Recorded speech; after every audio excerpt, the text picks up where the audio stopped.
Good afternoon.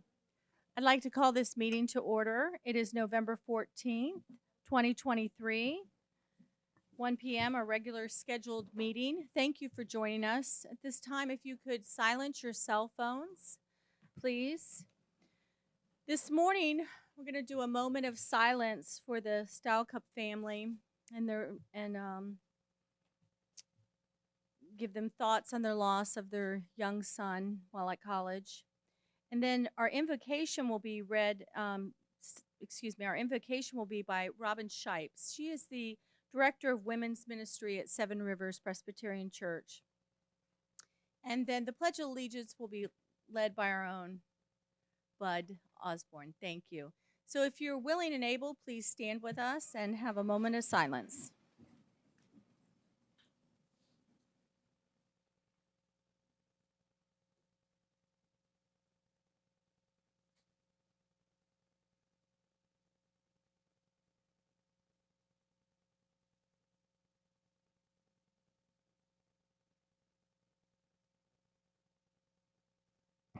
Thank you. Robin Shipes, please. And thank you for joining us. Thank you for having me. Will you pray with me? Jesus, we come before you today and we say thank you. Thank you for the ways you provide for us and care for us and bless us. One of your kindest blessings is allowing us to live in this county, a county where we see beauty all around us in the creation, from the scenic waterfronts to the majestic sunsets, a county where we have people and leaders who work hard every day to make this place grow and thrive, a county where our leaders care about the people and their well-being. Thank you for each one sitting in this room and for the way you have gifted them in leadership and for their willingness to use those gifts to make this county a safe and healthy place. Thank you for the sacrifices they make every day to serve us. Today I pray for them. Jesus, would you give them wisdom and discernment as they think through and make decisions for our area? Each one comes here today with many things on their minds, from their jobs to their own personal lives and families. Would you give them a sense of your peace, knowing that you will guide them and be with them as they go about all the things you have called them to do? Watch over them and their families and protect them from the criticism and harshness that may come their way as they do their jobs. As leaders in our county, would you give them clarity as they lead, joy in their work, and even in this meeting today, unity and humility to work together for the good of our people and our county? Would they not grow weary in doing good, and may they continue to build something beautiful here in Citrus County for the generations to come. In Jesus' name we pray. Amen. Thank you. Bud? Would all veterans please remain standing after the pledge? I pledge allegiance to the flag of the United States of America and to the republic for which it stands, one nation, under God, indivisible, with liberty and justice for all.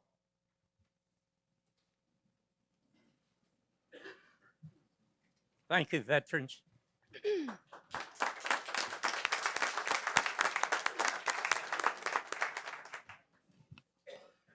Thank you. Madam Deputy Clerk, could you do the roll call, please? This is a regular meeting of the, Oh, excuse me, Madam Clerk. Madam Clerk, please do the roll call. this is a regular meeting of the Citrus County Board of County Commissioners, this 14th day of November, 2023.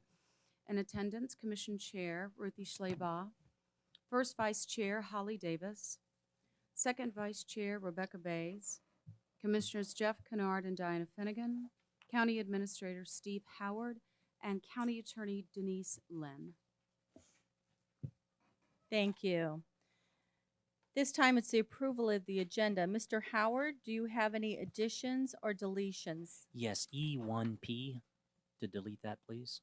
Thank you. And I have some additional information for B9.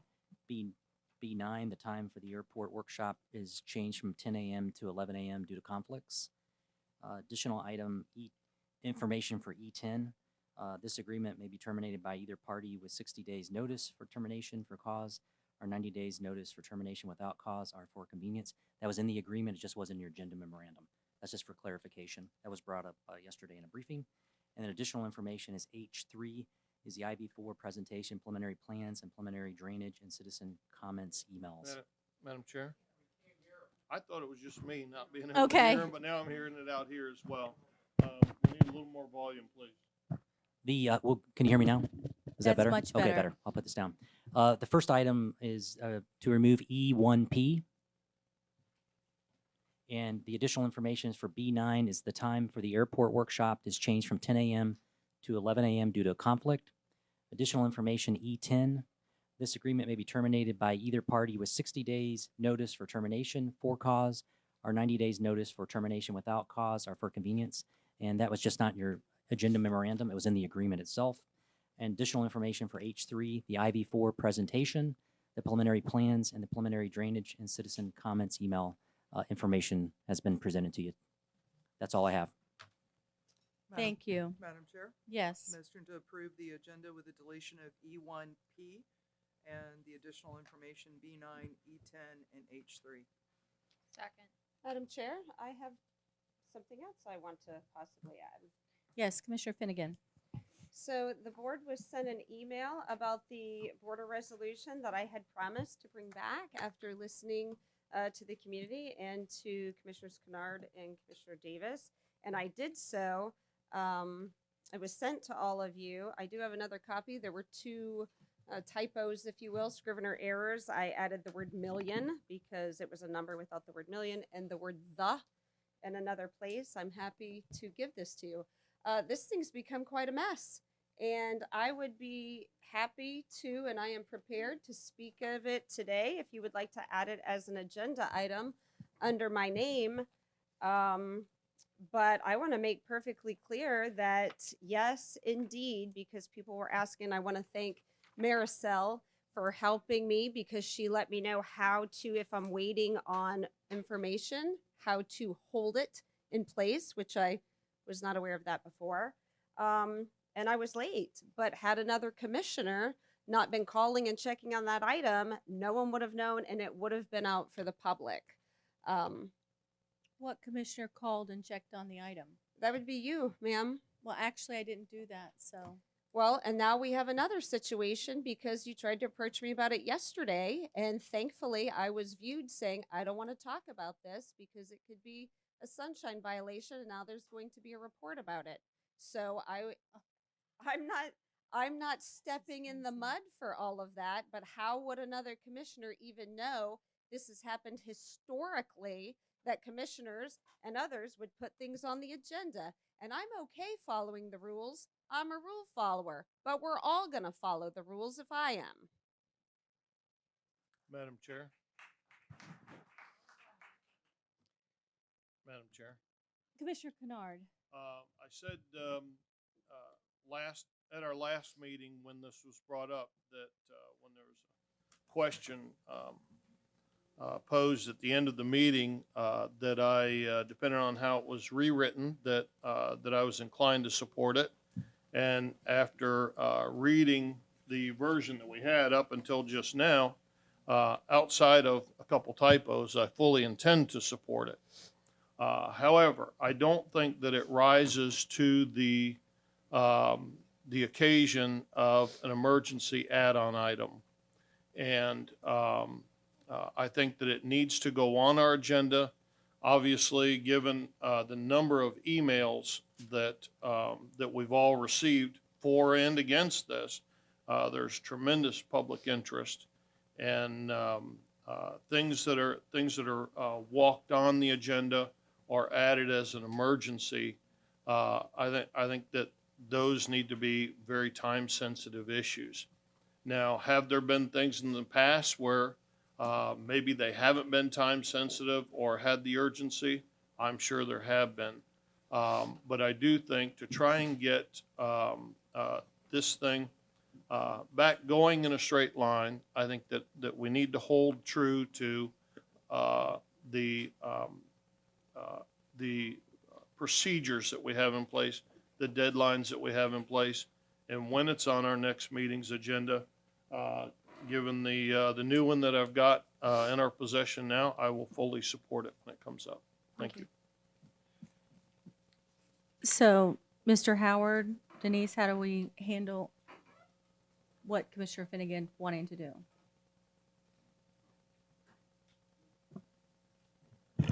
I think you have a motion. Can you guys hear me? I think you have a motion and a second on the floor. For these items, but not for the additional. Correct. So, Madam Chair, I'm happy if the board wants to wait, we can wait. I just wanted to point all that out, that it could have been public information. And I will make sure, which you already have, the fixed copy. And then, do I need to do anything else to put it on the next meeting? Or do you have this? I think we have direction. And Hearing it. since Commissioner Schleba is so interested in this, if she happens to miss the next meeting, we'll push it to the next one so we can have all 5 commissioners. Yeah, I think there's been a communication problem because the first one you pulled it, and the second one I wasn't here. And I actually called because I was hoping it was on there so we could put this to bed, because I fully support this resolution. So I do believe there's a communication problem. And there was no sunshine violation. I just, I did not ask, there's not possible to pull something from the agenda. So I know there's a miscommunication miscommunication because I fully intended to support this. So I don't know where it went off the rails. I don't know what was told to you, but I believe we have a problem with border security. And I did have problems with the first one, but so did you, and you corrected it. So I think that we need to move on as a board and put this to rest. If the board saw the pleasure to get it on there, I do think there's a problem, like Commissioner Kennard said, but as I am going to fully support this, so. Madam Chair, and So I I think don't my know. problem was saying pull instead of prevent, and I will apologize for that. But when you talk to staff, and I know that you said there's communication, but to me it was a day-long debate.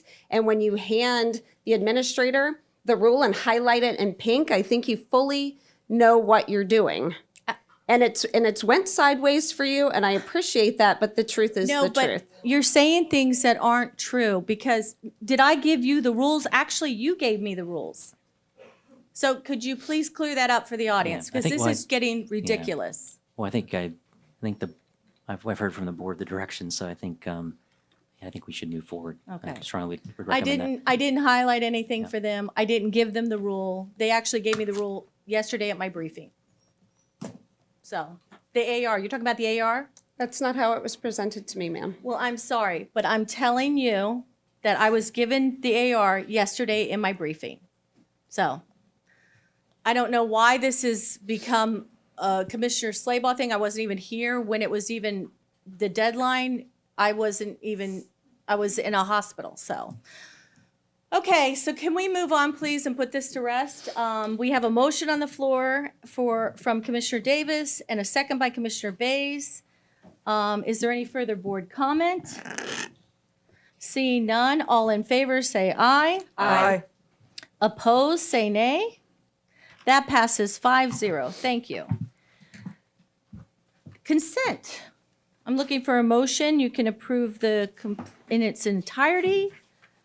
Madam Chair, Yes. motion to approve B 1 through 9. Second. Thank you. And was there any on the? Very good. I have a motion by Commissioner Davis and a second by Commissioner Kennard to approve B 1 through 9. Is there anyone that would like to talk about the consent agenda from the public? Seeing none, is there any further board comment? All in favor? Aye. Opposed, say nay. Passes 5-0. Motion to approve C1 and 2. Thank you, Second. sir. Motion by Commissioner Kennard. I have a second. Is there any further board discussion on C1 and C2? All in favor say aye. Aye. Opposed, say nay. Passes 5-0, please. Can I get clarification on the second? I only heard the first. Oh, I'm sorry. A motion by Commissioner Kennard and a second by Commissioner Finnegan. Thank you. And it passed 5-0. Thank you. So board, please join me up front.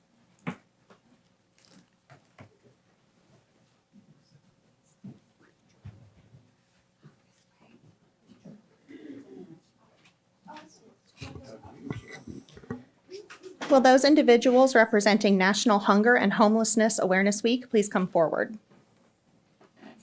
Thank you. Whereas on January 31st, 2023, members of the Mid-Florida Homeless Coalition's Continuum of Care identified 150 households with a total of 199 people who are literally homeless. And whereas the Citrus County Public School System reported for school year 2022-2023, 746 students experienced homelessness based on the Department of Education's homeless definition. And whereas the purpose of the proclamation is to educate the public about the many reasons people are hungry and homeless, including the shortage of affordable and sustainable housing in Citrus County for very low-income residents, to the asset-limited, income-constrained, employed, ALICE, population, and to encourage support for homeless assistance service providers, food pantries, as well as community service opportunities for students and school service organizations. And whereas there are many organizations committed to housing, sheltering, providing supportive services, as well as meals and food supplies to the homeless and hungry. Whereas the Board of County Commissioners recognizes that hunger and homelessness continue to be a serious problem for many individuals and families. Now, therefore, be it proclaimed by the Board of County Commissioners of Citrus County, Florida, that November 11th through 18th, 2023 is hereby proclaimed as National Hunger and Homelessness Awareness Week in Citrus County, Florida. The Board of County Commissioners of Citrus County, Florida encourages all citizens to recognize that many people do not have housing and need support from citizens and private, public, nonprofit service entities. A copy of the proclamation shall be spread upon the minutes of this meeting, and this proclamation shall become effective upon adoption. Executed this 14th day of November.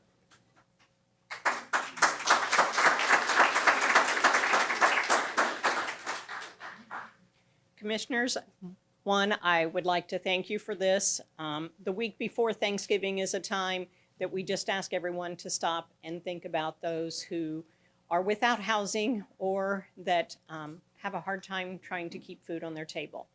I also want to share with you, and Barbara's here, I am retiring at the end of December, and I want to thank all of you for the 17 years that I have been in this position and worked with Citrus County through many things.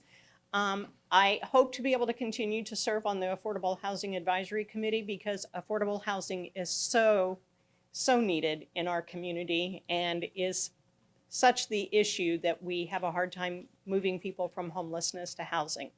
I'd also like to present to you today Barbara Vendito, who is the incoming executive director, who I hope that you all will welcome and support her the way that you did me throughout my time in working with you. And know that there are many more partners than what's listed on here today and many people working in your community to do what we can to help those in need in the community. And I thank you all and wish you a happy Thanksgiving.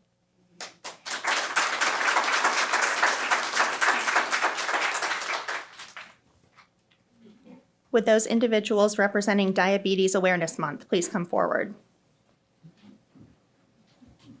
Whereas the Florida Department of Health and Citrus County are leaders in diabetes prevention and education efforts.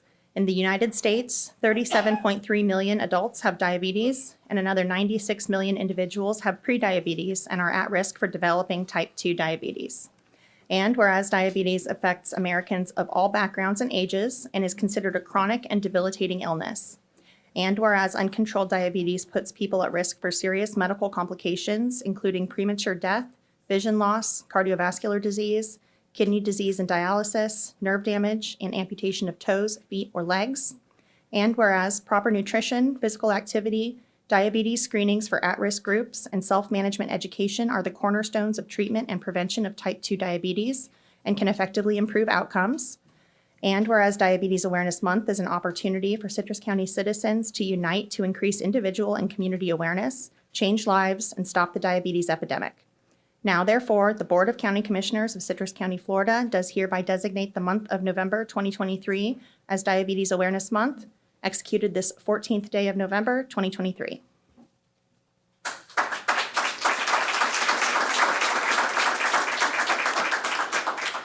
We just wanted to thank the commissioners for their support of this proclamation that highlights the need for education for diabetes. Diabetes diagnoses have been on the rise in Citrus County for the past 2 decades, and it isn't slowing down. In 2019, 16.7% of adults in Citrus County had been diagnosed with diabetes, compared with 11.6% across the state. Undiagnosed and untreated diabetes causes a variety of health issues, including but not limited to chronic kidney disease, heart disease, blindness, amputation, and even death. Treatment, education, and support are integral to diabetes management. Citrus County is also behind the curve in diabetes self-management education, with only 39% of diabetics ever taken a course, compared with 66% across the state. The Citrus County Department of Health, along with Elder Options, currently offers a free 8-week diabetes self-management education course throughout the year, as well as a free monthly support group. Again, thank you to the Inverness BOCC for bringing much-needed attention to this issue plaguing our citizens.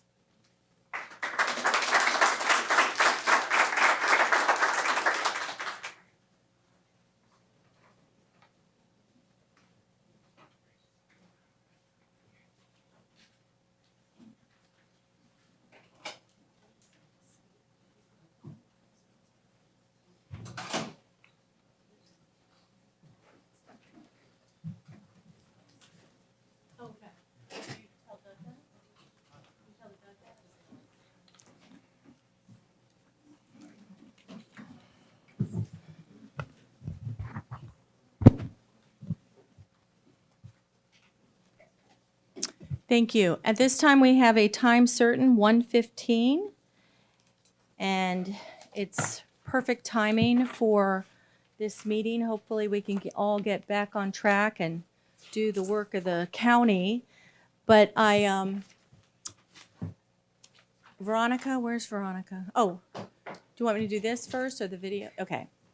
So thank you for coming today. We might have an overflow problem, but Doug will take care of that and direct you.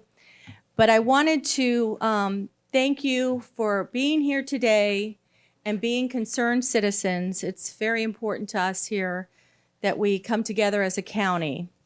But this is a momentous time in our beloved Citrus County. And as chairman of the Citrus County Board of County Commissioners, I would like to provide an update of what we have accomplished this year. We're at a crucial time in the history of Citrus County. We have grown from a small rural community with a population of 25,000 in 1970 to a vibrant community with more than 150,000 residents in a little over 50 years. With rapid growth throughout Florida, Citrus County has indeed been discovered. Coping with change and planning for it appropriately is our mission. When I became chair in November of 2022, our county government was facing some serious challenges. For one, we had key vacancies in our departments, like administration, public works, growth management, and economic development. We brought on our new county administrator, Mr. Steve Howard, who hit the ground running. He has filled critical positions that were left vacant for some years, including our assistant county administrator. That position was held vacant for a very long time. And this was holding Citrus County back at a crucial time, and we are now able to move forward. I'm happy to report that the county government remains on a well-managed and stable financial footing. You know what I needed for this state of the county is some music playing in the background so it goes up. The bond rating firm with Moody & Finch Credit Research confirms that we are among Florida's most well-managed counties.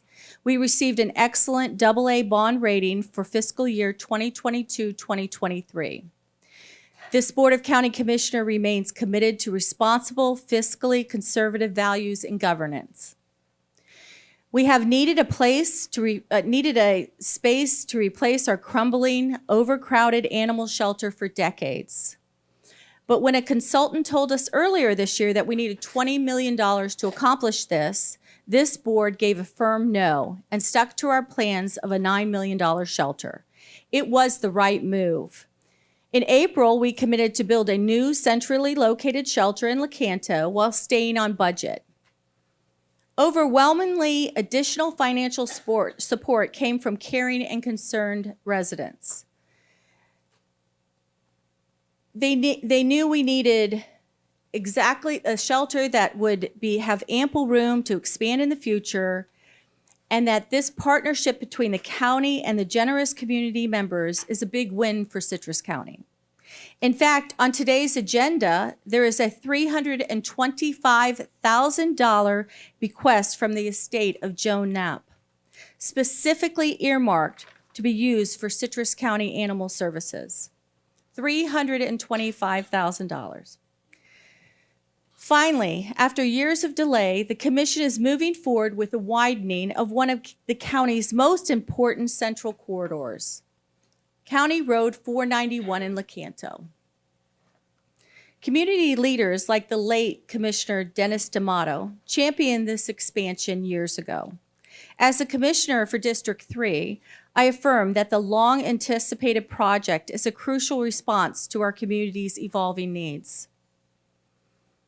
Also, thanks to years of dedication and efforts from myself and my colleagues, we finally have traffic signals at two other key intersections, County Road 491 and State Road 200 in Hernando, and State Highway 44 and Gospel Island Road in Inverness.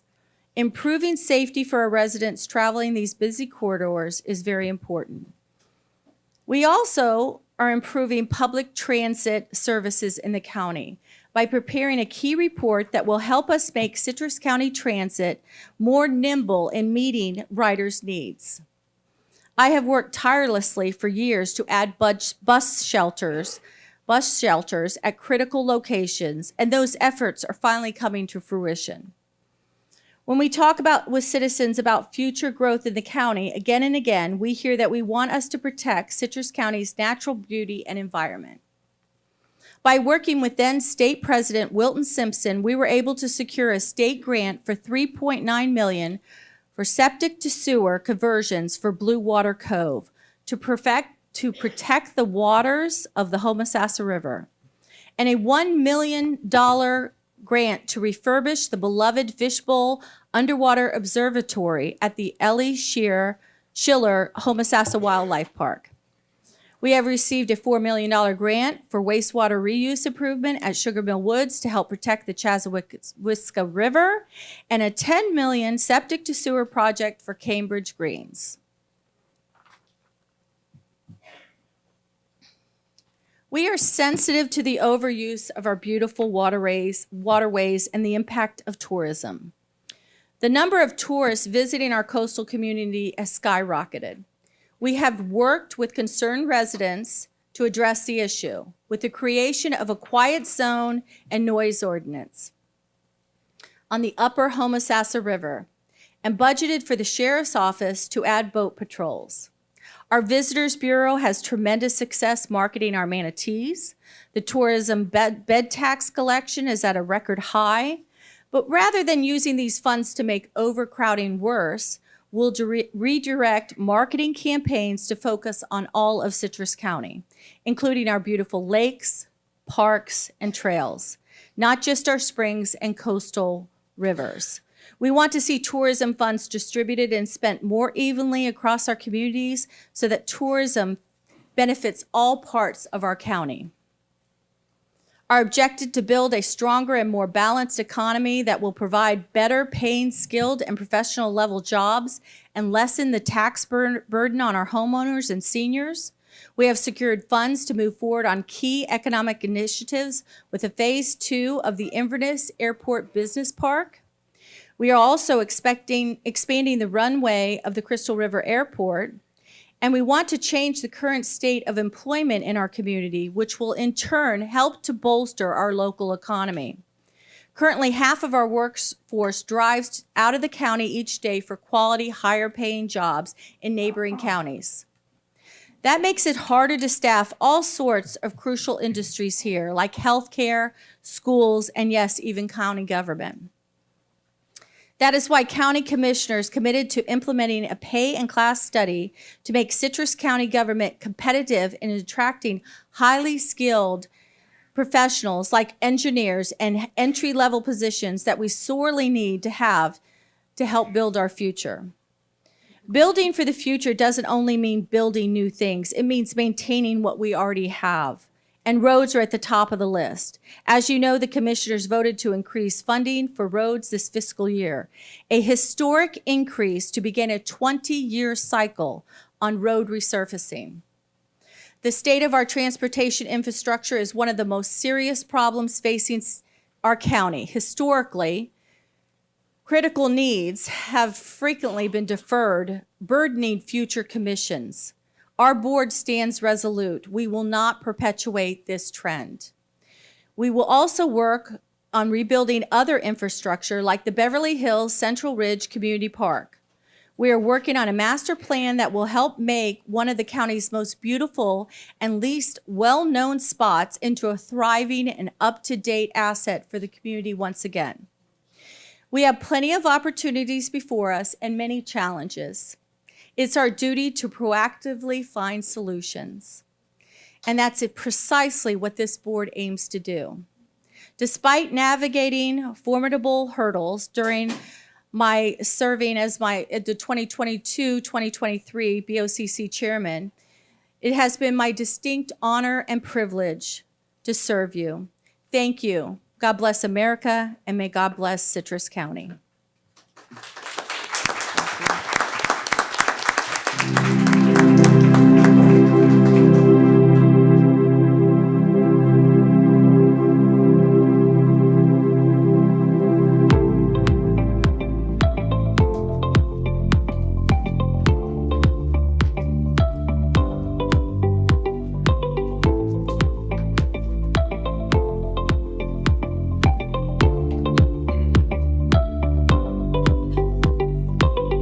When I ran for office, it was my hope to enact positive change. With a new frontier of economic opportunity on the horizon, let today be the beginning of a new chapter for Citrus County. This is a big deal for Citrus County. We've gone from a culture of that ain't gonna happen to it's happening.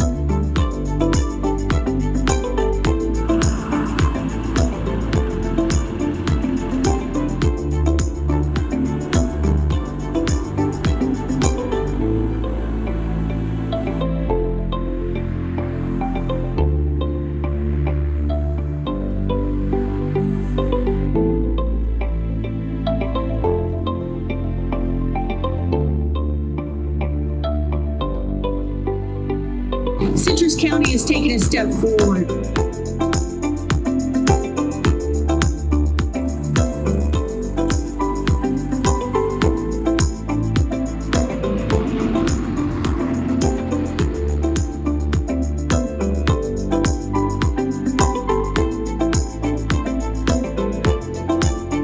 Today is a great day for Citrus County and the Citrus County Animal Shelter.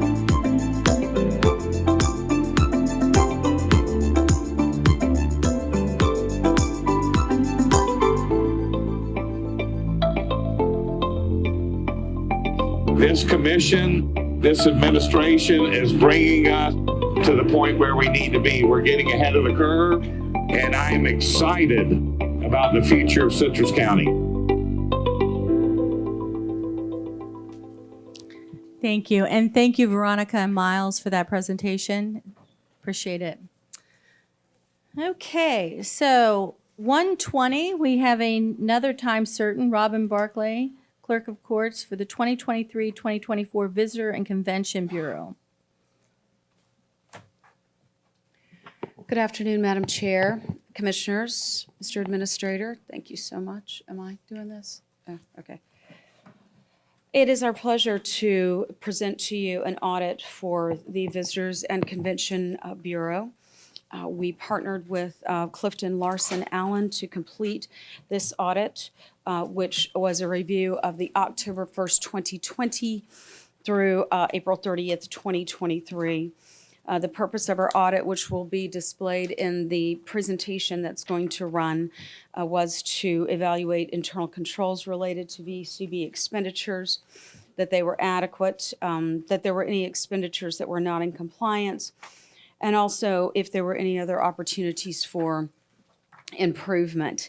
It's always good to be able to present to the board or to report that no fraud was discovered during an audit, but unfortunately there were many opportunities for improvement for oversight. In the executive summary, which is listed on page 5, I believe that it is stated very perfectly in that it encapsulates the heart of this summary quite well. That during the review, it was noted an overarching recommendation that VCB and any other Board of County Commissioners personnel associated with VCB functions should be familiar with the ARs designed to provide for accountability and fiscal restraint. So at this time, I'm going to invite the representative from Clifton, Larson Allen, to present the portion of the audit conducted by their firm. Thank you again. Just for the record, my name is Lance Schmidt, and I did serve as the principal that worked alongside the clerk's internal audit department as it relates to the Visitor and Convention Bureau expenditure audit. So we've got a short presentation. Looks like that's on the screen. Just to quickly kind of recap exactly the results of our engagement and partnership with the internal audit department. Quick slide here to say I'm going to give you a highly summarized version as opposed to reading 30 plus pages to you, but I know you've got that in front of you as well. So your Honorable Clerk just briefly went over the purpose of the audit, which again was look at internal controls, determine if there were unallowable costs or any other opportunities for improvement. We actually started this process back in April of 2023 is when we started.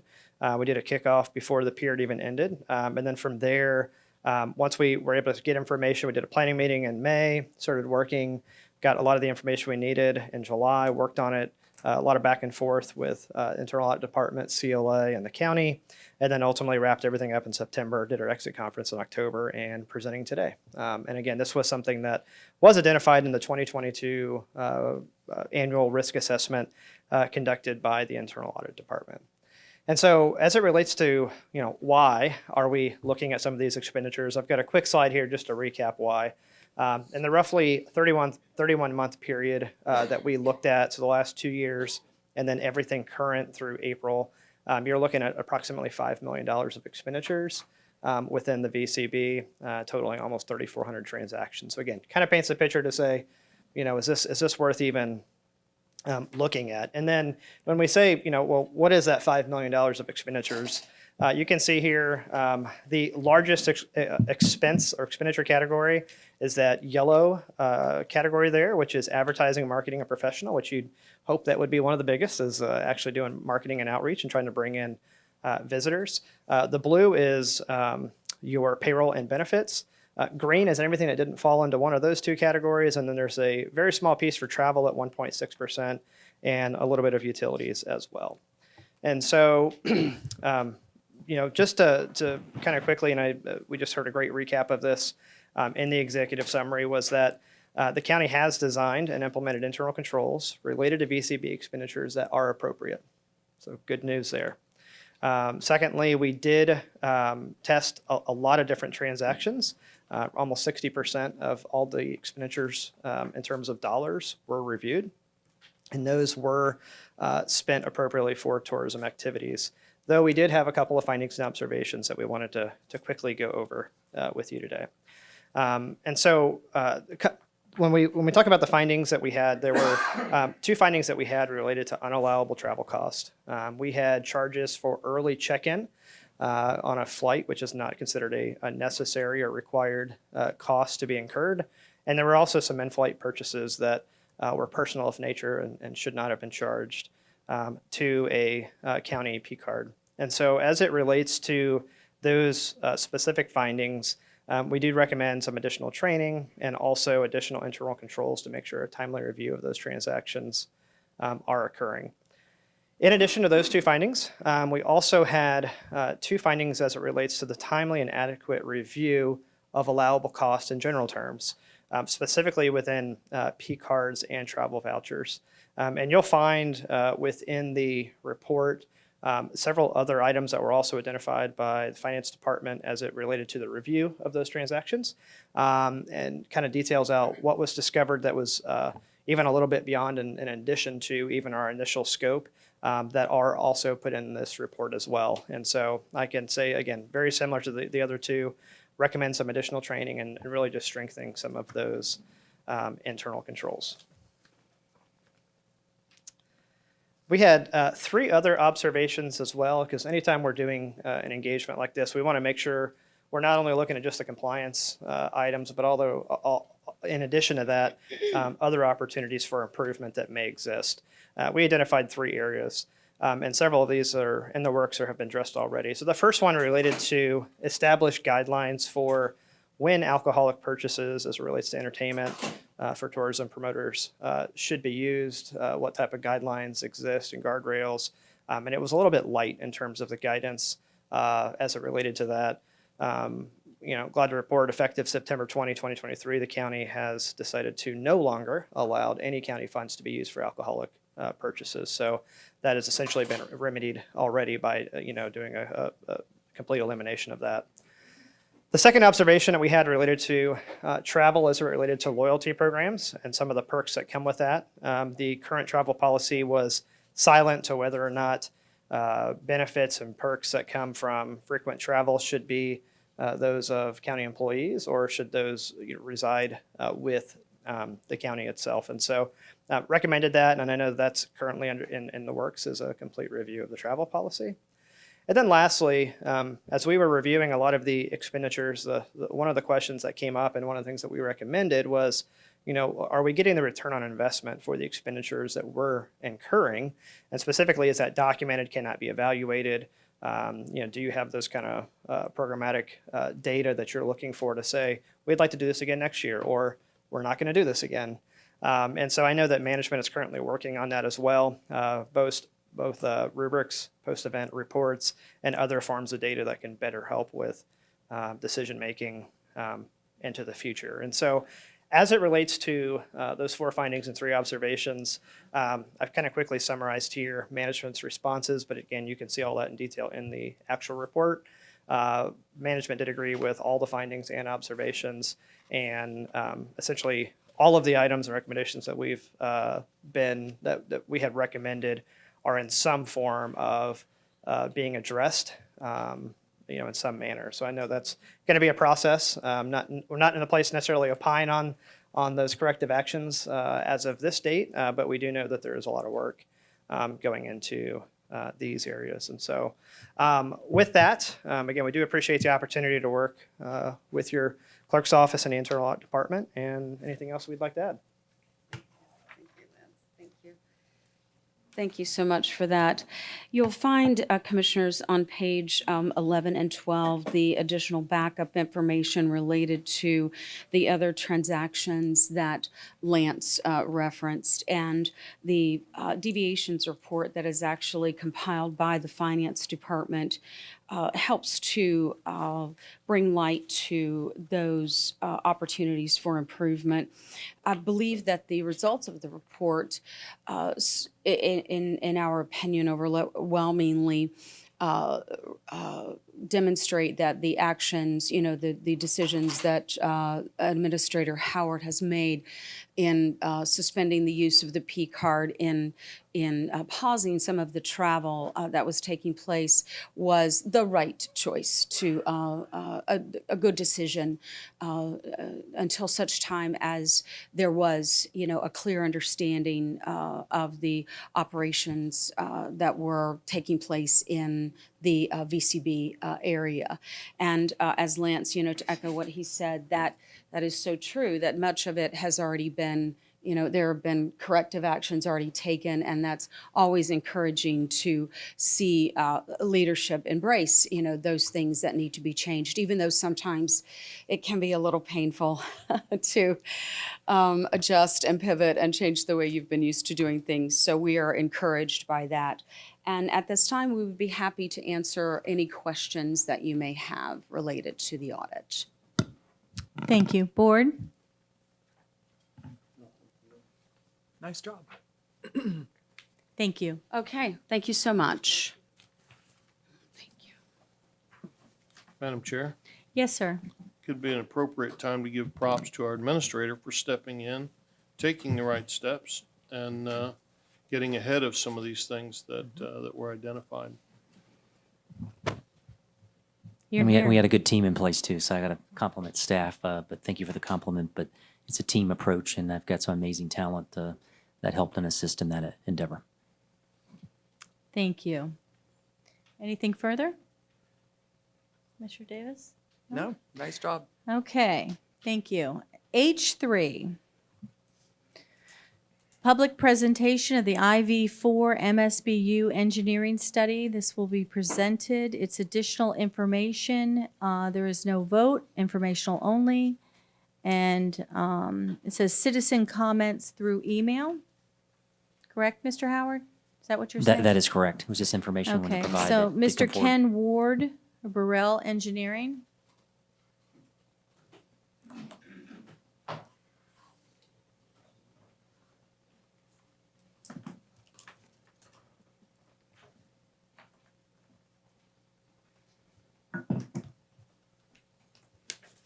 Good afternoon. I am Kenneth Ward with Burrell Engineering at 12005 North Florida Avenue, Denellen, Florida.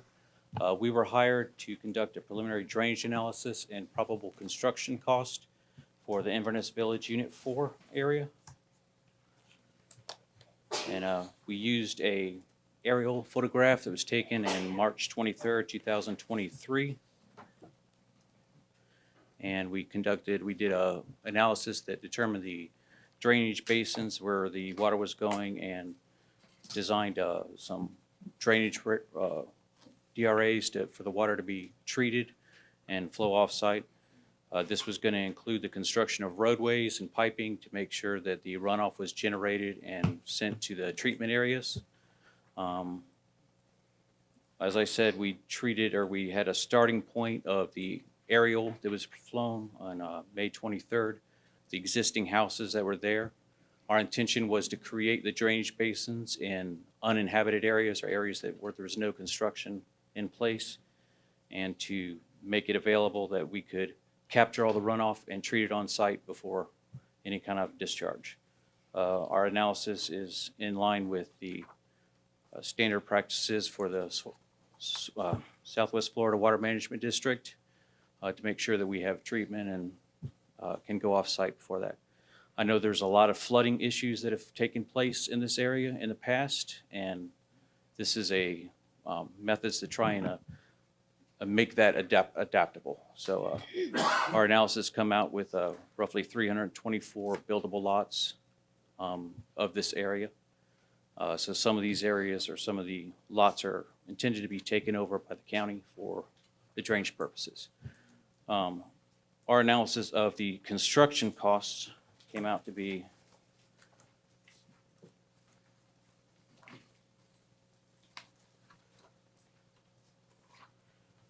roughly $10,036,871, which of course related to the remaining houses is just over or just shy of $31,000 per lot for the construction alone. That doesn't involve any of the land acquisition items or stuff like that, which I believe the county will be addressing. So, have any questions? Board? Madam Chair, Yes. I was told also you handled Inverness Villages 1, your firm. Yes. And so my understanding is that Mr. Van Usen owned a vast proportion of the lots down below that was still pristine land at that point.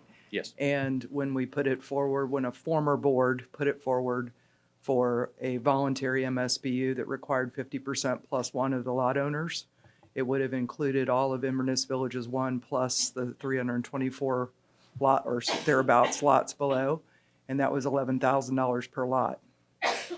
And he held the vast proportion of the lots at that moment, and so it failed. Yeah. And so then the county. That's actually not something that I was. So the MSBU and Carlton, I'm sure, can speak to it, but so the MSBU was drawn around the area that already had homes built, and so the voluntary MSBU passed up there. And the money that was given to the county to hold for that development by the original developer was used to buy down that MSBU a little bit, but it didn't cover even that, it didn't even cover that neighborhood. So it's unfortunate if we were ever going to do a forced MSBU. I'm pretty sure that, 20 or 15, 20 years from now, there's going to be actions that I take on this board that in hindsight, I realize I should have done something else. And so I cast no aspersions on a former board, but man, that was the time to force the MSBU for 11,000 a lot. Because this number's ugly. Thank you, sir. Thank you. Board? Yeah, Madam Chair. Commissioner Kennard. So am I understanding this, that the drainage construction, the design and construction of that was developed using aerial photographs? So we didn't do any actual on-site soil borings, that kind of stuff? No, they had a topographic survey that was produced by a company that does drone flights. Now we have the LiDAR. We did comparisons to the on-site LiDAR. But yeah, they do have ground control points that were located in there. All right, it's, So yes, we did have a topographic survey for it. topographic survey. Yes, and soil borings. But the actual soil borings to determine perk rates and size of DRAs needed, things like that. We had a preliminary soil borings that we did and the different locations on site. Now, these were preliminary. For a final design, they would have to be total depth of 20 feet and some other parameters that were a little bit outside what we had. But we did do a preliminary for each one of these drainage sites to make sure that we could verify percolation and, try and get some kind of idea where the seasonal high water is, because that's, of course, all important for drainage analysis. Sure. And what is, when you say preliminary, I just don't understand. Well, the borings were 10 foot deep Okay. instead of 20. If we had gone and done what would be a design analysis for borings, it would have been basically the entire design fee, ours, everybody. Sure. So we did a preliminary analysis. They did borings at each one of these sites, test locations, to a depth of 10 feet, did perk tests on at least one in each one of these drainage areas, and, basically verified that none of the borings reached seasonal high or aquifer level, so the hardscape. So. Okay, great, thank you. Commissioner Davis? You already spoke. Commissioner Finnegan? Commissioner Bays? Thank you. Do you have anything to add? Well, we have a few things that we want to show you on a slide. Okay. Kind of compares phase 1 to phase 2, and to give you a little bit of background information. I'm Carlton Hall, Interim Public Works Director, and Walt, if you want to show the first slide. So it's located, of course, unincorporated Citrus County, platted in 1972 for approximately 600 homes. The original developer is no longer in business. We're all aware of that. Roadways are currently unimproved. There's really no roadways out there other than in piles of dirt. Right-of-way was dedicated to Citrus County as public road, but not accepted by the county for maintenance because there are no roads constructed. In 2012, Phase 1 MSBU was implemented. A judge ruled in 2016 that Citrus County wasn't obligated to pave the roads at that time, and in 2022, BOCC voted to fund an engineering study that was just presented. This is a typical roadway that Burrell Engineering did for us, just to show we're not going way above or beyond what's required. It's a basic road with swell on each side. And this is his original showing of those DRA areas that are shaded in gray. And this one shows the DRAs in blue with the lots that would have to be acquired. So to give you an idea, phase 1 was about $500,000 a mile to take care of stormwater and road. Phase 2, if we break those costs down, it's roughly $3.5 million a mile. And phase 2 has 3.8 miles roughly in phase 2. All the figures you see are, of course, going to be worst case scenario. We have to figure that when we do an MSBU. We have to figure for eminent domain for every lot. If a lot has a permit pulled on it, we have to figure that's a constructed house. And of course, when we do that, it's about 3 times the average cost of that home and lot versus also a vacant lot would be about 3 times. So when you look at that last page there, Walt, when you look at the figures that are presented here, engineering and design costs, of course, Burrell did what we call like a 1,000-foot view. It's really only a conceptual. It's not something that we could permit off of. So to finish the engineering design would be about $670,000. The land acquisition, if we go with the worst case scenario for all of the lots that are needed, are a total of 61 lots. 12 of those lots are wetland flood areas. Total lots remaining would be about 319 buildable lots once we were finished.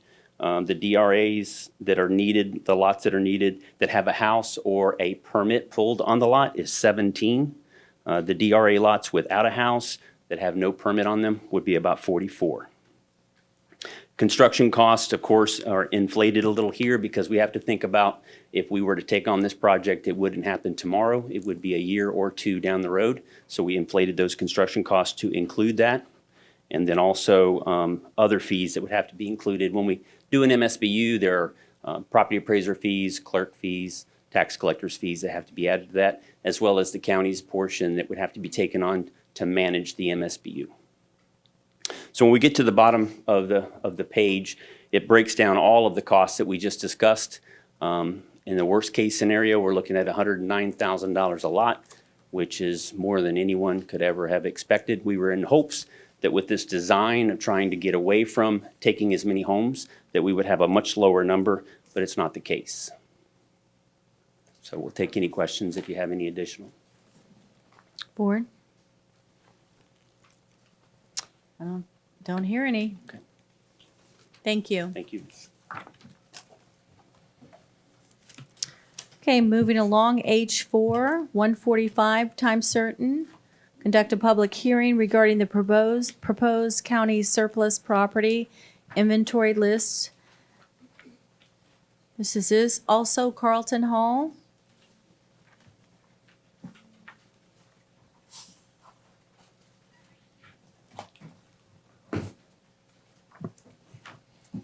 Here comes Carlton.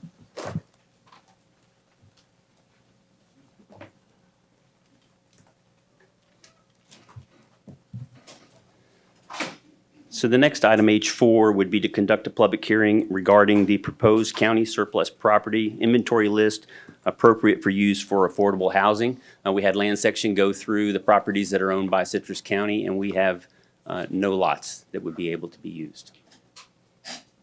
So this is something you have to do every year? Correct. Okay. Every 3 years? Okay. So, board, we have I'm looking for a motion. Motion to approve H4, A, B, and C. It's just a, We need to have a public hearing. Okay, I'm sorry. excuse me. Okay, at this time, would anyone like to speak regarding H4, our surplus property?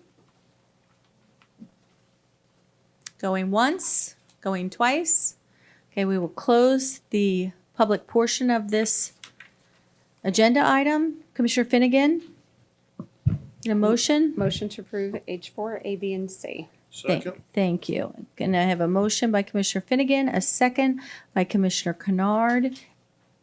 We already did the public comment. Is there any further board comment? Hearing none. All in favor, say aye. Aye. Opposed, say nay. Passes 5-0. Thank you, Carlton. It's not quite 2 yet. We have a time certain at 2 p.m. Presentation of revenue study by Neighbors in Giblin. By the time they get to the mic, it'll Might be take her a 2. minute to get set up. Oh, okay. This will be a presentation of revenue study by Neighbors, Giblin, and Nickerson. And this will provide staff direction on any revenue sources they would like to pursue. Presenter is Heather Encinosa. Thank you. There will be no vote, and it's just to provide staff direction.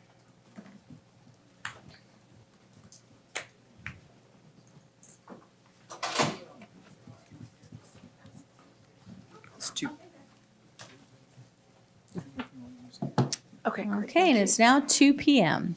Perfect timing. Yes, you guys, you got to it much faster than I thought you would. I'm impressed with your timeliness. I know that you all, I'm Heather Encinosa. I'm with Neighbors Giblin and Nickerson. I'm a partner. We're a law firm.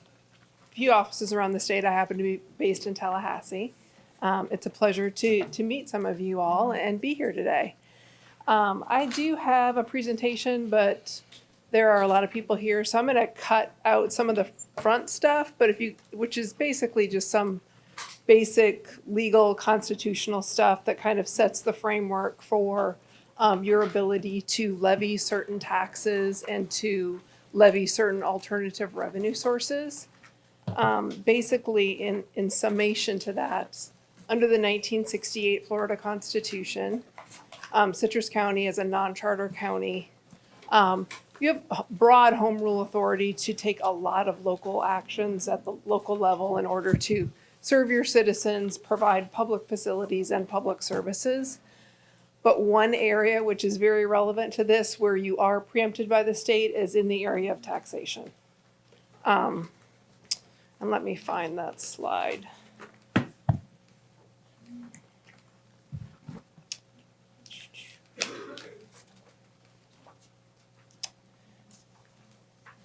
So under the 1968 Constitution, all taxes, and we're here to discuss revenue sources, so taxes are at the top of everyone's list. Under the 1968 Constitution, all taxes, other than ad valorem, which you all know you have the local authority to levy those, are preempted to the state. What this means is that while the Florida Constitution expressly authorizes counties and cities to levy local millage, they preserved statewide legislative preemption and authority to the legislature to levy any other form of tax. So if there's any tax out there that you guys want to levy at the local level, you would need to find a general law that authorized that. You are all, I'm going to skip over this too in the interest of time. You're aware of your 10 mills. You have a local 10 mills for county purpose. I do want to point out one specific item on this slide though. There's also 10 mills for municipal purposes. And I will get to that when we talk about MSTUs, which is one of the specific revenue options that we're going to discuss today. Skip through that. With that very abbreviated background on taxation and preemption, I do want to point out that under Florida law, not all local government revenue sources are considered taxes by the Florida courts. Counties have the home rule authority to impose a variety of home rule revenue sources by local ordinance and without general law authorization, so long as they avoid classification as a tax and are not otherwise inconsistent with general law or with a special law, since you're a non-charter county. Therefore, by definition, a home rule revenue source is any charge that is not a tax and is not inconsistent with general or special law. Some examples of home rule revenue sources that you will all be familiar with are things like fees. You got building permit fees, you've probably got fire inspection fees, recreation fees, things like that. Another is special assessments. You have a stormwater special assessment, you have a fire special assessment. You've got some local improvement special assessments for things such as roads and utilities out there probably. You've got procedures in place, you've got code abatement assessments. So those things are also not considered taxes.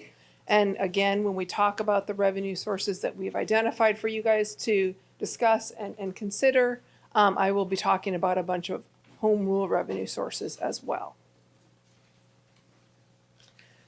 So what are the revenue options? With this background in mind, we've reviewed and updated the previous revenue analysis that was conducted back in 2012. Additionally, we talked with your staff about what are some of their specific revenue funding needs. Some of those identified needs are earlier up in the presentation, and that is EMS, roads, both local roads, collector roads, arterial roads, a lot of road needs, law enforcement, stormwater, and then airport development was another one that your staff had pointed out to us.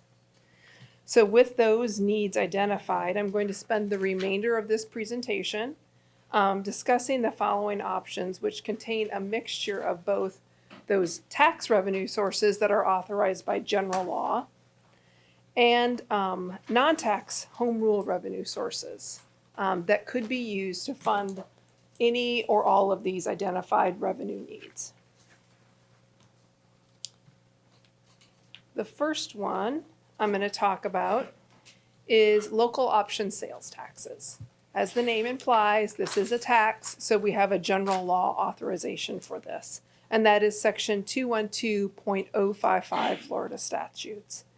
By general law in that statute, the county has been authorized to levy up to 2% in local option sales taxes with referendum approval.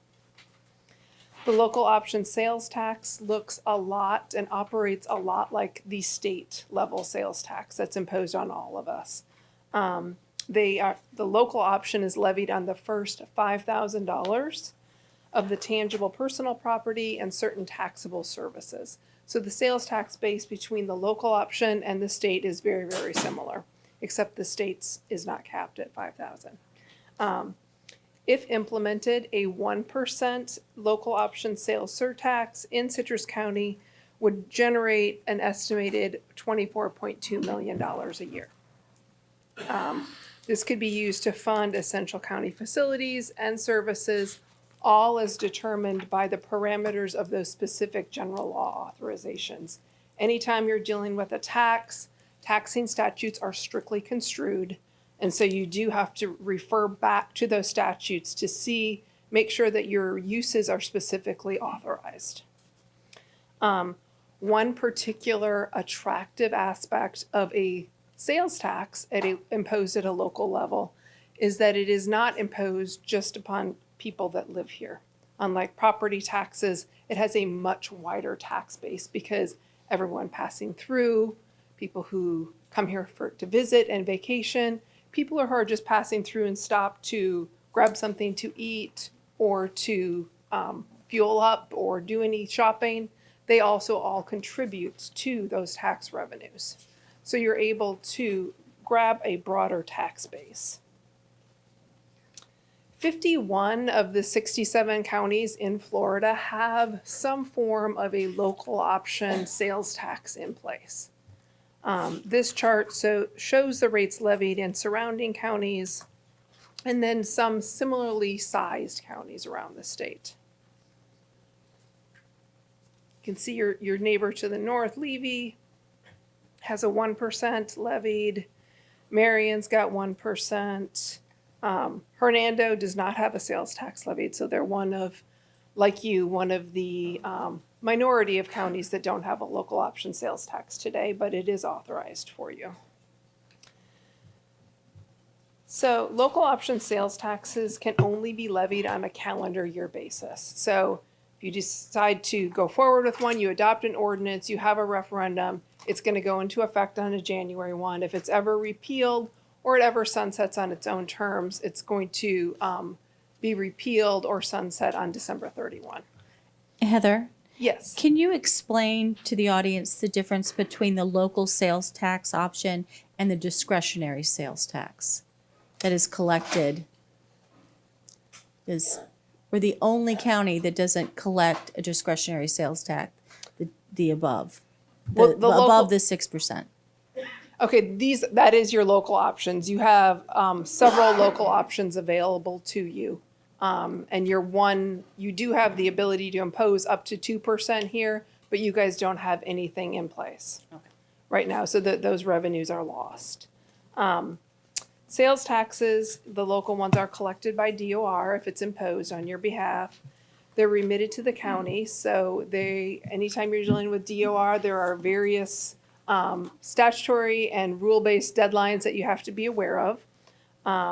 The most important one of which is that for a new levy, if you decide something's going to go forward and it's put up for general election, you have to notify them within 10 days of adoption or no later than November 16th Otherwise, collections will not begin that following January 1, and you'll lose a year. It'll have to wait another year.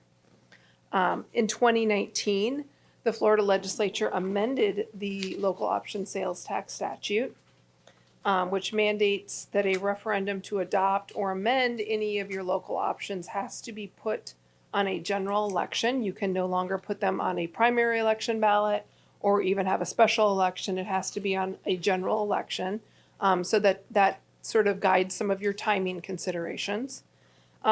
Another important state level requirement that was recently imposed was the requirement for a performance audit of the program. So before you can impose a local option sales tax, 180 days before your referendum, you need to provide a copy of any ordinance that calls for this sales tax and sets up the referendum mechanisms. You have to provide that to the state level OPAGA office. And if I can remember what that acronym means, I'll be very impressed. Office of Program Policy and Government Accountability, I think. Don't quote me on that, but OPAGA. They then hire a CPA who, at their cost, performs a performance audit of the program. That audit is supposed to be done, and the results of that audit has to be put onto your website 60 days before the referendum.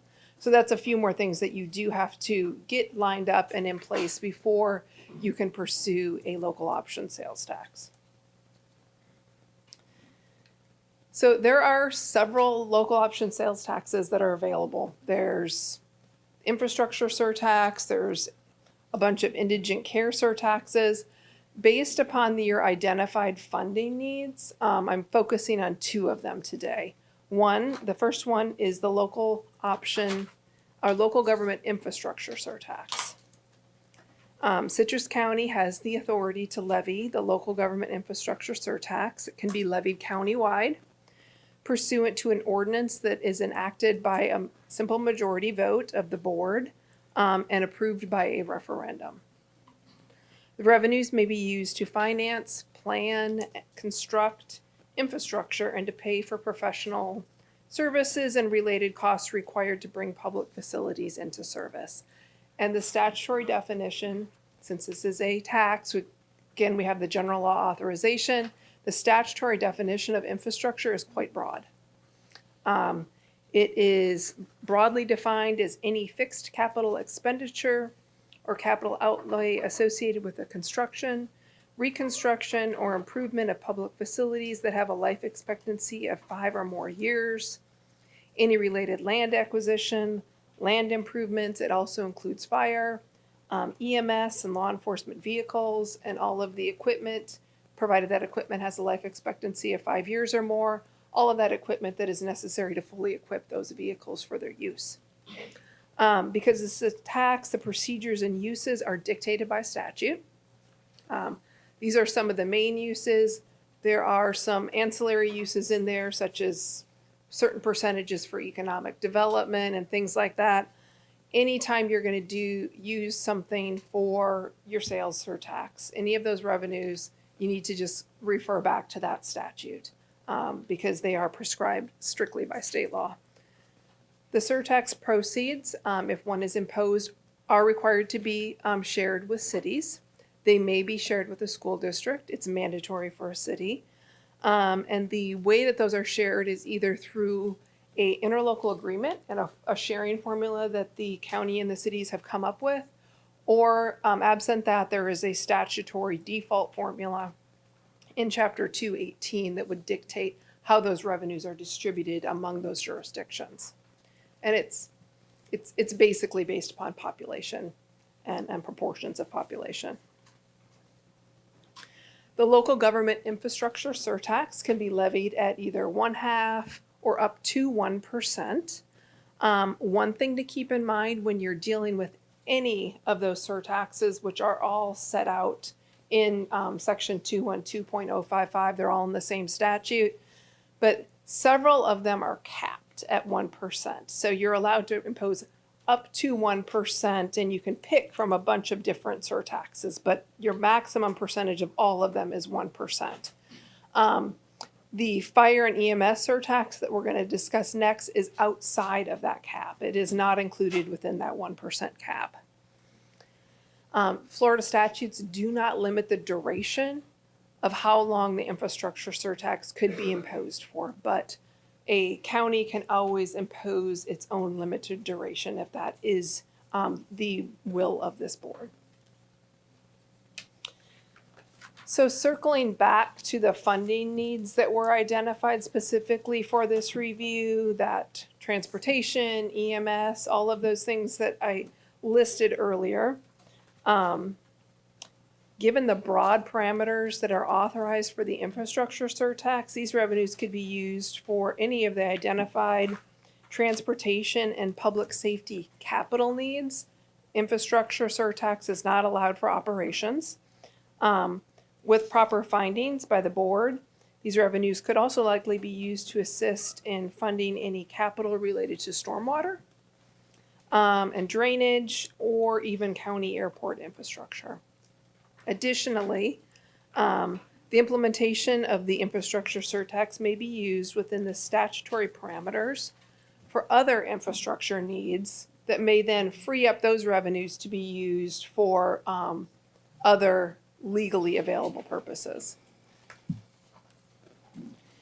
And obviously, if you guys have questions, feel free to stop me at any time. There is a slide at the end for answers and questions, but I don't want you guys to have something come to mind and you forget it by the time. So don't be shy. Don't just interrupt me and I'm fine. I can pick it up wherever we are. So the second surtax that would be particularly useful for Citrus County based upon the identified funding needs, especially since I know you guys recently took EMS back over from a private provider within the past couple years, I believe, 2021 maybe. And you're probably realizing by this point that EMS is often a drain on the general fund with your caps and Medicaid caps on run call rates and all of those things. It almost is never going to pay for itself. The question is, how much do you have to supplement, not whether you have to supplement. And unlike your fire assessment, and we'll talk about assessments more in a little bit, but unlike your fire assessment, you cannot do an assessment for EMS. So the local option emergency fire rescue services and facilities surtax is something I thought you might want to talk about here today. Citrus County is authorized to levy this fire rescue services and facilities surtax pursuant to ordinance, again enacted by a majority vote of this board and approved by a referendum.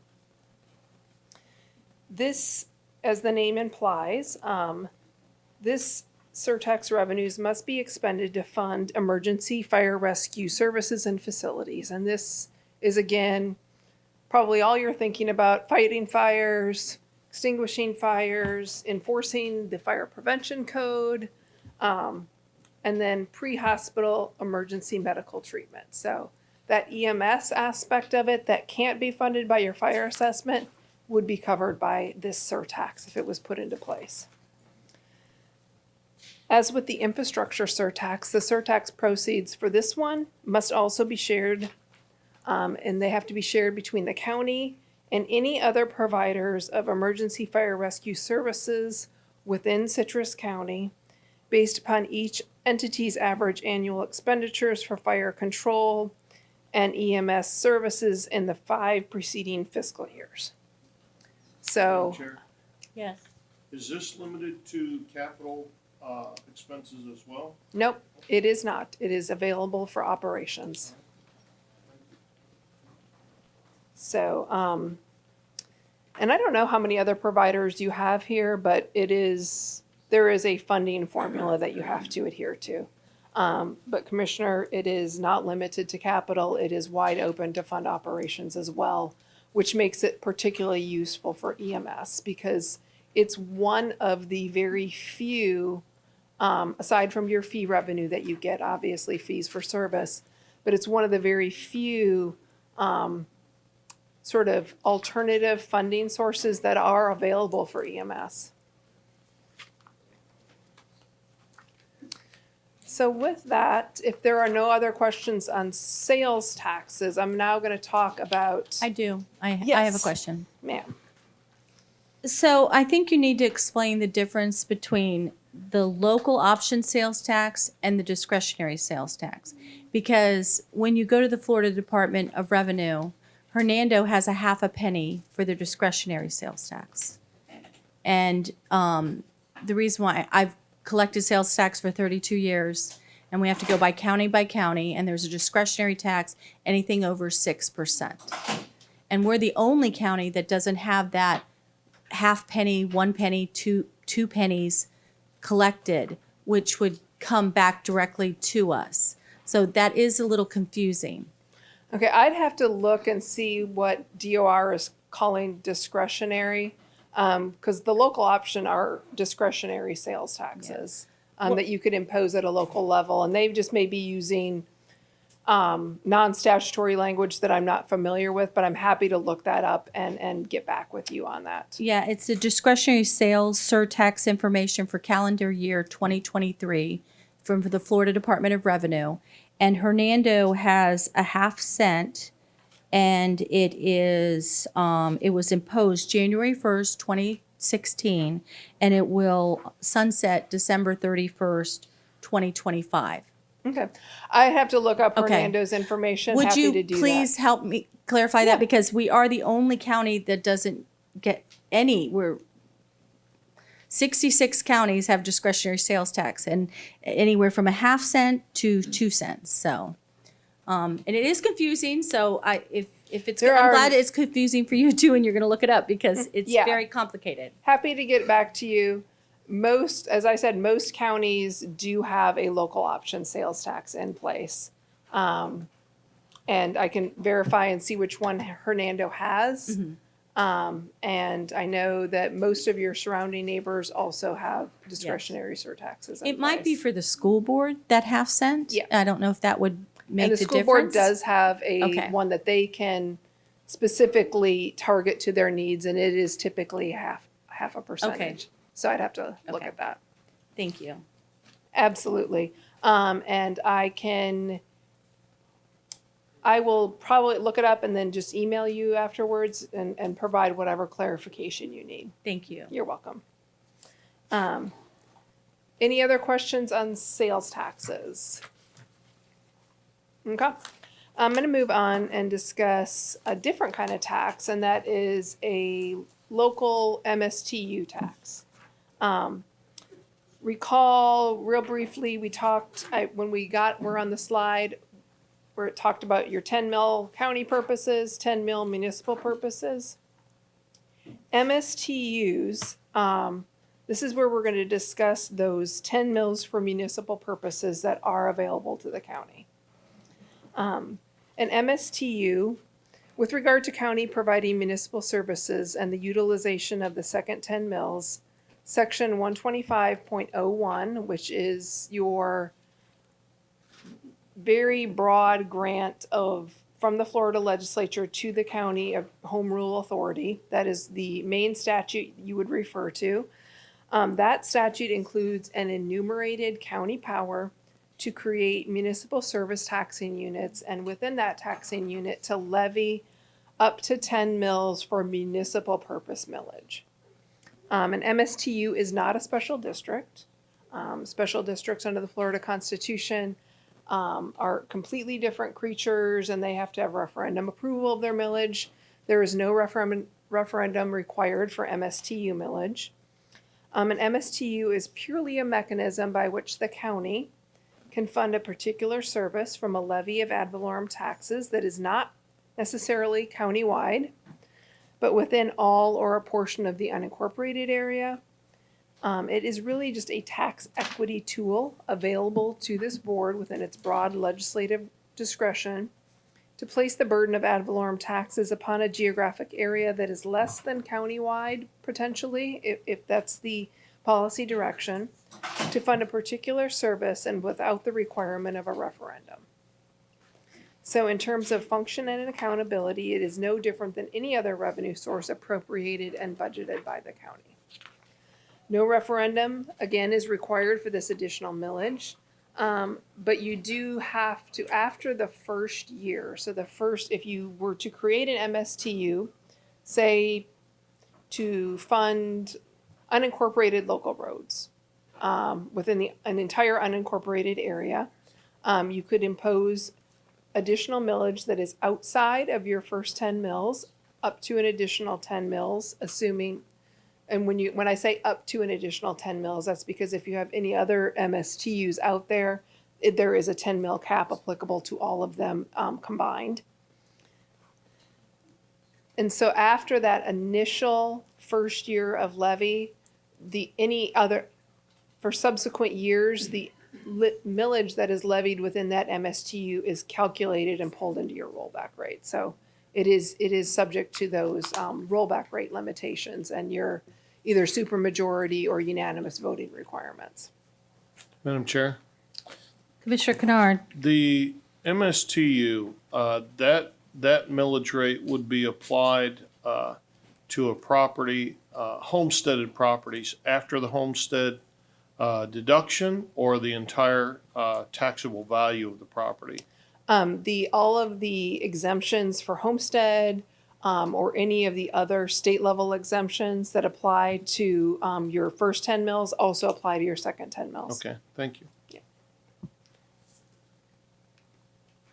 So MSTUs, they are created by ordinance.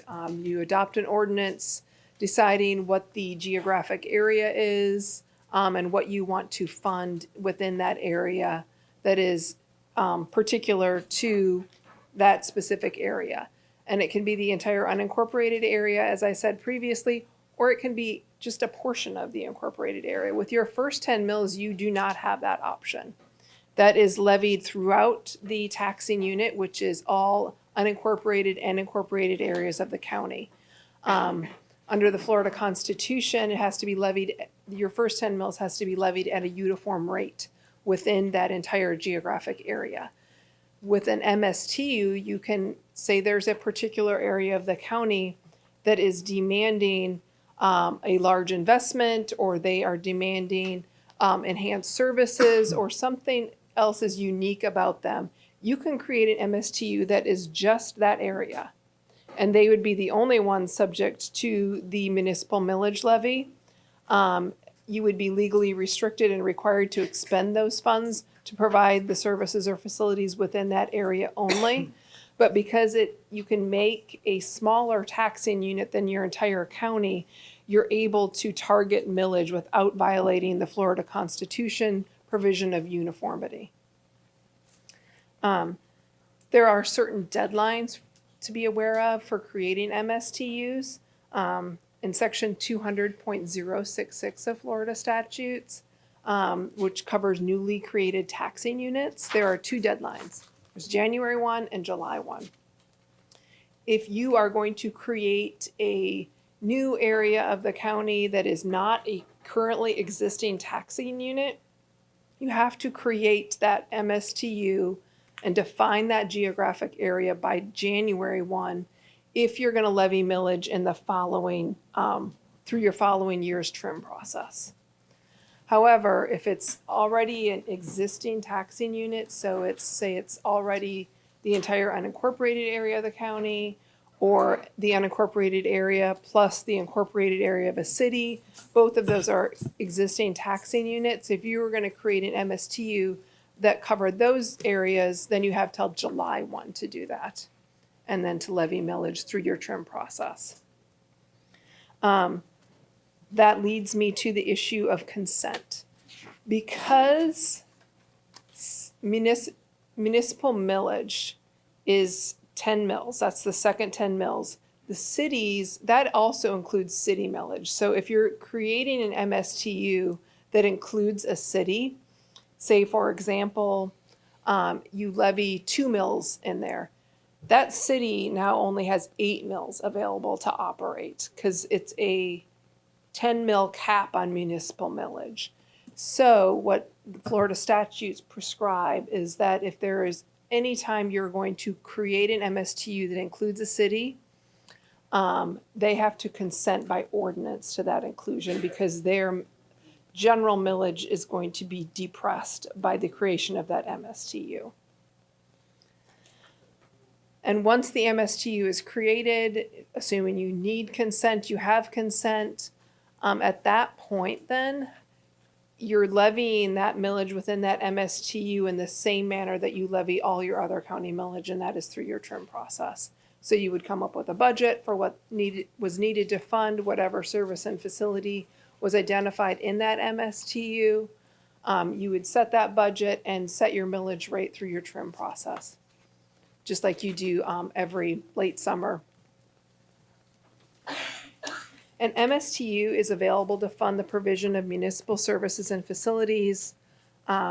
This is an excerpt actually from section 125.01Q. So you can see there are a bunch of services listed, but this is not an exclusive list. And it includes other essential facilities and municipal services. Some of the ones that are specifically pointed out there are law enforcement, transportation, libraries, stormwater, solid waste. Since law enforcement is one of the funding needs that was specifically identified by county staff, and the county has looked at doing an MSTU for law enforcement several times over the past few years, I thought I would focus a little bit on this. The county previously studied this option in 2005. You had a report prepared that sort of looked at what aspects of countywide law enforcement would be most suitable to be funded through an MSTU. At that time, patrol, traffic enforcement, and investigations were determined to most logically provide a predominant benefit to the unincorporated area, because at that time it was an unincorporated area only MSTU that was being looked at. Of course, as we just learned with municipal consent, the majority of your sheriff budget could be shifted to an MSTU, assuming there is sufficient MSTU millage available to cover it. I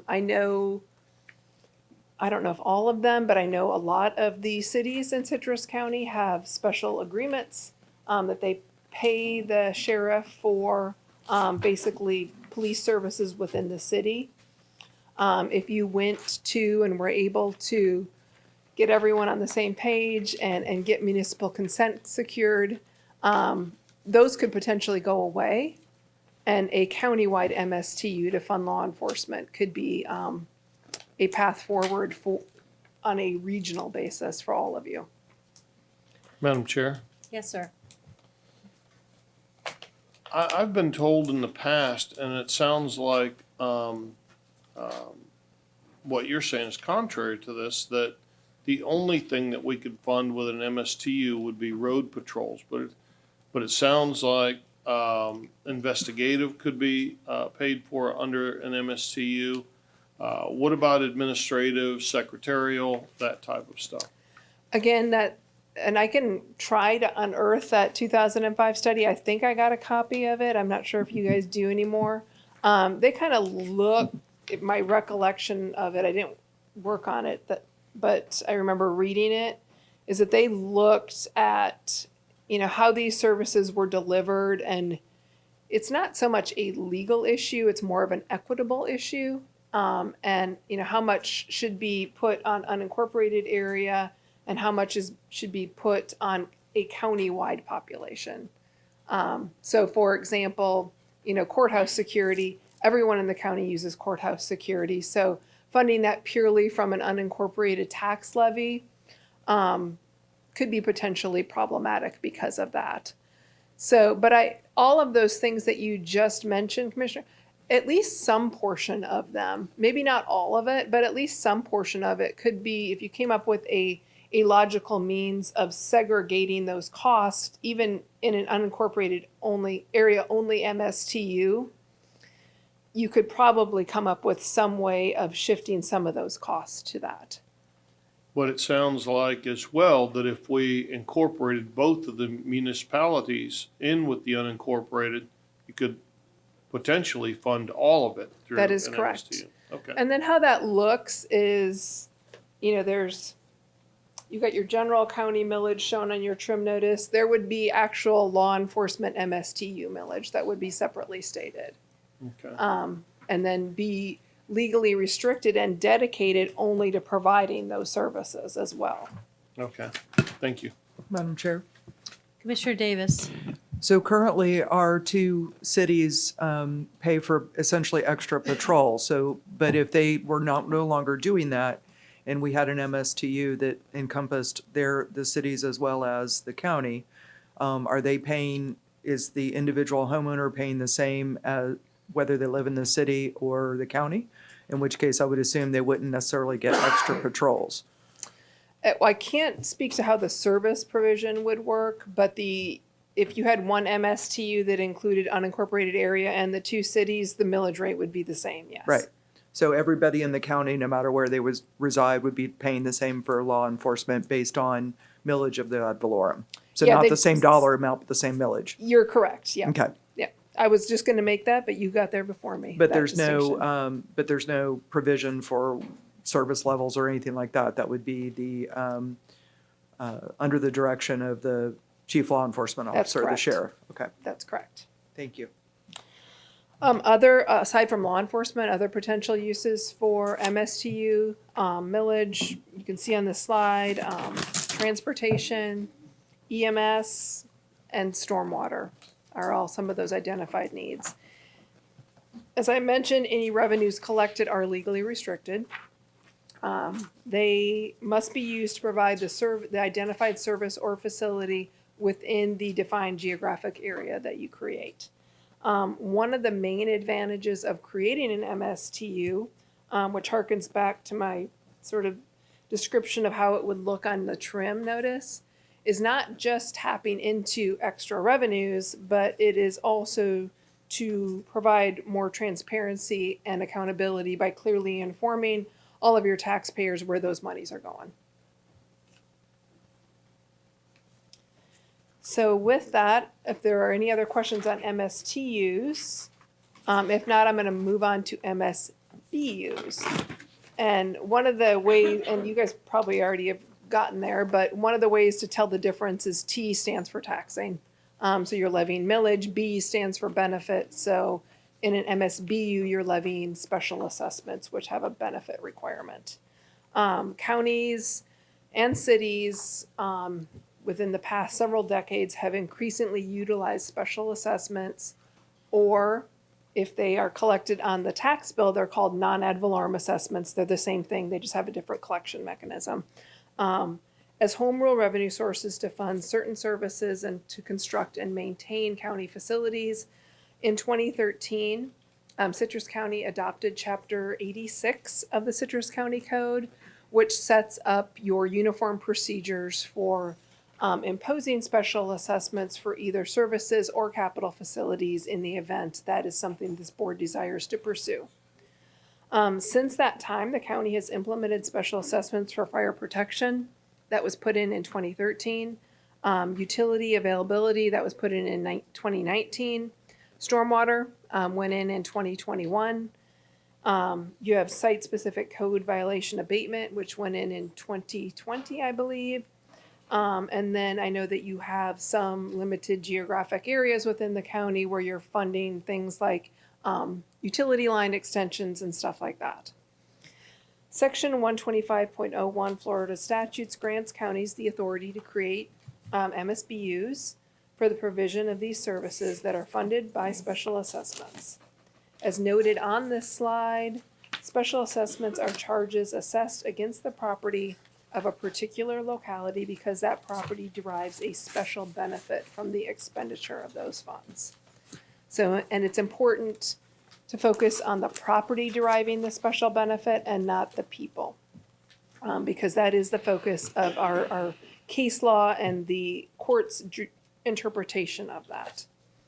The courts in Florida have defined the legal sufficiency test for a valid special assessment, and it's a two-part test.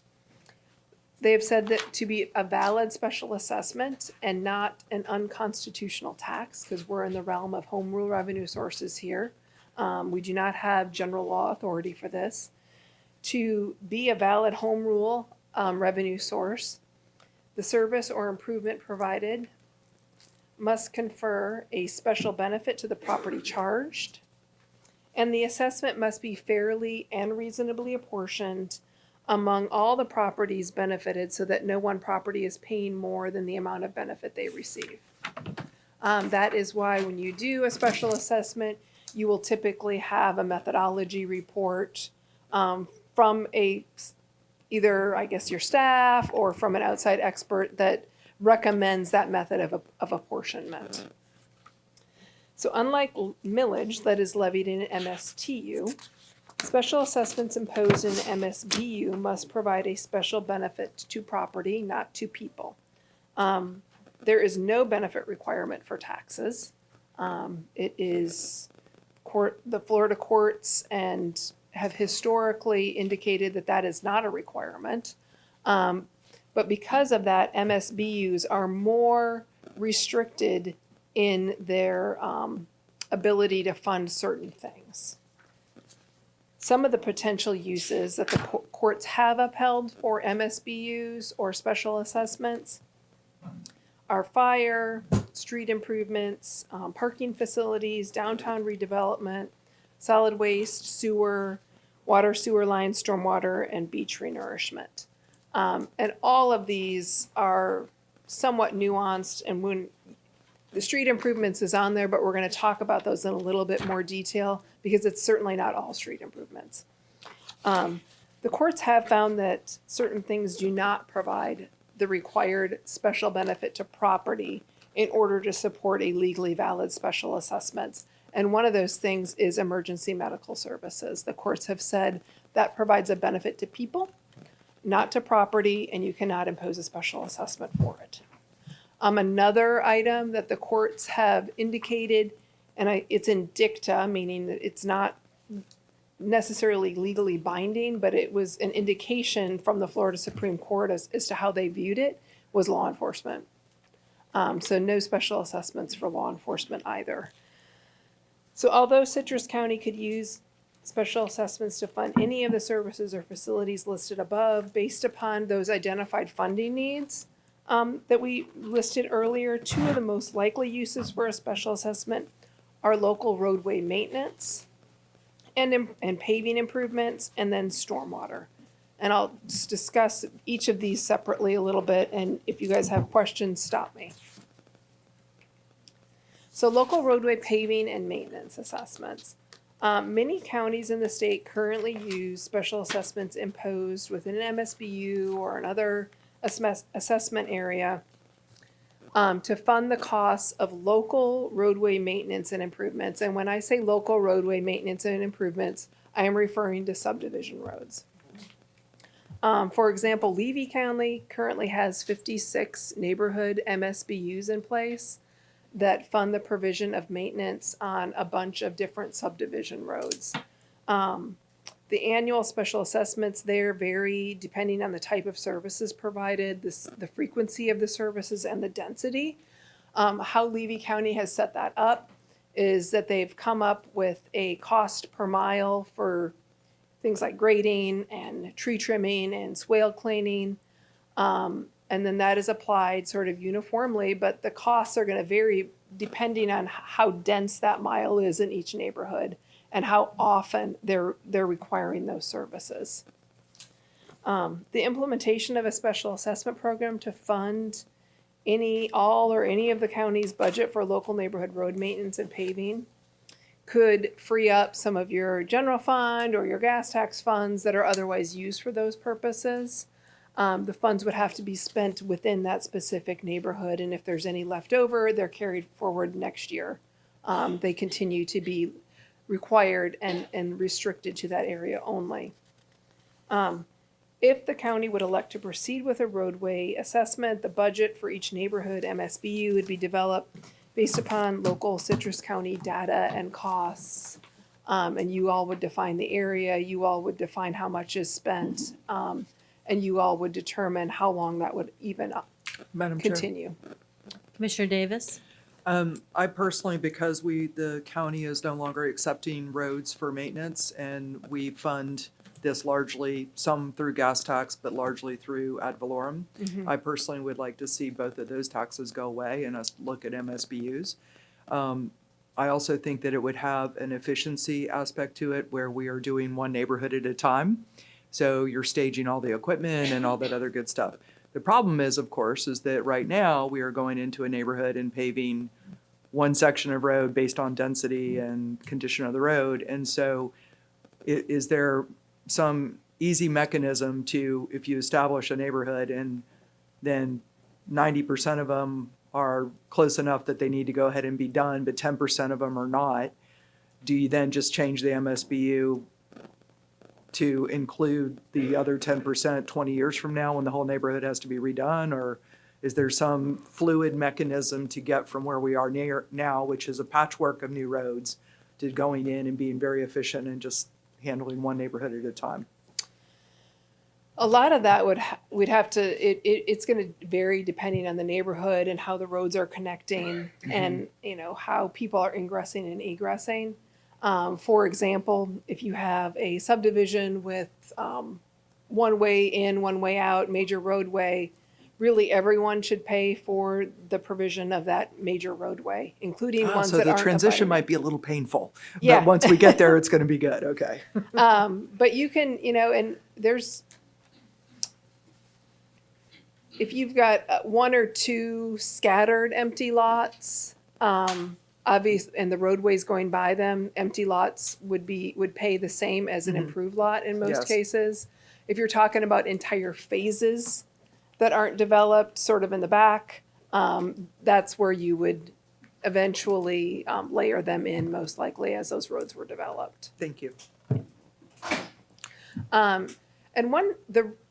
Just for a little bit of background, the reason that I talk about local roads and subdivision roads is, again, it's that special benefit to property requirement. So once you get beyond the level of a local road and you're talking about a collector road or an arterial road, if you think about it, you can no longer say that the property owners abutting that road should be paying for all of that roadway usage because you have so much passerby traffic. And so that's why local roads are particularly suited for this type of treatment. So stormwater. The county has a stormwater service assessment that was implemented in 2021 in order to fund various countywide stormwater management services. And I say countywide, I should have said unincorporated area-wide because it is only an unincorporated area MSBU. I know that because stormwater does not obey political jurisdictional boundaries, it's one of the very unique things. It goes wherever it wants. A regional approach to stormwater and related water quality projects could benefit the entire countywide drainage system. To accomplish this objective, the stormwater service area could be expanded to include one or more cities. But again, under section 125.011Q, even though this is not a millage levy, it's a special assessment, and it does not impact that city's ability to levy millage or ability to levy any sort of revenue source, there is a general law consent requirement. So anytime you're going to include a city, they would have to consent to being included in that program. However, with the county's stormwater service assessment program expanded to include the entire region, the county and any impacted cities could devise a regional approach to funding stormwater quantity and quality projects. And I know a lot of those are specifically within some of the jurisdictional limits of cities. And so, again, if you could get everyone on the same page, this is something that you could pursue in future years. It would look a lot like your existing stormwater assessment. It would just be levied on a broader area and your budget would look different. And you would likely have some sort of interlocals in order to dictate how those funds are going to be spent and where. So next, utility franchises. This is one is identified in 2012. I don't think Citrus County currently has any utility franchises right now with any of the electric providers or natural gas providers or any other public utilities that are operating within the county's rights of way. The county could require a franchise for operation within county rights of way and negotiate and enter into franchise agreements with these entities, and that agreement could include a franchise fee. And a franchise fee is a charge included in that franchise, which is for using public property. It's considered sort of fair rent for using public rights of way to stage their facilities.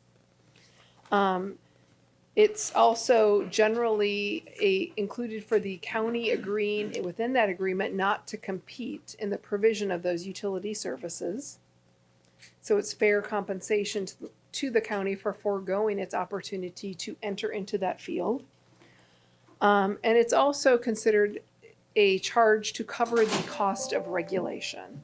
The franchise fee would be a reasonable charge for the cost of the local government regulation, and it must not be arbitrary in consideration of the public property rights that you're relinquishing to let the utility operate there. As it relates to electric utilities, these are very common around the state, so common that the Florida Public Service Commission has a rule specifically on them that says if there is a franchise fee, it's separately stated and passed through on the customer's bill to that customer. In addition to electricity, it is also common for other utilities, with the exception of telecommunication companies who are regulated under Chapter 202. The reason they are not generally subject to this type of treatment is because you have the communication services tax that you get from those companies, and that is their sort of contribution. Although a negotiated agreement is the most common way of imposing a franchise fee, there is some jurisprudence out there that has upheld the unilateral imposition of such a fee by ordinance as well. So typically, franchise fees are based on a percentage of gross receipts from the utilities operations within that area, so within this county. A typical amount for a franchise fee in Florida ranges anywhere from 3% to 8% of those gross receipts, although in South Florida, I've seen a lot that are a lot higher, like in the 20%. So they're definitely creeping up there down there. In Florida, for gross receipts-based fees, the 6% rate is probably, I haven't done at one point I read almost all the franchises in the state because apparently I have no life. But at that time it was 6%, but I haven't done that recently, so it may vary now, but 6% was generally the most common. And that has actually been, that percentage has been deemed reasonable by the courts as well. These revenues, franchise fee revenues, if you've received them, are typically deposited into the general fund, where they can be used to offset the costs of regulation and other general governmental purposes without restriction. So they're generally non-restricted once they come to you. Although Citrus County could use franchise fee revenues to fund any county program based upon your demonstrated needs list. Two of the most likely uses, which would be roadway maintenance and paving improvements, and this does not have to be just local, it could be collector roads and arterial roads, and stormwater services and facilities, particularly those where you've got conveyance structures in your rights of way. It would be nicely suited to those uses. Franchise fees are typically authorized by ordinance and then included in a negotiated agreement. However, remember what I said, that unilateral imposition has been upheld by certain courts. If that is something the county looks to do, to get into, it's advisable to undertake an analysis to try to document the reasonable rental value of your rights of way before you go that way.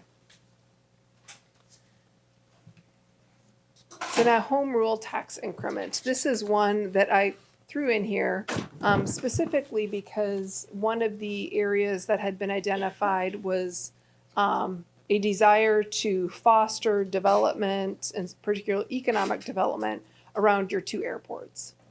Home rule tax increment funding is a method to pay for needed development within an identified area. Oftentimes, you're probably familiar with CRAs. This is similar to a CRA, but not using the state mandated process, using your own local process. But these are often still sort of blighted areas or areas that are highlighted for economic development, such as your airport. And the way this works is that a home rule tax increment area is created by county ordinance where the county deems investments are needed. But this is not a new tax. You're going to establish a base year, and then based upon the development that comes into that, you measure the contribution that you're going to put into the home rule tax and increment trust fund based upon the amount of improvements and the additional ad valorem revenue that would be generated by those improvements. So if the first year, let me use some numbers, and I'm going to use very basic numbers because I'm not a mathematician. So say you define this area and the taxable value of all the property there right now is $1 million. But next year it's $2 million. So your tax increment would be based upon that $1 million addition. And you're using that, you would establish in your local ordinance your own rules, so you have a lot of flexibility.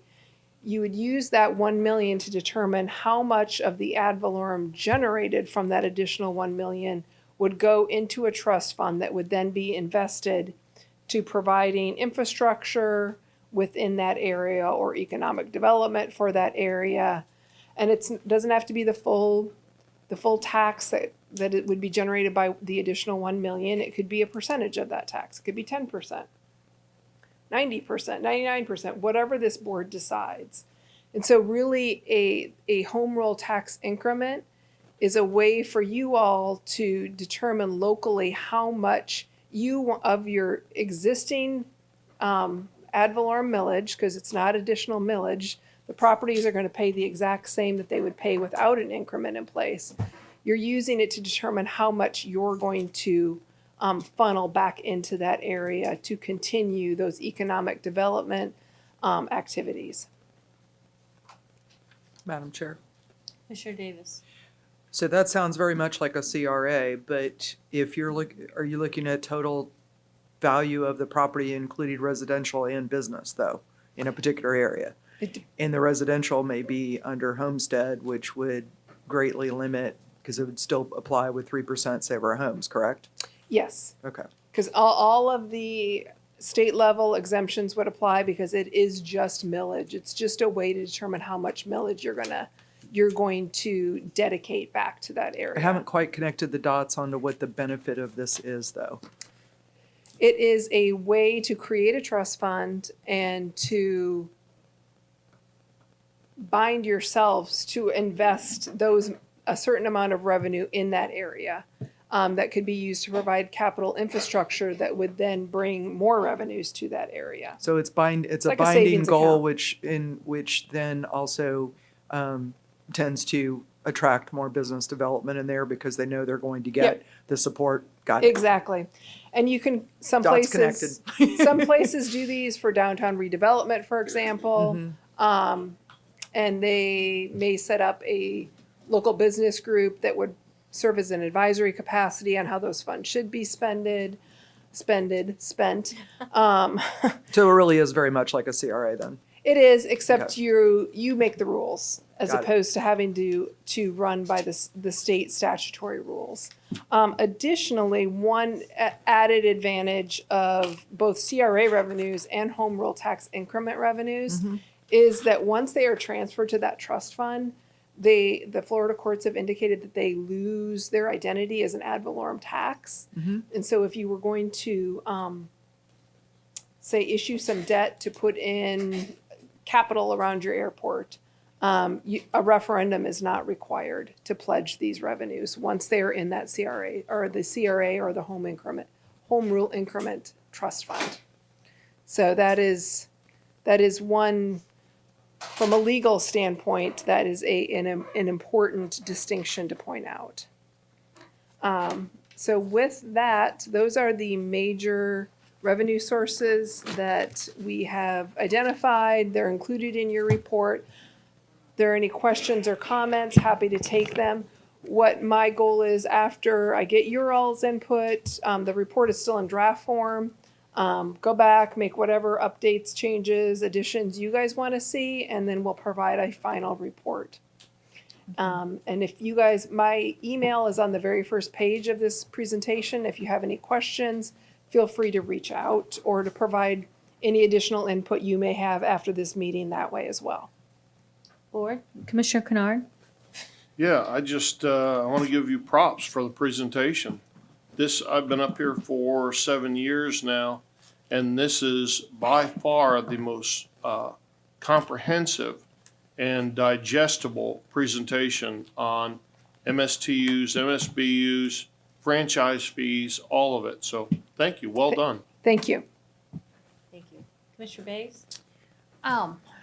I think for the public, sometimes, they hear this, and I have looked at Marion County for a long time and how they tax. They have basically shifted residential road resurfacing. They've shifted law enforcement all to an MSTU. And what I like about it is that it's specific in nature. It's very accountable. The monies cannot be used for anything else. And not to get lost in the equation, but they've reduced their millage, their ad valorem millage down. So I think don't quote me, but I think their millage is still somewhere around 3.75, maybe approaching 4. But they have those expenses taken care of through the taxation of these special revenue funds. And it becomes very accountable to the citizens. They know exactly what that's being spent on. And it holds departments somewhat accountable for that. So I'm very interested from a standpoint of I would like to see a residential road resurfacing program, and I would like to see law enforcement specifically would be the two that I would want to look at. I use some rough and dirty numbers from estimates, 1 mil estimates from 2022. And if my calculations are somewhat it looks like just by law enforcement, we could reduce our millage by almost 3.5. I mean, on our ad valorem.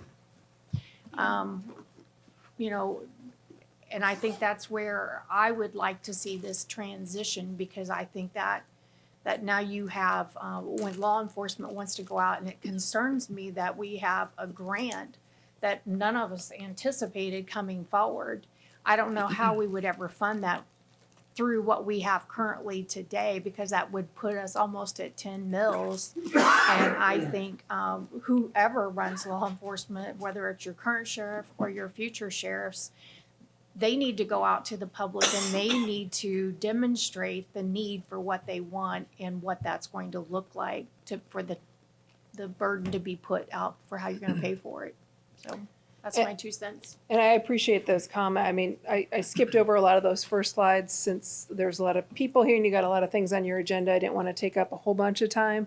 But one of the main things I was going to point out was, like, in addition to additional revenue, a couple of very important things are that accountability as far as these revenue sources, and additionally diversifying your revenue sources so that you don't have all your eggs in one basket. So I appreciate those comments. To Commissioner Bay's point, I think all of us really despise paying taxes, and so people want to see what they're getting for their money, and they want their money to be invested wisely. And so I absolutely agree with Commissioner Bays that our tax structure is incredibly lopsided, and we are going to get awfully close to 10 mils unless we start making some changes. And so I too would like to see our ad valorem millage come way down, because that in turn also increases the chance of economic expansion and things like that. So it improves the quality of life for everyone. But we have a lot of retirees, a lot of folks on fixed income, so it's a difficult thing. But getting the road resurfacing off the ad valorem and getting rid of our local gas tax add-on, getting rid of the ad valorem for road resurfacing would be a huge win.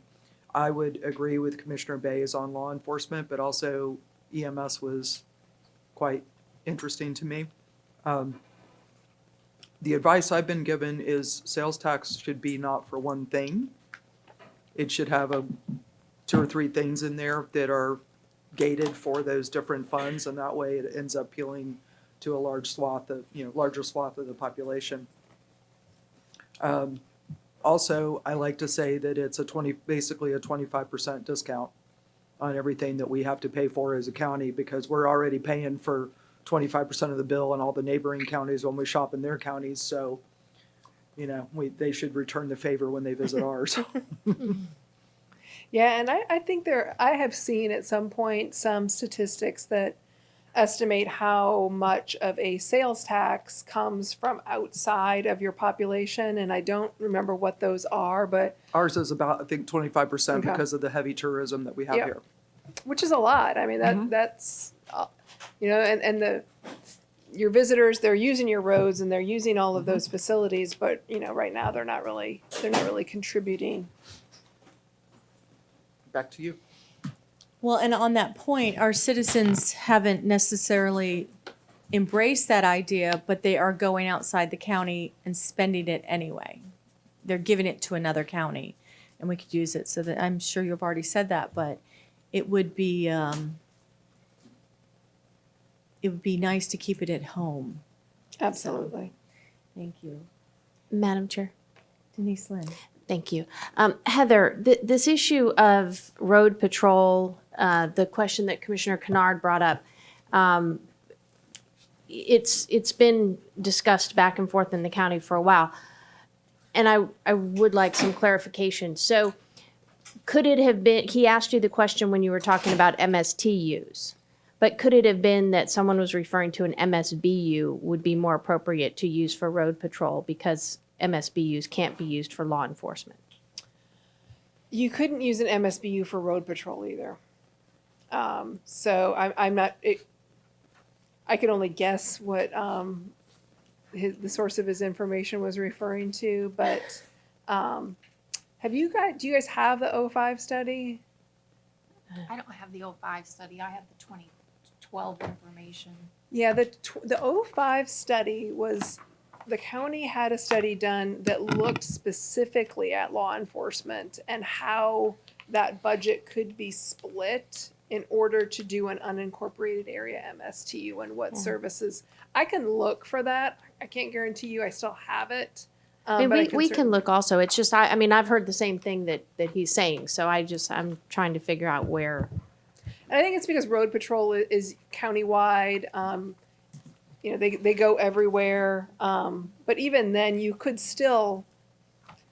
look at a metric such as, miles of roadway patrolled, and you could still divide that between the unincorporated and incorporated areas if needed. So there's still a way to get there. It just depends on, how far you want to reach and how much you want to shift that way. Because keep in mind, if you do unincorporated area law enforcement, the countywide law enforcement is still going to come from your general millage, which everybody pays. So you're trying to find some sort of balance between the two, is all. Sure, babe. I've looked at Marion County and they shift the lion's share of law enforcement onto an alternative revenue source, and I don't know how they're doing it, but. And I can ask them too. I mean, I work for them, so I can certainly reach out and see if I can find out more information about that as well. Anything else, board? Thank you. Thank you. I'm sorry. You can use an MSTU for law enforcement, right? That is what we're talking about, yeah. Right. Okay. Right. So, but I'm just saying more than just road patrol. I think that's what we looked at in 2012 was road patrol. And I would like to see a more inclusive way to shift the majority of that. I mean, I think we're roughly, and that doesn't include the 2 municipalities and it doesn't include the school, but I think the county is roughly at 39 million for the sheriff's budget now.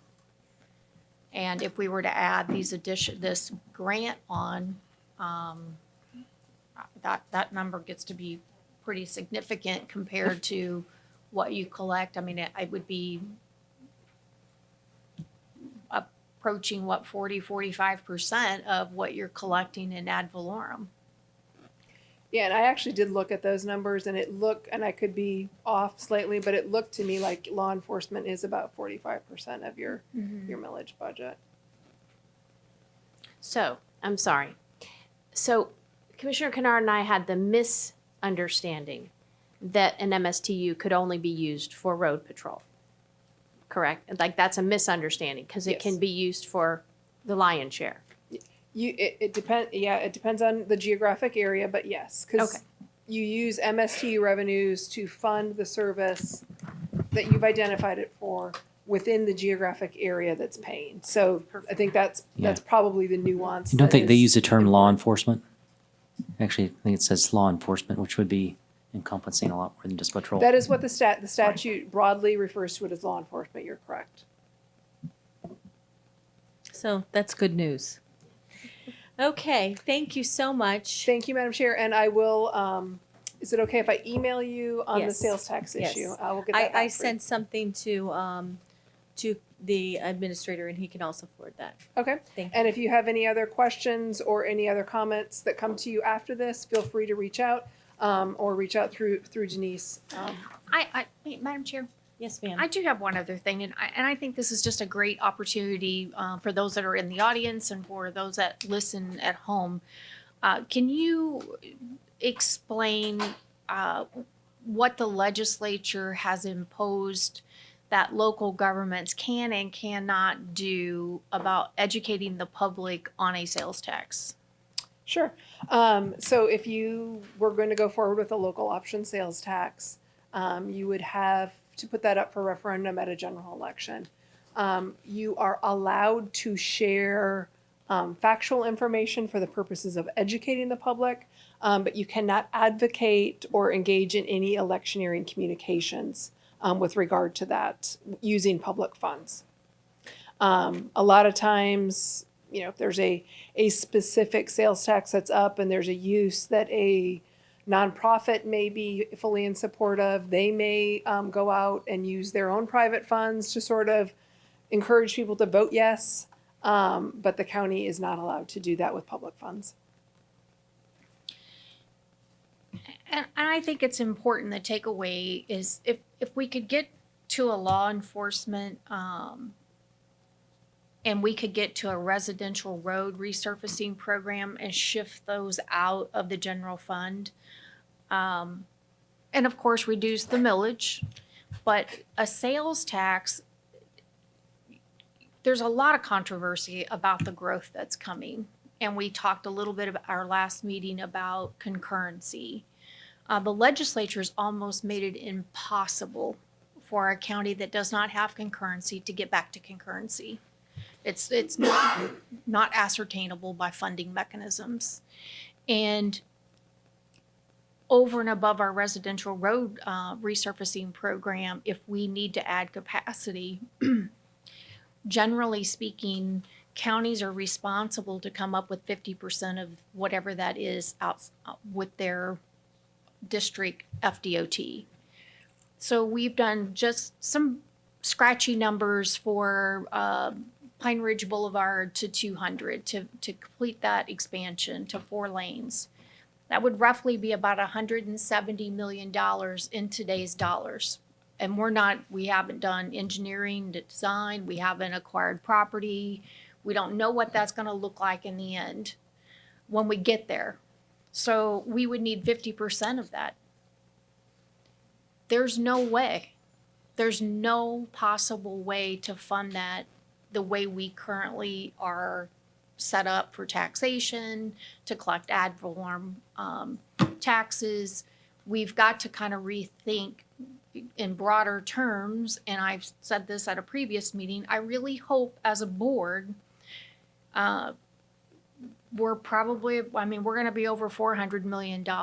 I hope this board takes budgeting seriously. I hope that we start to do a 5-year forecasting on revenues and expenses so that we can anticipate where we're going and how we're going to get there. Because I don't know anybody with a $400+ million budget thinks about it on an annualized basis, and it's like a roll of the dice. So I'm encouraging my fellow board members to get really serious about how we're going to deliver these services and what the expectations are of our community citizens. Thank you. Anything else? Okay. Thank you. Thank you. Okay. H6 is a presentation by PFM Financial Advisors for utility debt issuance. Mr. Glover?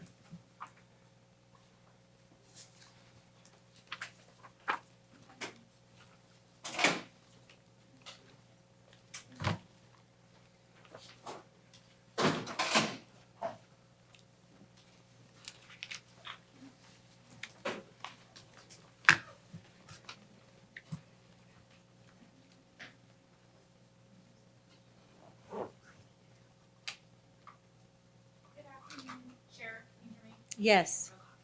And Commissioners, this we brought to you a few months ago. This is utility reimbursement debt. Is it working now? Yep. Okay, there we go. So we brought this to you a few months ago. This is for the utility fund and 2 projects that they have already used reserves to fund the citizen portion of connections. Going forward, these projects will be done yearly and they will be tax exempt. These 2 projects have already been done, so when they went out, they are taxable debt. We have the county's financial advisor, PFM here, Jay Glover, as well as bond counsel. If you have any questions, I'm going to go through about 3 slides to just go over what was received when we went out for basically bids from banks. So we received 4 responses. You can see the not to exceed amount, the maturity date, which is all the same, taxable interest rate, the calculation, and prepayment provisions. So PFM basically ranked the responses. Citizens First Bank was the best response. There is no prepayment penalty. Hold on one second. This is the amortization schedule. So over the next 15 years, the repayment of the interest and the principal, the total debt service. The interest rate when they were able to lock it was 5.970. Obviously, that's quite a bit different than what we had seen in previous years. However, we did pull the information for these 2 projects, and the total amount of interest being repaid is going to be at 6%. So it will cover both the principal and the interest repayment over the next 15 years. And that does not include the payment for the tax collector, the property appraiser. That is separate. And then basically, if you have any questions, myself, Jay, and Michael are here. So we're just looking to see if the board is in agreement, if we can do the debt issuance to have the utility fund repaid. Obviously, $1.5 million today is going to produce a lot more than it will when the utility fund is finally repaid in 15 years if we don't do the debt issuance. Board? Yeah, we've got a question. The Right now, we're charging 6%. You're saying that we can get this at 5.9%, but that doesn't include the payment to the property appraiser and who else? The tax collector. So does that remaining 0.1%, is that enough to cover those payments? Or are we going backwards? No, it covers it. There is a separate charge for admin fees Okay, in the assessment. okay. Well, I don't know why we don't do it then. And doesn't it help our rating by doing this, Mr. Howard? Yeah, our bond ratings in the future, it has a positive impact by doing this. Yes. So if you're, any other questions? Madam Chair, Commissioner Davis? I will make a motion to approve H6, B and C. Second. I have a motion by Commissioner Davis, second by Commissioner Kennard. Is there any public comment on H6? Seeing none, is there any further board comment? I would just like to chime in that it's, I did ask all those questions ahead of time, and it's fiscally very good management, so thank you, Aaron. All in favor, say aye. Aye. Opposed, say nay. That passes 5-0. Thank you, Aaron. Thank you. Okay. Open to the public. So, at this time, we're going to open to the public. Appreciate y'all standing there against that wall and listening to all that stimulating tax information. You will get 3 minutes to speak. Please fill out a green card and direct your comments to the chairman, please. If you have a letter on file, you would get 5 minutes to speak. So first speaker, please.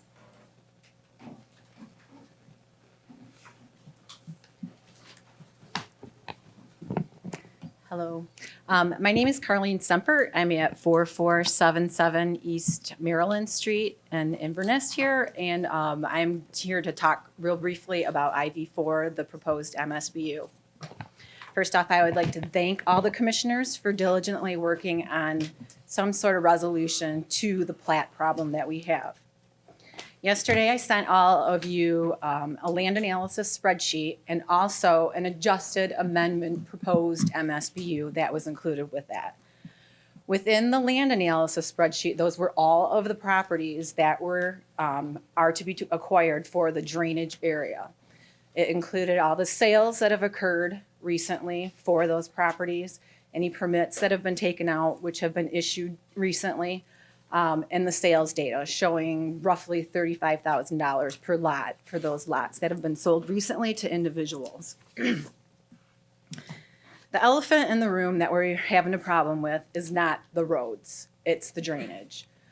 Back in 1972, the Board of Commissioners approved IV plat and its public purposes, which did include any drainage utility areas. So we know that if there were to be a road assessment, there would be a special assessment on that, along with the drainage. However, if you look closely at the proposed MSBU given by the Public Works Department, that $19 million for land acquisition costs does not make any sense at all.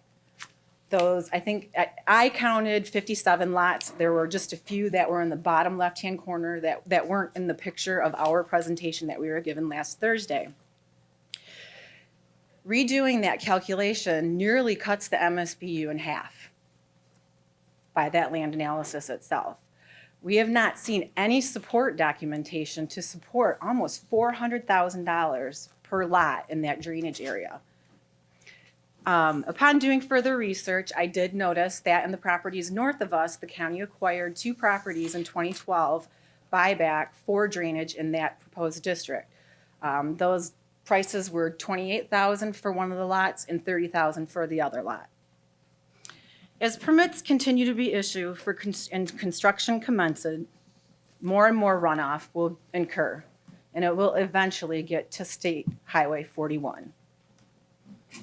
As a former Deputy Public Works Commissioner, I've worked closely with small, low-income communities to fairly and equitably bond projects such as IV4. I believe that the Citrus County Board of Commissioners and Public Works Department can do the same. Thank you. Thank you. Next speaker. Good afternoon. My name is Ross Fredrickson. I've lived in Inverness Villages 4. You'll be getting a series of questions from a number of us. As the erosion and water flooding takes place, and it has been taking place forever, my question for you, and I know the county does not own the roads and will not accept responsibilities for the roads, but why hasn't there been anything put in place to prevent this runoff or erosion from taking place? Either enforced by the so-called landowner that we don't know of because no one will admit who the landowner is. So that's my that's question one. I'm still trying to wrap my head around how this all came about. And all I continue to hear, and going back to last Thursday's meeting, was before this, I'll say pimple popped. It was too late for the county. The county was not involved. The county did not know what was going on before this all exploded. I find that impossible to believe. There's zoning and planning. There's a board of commissioners, okay? There's a building permit for the county division. How could any of this not be known what was possibly going on? As was talked about in last Thursday's meeting, it was brought up that there were a number of bad players or characters that have been involved with this from the beginning. I believe, and I strongly believe this, that the county is also one of those players or characters. My last question is, and it was stated on Thursday, that blame, partial blame, was put on the City of Inverness for bringing water into IV4. And that the county was not aware of this ever happening before it was too late. We now know that is not true. It has been stated that the City of Inverness had correspondence with the county multiple times, and the county gave them the authorization to run water into that development. So, my leaving remarks is, I would like to know when the county is going to come clean and accept some type of responsibility for this mess. Thank you. Thank you. Next speaker. Oh my God, Sabrina Watson, speaking for Exceptional Life Project today. I'll take 5 minutes, please. Nice job, super nice job, disenfranchising all the public today. We finally managed to pull that off, keep us all here an extra 2 hours like we have nothing better to do. And we learned that fraud is not fraud and that taxes are not taxes. And we got an education on how we can steal more money from the people in the county. It was interesting. So apparently it's shenanigans day. Let's get this show on the road. Let's get started with possible backroom meetings or deals. Apparently Kennard has met with Jeff Atwater or one of his representatives regarding the car wash and storage facility in Lecanto. Maybe that's not what was stated, but apparently that's what happened. Need I remind people that this is the third time Kennard has been outed for backdoor meetings. On the funny Madam side Chair. of this deal, however, Excuse me. is that Kennard's It's My Time to Speak is actually supporting and providing funds to the Whoville Gazette that outed him. Could you pause that? It also appears. Do you have a point of order? I do, Okay. please. We can't have someone making a tax that could be liable for something on any commissioner up here. There's no information. This is my time for my First Amendment public right to speak. Keep your comments Madam directed Chair, to it's me. 100% I am directing at you. false. Okay, keep your comments to me. I didn't put it out in writing. I'd be fine if she was up here saying she didn't like the way Commissioner Kennard I didn't voted put it on out in writing. something, but I to didn't start put it out in making writing. all of these accusations, I is didn't put it out in inappropriate. writing. Okay, I'm just repeating what's excuse me. there. Keep your comments to me. This is her time. Unfortunately, public comment, we've all had attacks on us, and this is their time. They can do that. But you have to address the comments to me. I am addressing the comments. Okay, too. so I'm actually just- reading them. But while we're at it, it also appears that Finnegan is meeting with the same people, and she posted that publicly on social media. I just want to remind Can people. you pause it for 1 second? Madam Attorney, is this allowable? My understanding is that the board does not allow personal attacks, so she can make her comments not referring to anyone in particular. Okay. All right, so I'll rephrase. We have female commissioners going places with Jeff Atwater, who are posting pictures on social media of their great time with him. Are people paying attention? It's time to wait for the vote because it's coming. In the monkey business category today, after the nonprofit fleeced the public for money, and then this board also fleeced the public tax dollars for supposed upgrades to Monkey Island, there is now a petition for the monkeys to be returned to the island. It appears the AC will need to be pulled out and solar put in. I haven't confirmed any of this yet, but you need to ask who got paid for this and who else is going to get paid. This is exactly how fascism works: corrupt de facto government in bed with corrupt business people. Before anyone says they didn't know about the AC, it was your job to know. Apparently, the TDC is now the de facto bank account for Crystal River. First, the TDC helps fund the cleanup con job for the benefit of Crystal River, which will again be poisoned by the FWC and its minions, and now Crystal River is back again.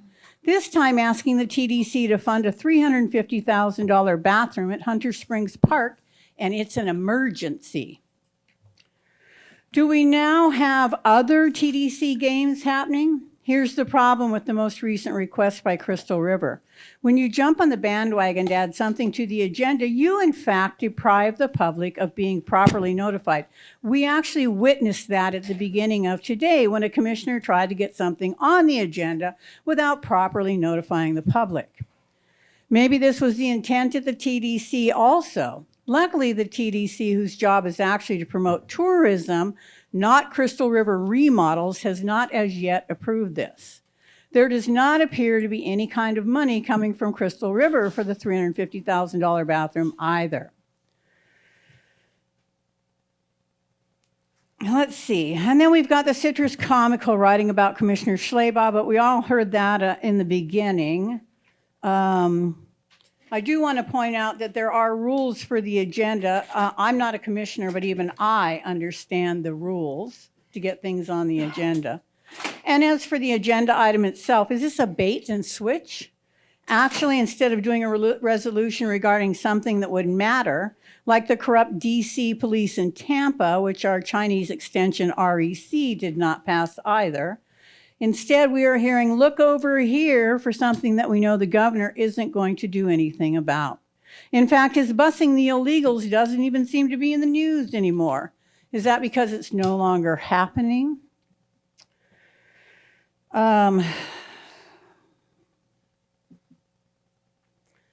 So did the audit actually show the theft and fraud of the use of the credit card? But we heard fraud was not fraud. Taxes are not taxes. And revenue can be got in all kinds of forms that are not called taxes. Come on, people, it's time to wake up. It is time to see what's happening, not here, but everywhere. If it walks like a duck, call it DeSantis, folks. Next speaker, please.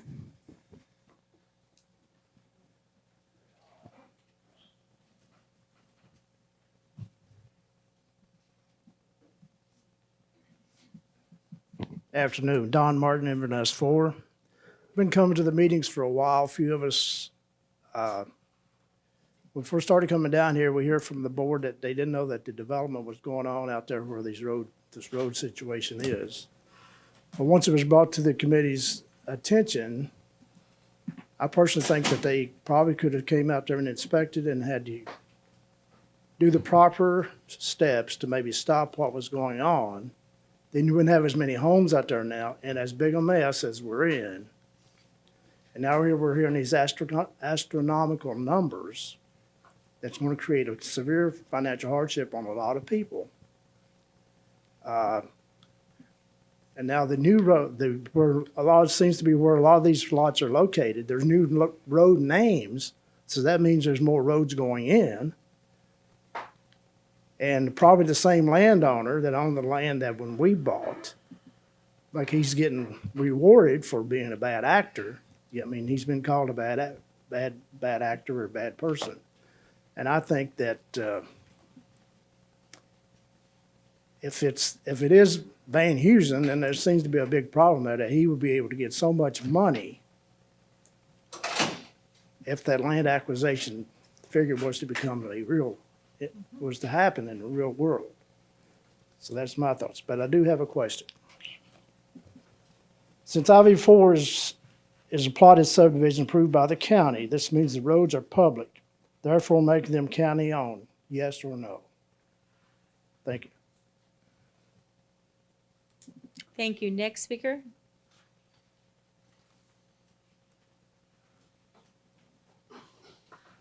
Name is Fernando Martinez. I'm a resident at Village 4. And my question is, have the property owners of the drainage area been notified? And why are they still having permits out there? Okay? Thank you. Next speaker, please. Marie Williams, I live in Inverness Village 4, and I would just have a question. I tried to ask this the other day. I raised my hand, but there was too much going on. I would like to know, that's fine. I would like to know who requested the utilities, our water, our electric, and our gas, and Spectrum to be put in, and who paid for those. Now, I realize that some people had to pay for, or they attempted to try to extort a large amount of money for their Spectrum to get into their homes. My home, the Spectrum was already there, so I didn't have to pay anything for that. And my other comment is Inverness Village 4. We are 300 lots plus. We have contributed, and we're going to continue to contribute to the Citrus County. I mean, a single lot with nothing on it, average, was paying anywhere between $75 to $100 a year for their taxes. Now that we have homes there, and this is a ballpark, but a minimum, now our homes, we're being taxed $1,700 to $2,500 a year. So somewhere, the county should be held responsible, and we should not have to pay this astronomical amount just to get drainage in our community. Thank you. Thank you. Next speaker.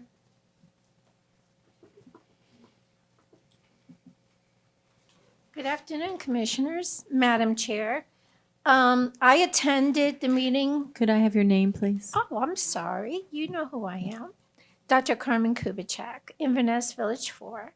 I attended the meeting on Thursday along with some of the members that are here, the residents. And the meeting I found to be clear as mud as far as I'm concerned. We didn't get any information prior to the meeting, so I know the handouts were shown here. But if you look at the map, it's so tiny you can't really distinguish anything. So being familiar with the process for the last 2 years with Commissioner Davis, along with some of you up on the board, I was a little perturbed that we haven't come to a resolution.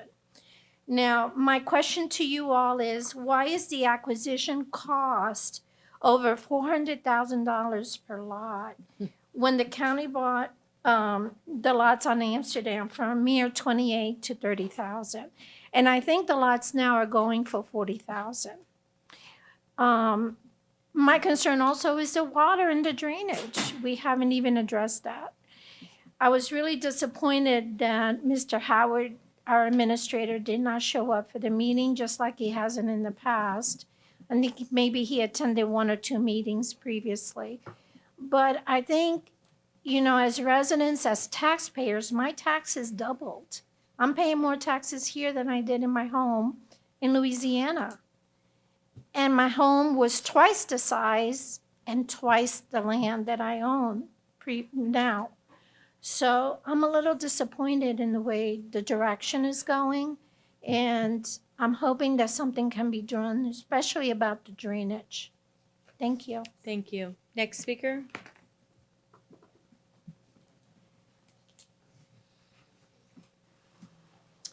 Gwendolyn Martin in IV4. This county's been aware of this issue from the start. The county did not do their due diligence on protecting the residents of IV4. It has also been stated by commissioners, we were not commissioners when this situation began. Well, when a commissioner is seated, they inherit all parts and actions of previous commissioners. The question is, were impact fees collected on each one of these homes? If impact fees were collected, where are those impact fees showing on this great number that we got Thursday? And as far as all our answers have been, you bought on a dirt road. Buyer beware. What do you expect what you paid on your dirt road? There is no one in IV4 that is complaining about paving the roads. We knew we had to pave the roads. Common sense would tell you you had to pave the road. Did any of you look to see if there was infrastructure that should have been in there when the county accepted the plat in 72? That's not something a resident or a person looks for. And as far as buyer beware that I've heard 15 times, in 1985, the Florida Supreme Court took buyer beware out of residential real estate. It only pertains to business real estate now. And as far as there was no permit issued for the water, Eric Williams from Inverness, the City of Inverness, did come to the county. The county said, those aren't our roads, they're private roads. That's all I have. I want to know where the impact fees are. Thank you.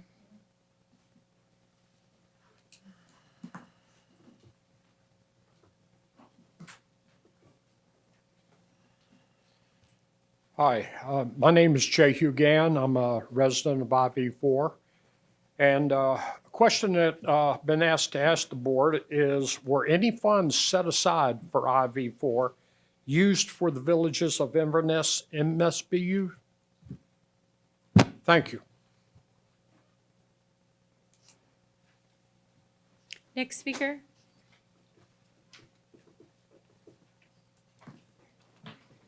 Good afternoon. I have a different topic. All right. First of all, we got large tax increases as residents, property tax increases, and that's fine. However, when all this went into effect, you also gave all of the employees a 4% pay raise, which is a nice idea. I'm on Social Security, I got 3.2 COLA raise. So it's close. Doesn't cover inflation. However, the county administrator also got a 4% raise. It is not fair to be putting on the budget or on the agenda for today another increase for him for another raise on top of the 4%. Okay, and I figured this out mathematically both ways, and however, he may have wanted $225,000, but that wasn't what we offered him. We offered him $197,500. He accepted it. That's what he should have been happy with. Okay? He now has $205,000. To bring him up to $215,000 in less than a year, from $197,000 to $215,000, is ridiculous. This is not Washington, D.C. We do not have the expenses that people do in Washington, D.C. Our county is made up of a lot, and I say a lot, of retired people who live 100% on Social Security. Nowhere did I get a $10,000 bump in my Social Security this year, let alone an additional $8,000 to bring it up to an $18,000 bump in my Social Security. So I think it would be very unwise for a conservative Board of County Commissioners to give another increase on top of a first increase. You should be very happy that you got the original increase. And that's only fair. 4%, which all the employees got, is 4%. Now his 4% is a lot higher than the others. Also, we do have an assistant county administrator now. We didn't used to have one because the other county administrator said he didn't want one. He said he didn't need one. So that means our county administrator is actually doing less work than the previous one. But I'm not saying he doesn't do a good job, because he does do a good, and I want to say that, he does do a good job of what he's doing, because we are finally spending the money that was set aside for projects that were supposed to have been started years ago. I mean, these projects that we're paying for now are finally getting done. Thank you. Next speaker, please.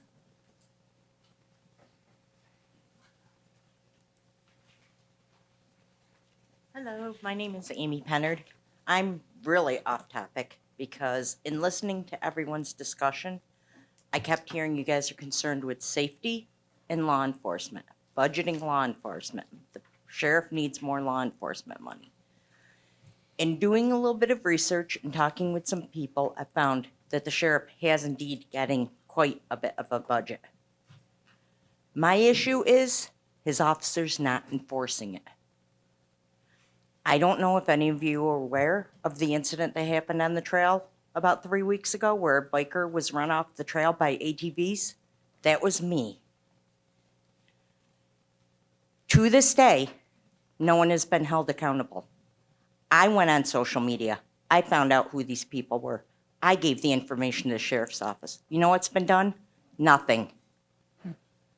In putting out my requests on social media to help identify these people, I have had people private message me saying, the sheriff in this county does not do his job. You keep giving him money, and all you hear is less and less being done by the sheriff's department. The other aspect is you're giving him money and money. Is the sheriff's office audited to find out how he's spending all this money that you're giving him? Because the information that I've received is there is no audit in the sheriff's department.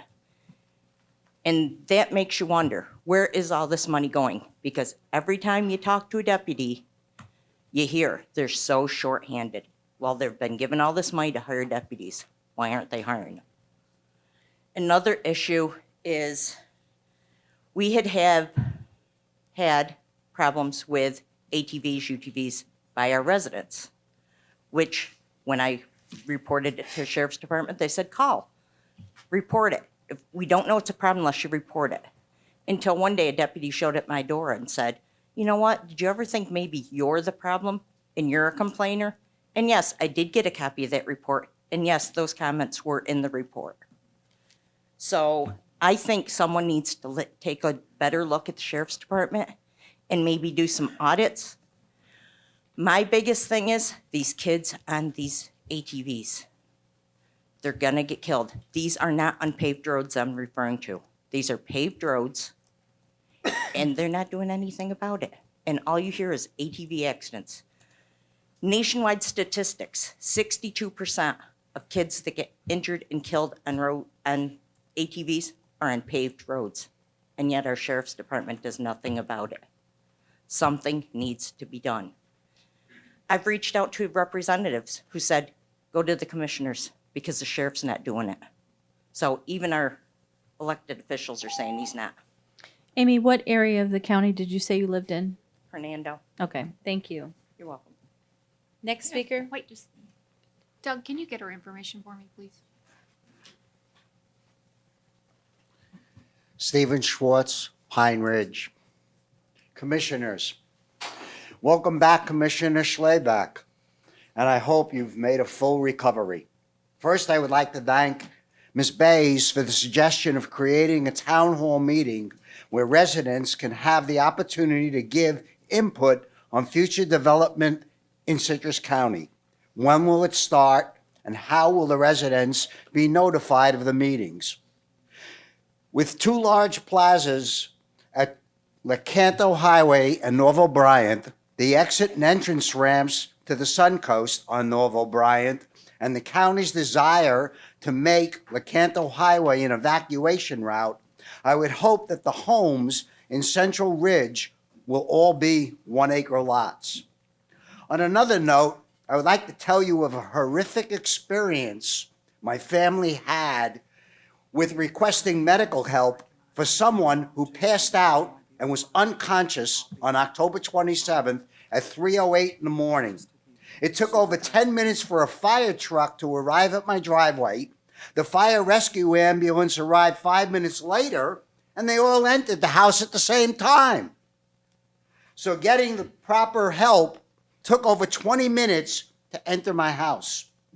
I knew a person at the hospital, and in a discussion, I was informed that the response to my house was only 7 minutes. Fortunately, the member of my house was okay, but I asked the question, why is there a difference in response times from what I know on my phone and what they wrote down? If they are putting down less response time than the actual time, then we are getting less accurate readings or response times, which is used to determine if we need less fire rescue or more ambulances in the county. They did 2 EKGs within a minute of each other, and they were useless to the emergency room as they had conflicting results. On another issue, I am still requesting to know who owns the sewer system at Nature's Resort and how much sewage was released into Halls River during the hurricane. My biggest concern is to guarantee it doesn't happen again. Finally, I would like to know when the issue concerning Pine Ridge Golf Course will be rescheduled. I thank you for your response and your responses. Thank you. Thank you.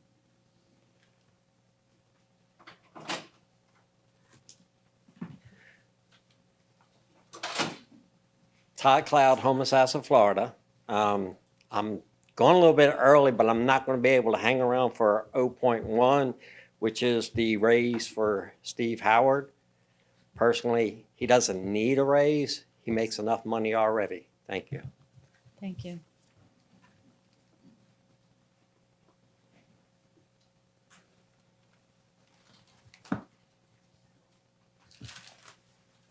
Hello, I'm Gil Phelan from Lecanto. Yeah, I agree. Great job in getting rid of the riffraff, huh? Keep us waiting for 3 hours. That was planned for sure. Anyway, you're supposed to derive your powers from the consent of the governed. But because you've abused your powers and ignored the will of the people, it's our duty to abolish your power over us and institute a new government. And I'm talking the whole federal chain. This is despicable what's going on.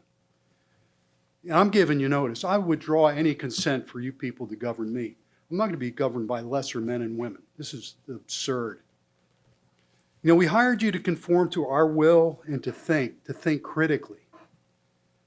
Real thinking isn't easy. And what I see here a lot of times is the thinking of a 5-year-old child. Okay?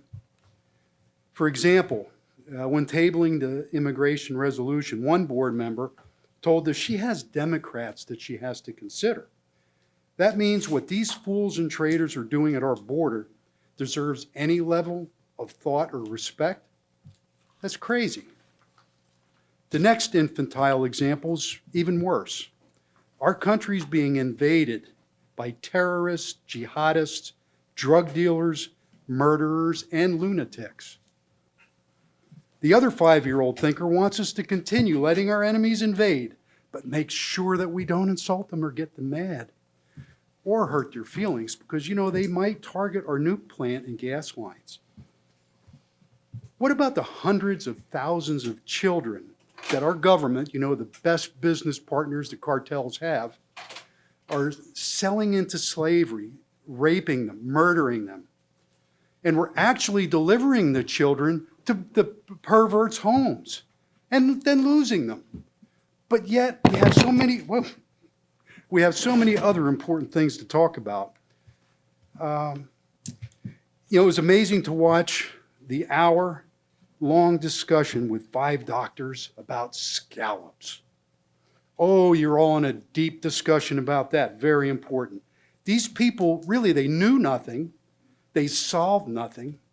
And they couldn't even identify if there was a problem. Yet there was an hour spent while the immigration stuff is tabled. I just don't get it. You know, we're being robbed and murdered and endangered, and everything else is more important. Your budget, you knew that this was going to happen. You knew that if you kept, why don't we have seats? You know, us citizens are the least important people in here, aren't we? We don't even have seats or a table or a ticket machine with a number for people to speak. 2-3 hours, people are supposed to stand there and wait. How disrespectful.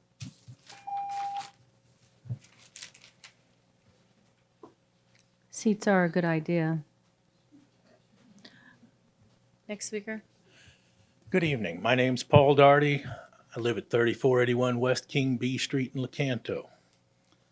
I've appeared before the board before. I'd like to say that I think you guys are, for the most part, on the right track. The county is moving forward, and I thank you for that. You recently voted on tax increases for the county. Most all of us got an increase in taxes. I have a question, maybe related to H5, I'm not exactly sure. But I noticed when I checked the property assessor's website for some properties similar in size and nature to my own, their taxes had actually gone down, and considerably down, 50, 80% in some cases. I have a list of alt key numbers, 3 of them here, which I'll pass to her when I'm done, that I would like to receive a written response from the county as to why these 3 particular properties had their taxes go down extraordinarily. It may be related to something I'm not aware of. It may be just they were evaluated differently somehow. I'm not really sure, but it's kind of puzzling. I'll give this to her. The other thing I'd like to speak to just very briefly is H3 here, the IV4 MSBU. One of the commissioners raised the point about soil borings during Burrell Engineering's presentation. And they were talking about 10-foot borings and so on, and how they were all above the seasonal high water table kind of thing. I would suggest that the commission look for additional data with the Citrus County Environmental Health Department. They do septic borings to 6 feet, and I personally have done in the last 2 years about 50 to 100 of these. The results might surprise you in relation to what you're talking about with Burrell Engineering. My personal feeling is they're about 70 to 80% on track, but there are interesting differences in what I would say and what they would say on this particular drainage issue. Thank you for your time. Mr. Daughtery, did you talk to the property appraiser about those alt key numbers? Yes, I did yesterday about 4 o'clock, Okay. and then I did call the commission offices right after that and got similar but not the same answers. So I'm kind of confused as to the tax meaning of this. I'll look into it. Thank you. Thank you. Next speaker.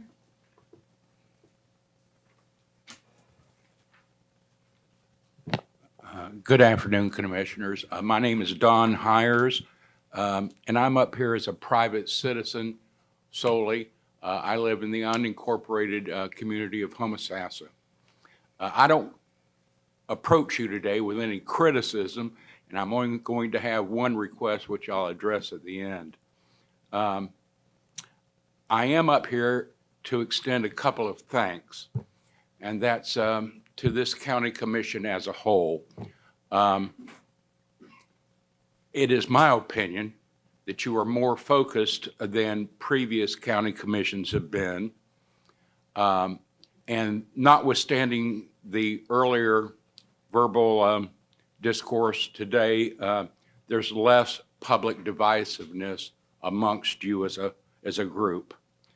It seems there's more collegiality, which makes you more focused, especially with what we're facing in this county. I also have noticed that you have a commitment to focus on that strategic plan, which is laying dormant and dusty for so many years. So thank you for that. My second thanks goes to Commissioner Slabaugh for her term as chairwoman.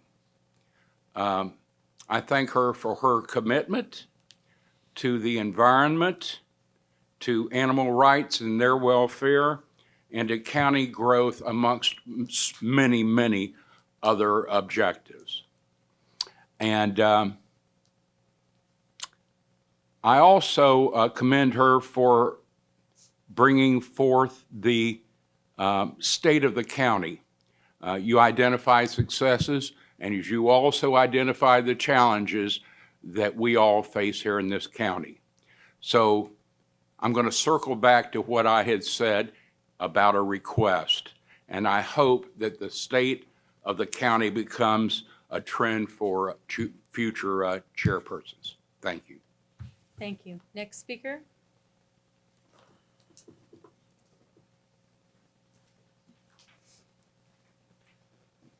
Deb Spence, Crystal River.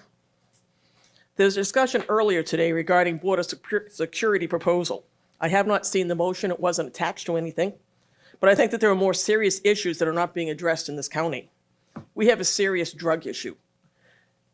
One of the biggest drug busts that happened was in Floral City. It was an American woman, a mother, who drove her car back and forth to Mexico, bringing back fentanyl. It was one of the biggest busts that the county did. This proposal for border security will not affect that at all. There's also a story recently about the mayor of Tampa who, while fishing, brought up a large stash of drugs in the waters off Key West. An immigration proposal, border security proposal, will not address that at all. We need to address the real issues that are going on in this county and not looking towards national proposals. A group that I belong to participate in Angel Tree Project. Last year, the most frequently requested item was underwear and socks for kids. So how does border security help the people of this county? Your focus has got to come back to this county and what's wrong with it. I've attached the BOCC meetings for several years now, and I have to say that this is clearly the most competent board that I have seen. I don't know what would have happened if Ruthie was available 1,000% as she wanted to be this year. It would be phenomenal as to what would have happened here. We're glad to see you're back, even at half percentage, but it has made a big difference. Having attended previous boards where nothing was happening, oh, we don't need widening 491, oh, that'll just happen. Well, we're now paying that piper. We don't need to look at airport expansion. Oh, no, we don't care about that at all. This board is addressing the issues that need to be addressed. So I give you commendations for that. I think that you all have the best interests with animal shelters. We don't need an animal shelter. Didn't we hear that from Ron Kitchen for many years? This board is doing things, and I appreciate that, and thank you all. Thank you. Next speaker. Is there anybody behind the pillar? Okay, very good. Is there anyone else that would like to We need a speak? traffic mirror or something so we can see back there.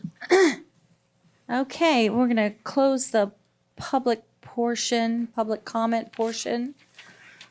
Commissioners, Would you like me to address IV4 just to get that out of the way? please. I'm just gonna, I tried to collate all the questions and comments. Acquisition, as we talked about, acquisition of land cost, the whole MSBU has to approach this from absolute worst case scenario. So the acquisition of land cost is obscene, 19 million. It is absolutely obscene. The math I did, sort of the napkin math that is not in this, is to reduce the 4 houses at the top because the lots are unified. So even though we're not taking the house, we have to pay for the lot like we're taking a house with it. And so at the top of the hill, those 4 would go away. So we would not be taking any homes, any lots that are actually improved with the structure. Unfortunately, legally, if it already has a permit pulled on it, we have to pay like it has already gotten an improvement. So that's where the math gets ugly. And then we put in 3 times the amount because people mistakenly think they'll get a heck of a lot more if they contest the buy, whereas they'd be better off taking our 125% offer. Also, we're assuming that a fair number of those lots, and no, the lot owners have not been notified because they're not an MSBU going forward. So there's no need to notify. But we're assuming that a fair number of those lots are owned by somebody who is just going to drive up the cost as much as humanly possible just because he's got, you know, a vendetta. Impact fees cannot be used for this at all. The impact fees are used for collector roads, traffic signals, all sorts of things that having your body now move into the county and build a home, that home being built then elicits an impact fee for the overall community. Funds were, as I stated earlier, funds were set aside from the original developer who went bankrupt. The county held those in trust. Then when the first division was built, what we tried to do was to do an MSBU to encompass the entire property, but Mr. Van Usen owned the lion's share of the lots because the whole lower section was not being built out yet, and he had not sold those lots. So he made the MSBU fail because it was a voluntary MSBU of 50% plus one. Had we done a forced MSBU, then that would have been 11,000 a lot. But I can't go back in time travel, and I wasn't a commissioner at the time. So to Gwen, who kindly made the point that this commission inherits the positions of former commissions, that's absolutely the case. Ad valorem your ad valorem on the house cannot pay for the roads. I pay ad valorem. My road was paid for by the person who built my house through the developer who did it properly. The county owns the roads in trust for the public use. That is separate from us taking them for maintenance. We did not take them for maintenance. We are not, somebody asked about why are there still permits? There are no permits being issued at this time. And could we have stopped it sooner? Yes, that's why when commissions change, we legally can't stop permits, but we did that up here because quite honestly, I want to thank this board for having the bravery to do that.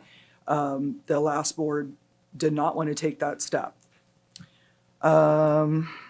Finally, with Inverness, I could be wrong. I was told that they did not get a permit. I think a public records request of the county would settle that once and for all if there was a permit. Verbal discussions and emails do not count for anything. We need to have an actual permit issued. So we either issued one or we didn't. I could be wrong. That's simply what I was told. If I'm wrong, I apologize. Don, thank you. I agree with everything that you said, other than, as far as I know, there has never been a strategic plan for the county. It's not gathering dust. This is the first one ever. So I'm exceptionally proud of that accomplishment. Deb, underwear and socks for kids, absolutely. Those are the sort of things that we need to be focused on, roads and so forth. That being said, border security absolutely makes a difference in this county one way or another. I just don't think a resolution is going to move that needle, but, and because it's not on the agenda, I haven't read it yet, but I will most likely support it once I read it. I just haven't read it yet. We have much more local fish to fry than something that's not going to actually affect any change. The border is a bleeding wound and it does need to be rectified, but I was hired by citizens to deal with county issues that I can actually make a difference on. Thank you, Chair. Thank you. Commissioner Kennard, do you have anything? Yeah, sure. I'll chime in briefly. Let's see here. Citrus County Sheriff's Office the sheriff isn't doing his job.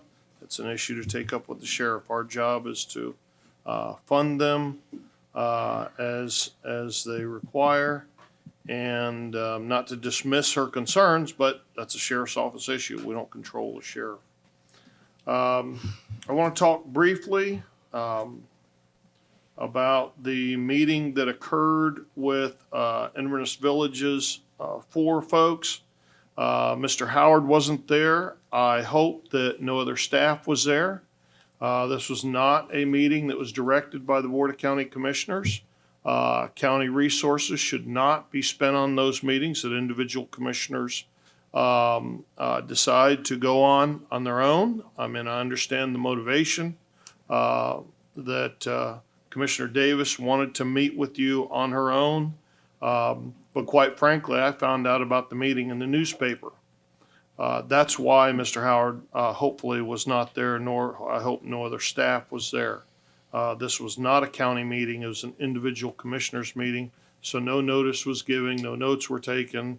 None of that was done. It was one commissioner on her own trying to get you the right information. It is my understanding that the county knew full and well that the city was putting water lines out there. We did not object to it. Whether or not there was a permit issue, I don't know. I'm not going to spend the time to go and look for it. But my understanding is the county knew very well that water lines were going out there. And quite frankly, if there weren't water lines there, each of the homes would have punched a hole in the ground and been on well water. As my personal opinion is market driving the home building there. What's driving the cost of this MSBU is appears to be the stormwater and the retention of that stormwater. My personal opinion is you'd be much better off going to the individual or individuals that own those lots and trying to reach an agreement to purchase those lots at market rate rather than having the county go through eminent domain, which is insanely expensive. Let's see, there was some other nonsense that doesn't need to be addressed, not as it relates to Inverness Villages 4, but other stuff. Why weren't property owners notified? Well, there wasn't a county meeting. And let's see, Deb Spence, Don Ayers. Yeah, all right, very good, thank you. That's all I've got. Thank you. Commissioner Bays? I think Inverness Village 4 has been addressed, so I'm not gonna go there.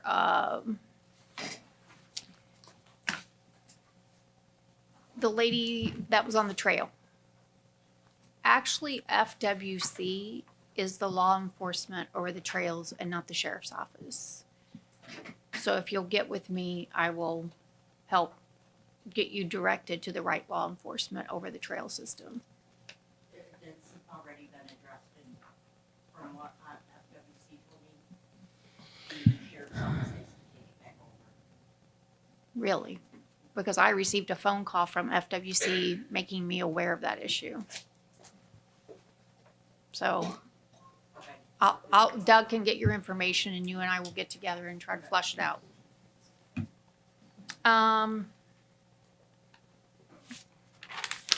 Steve, Steve's still here? I would very much like for the county to maybe have a workshop and talk about, which I did request the last time, and talk about growth management, what it means. There's a lot of misinformation out there.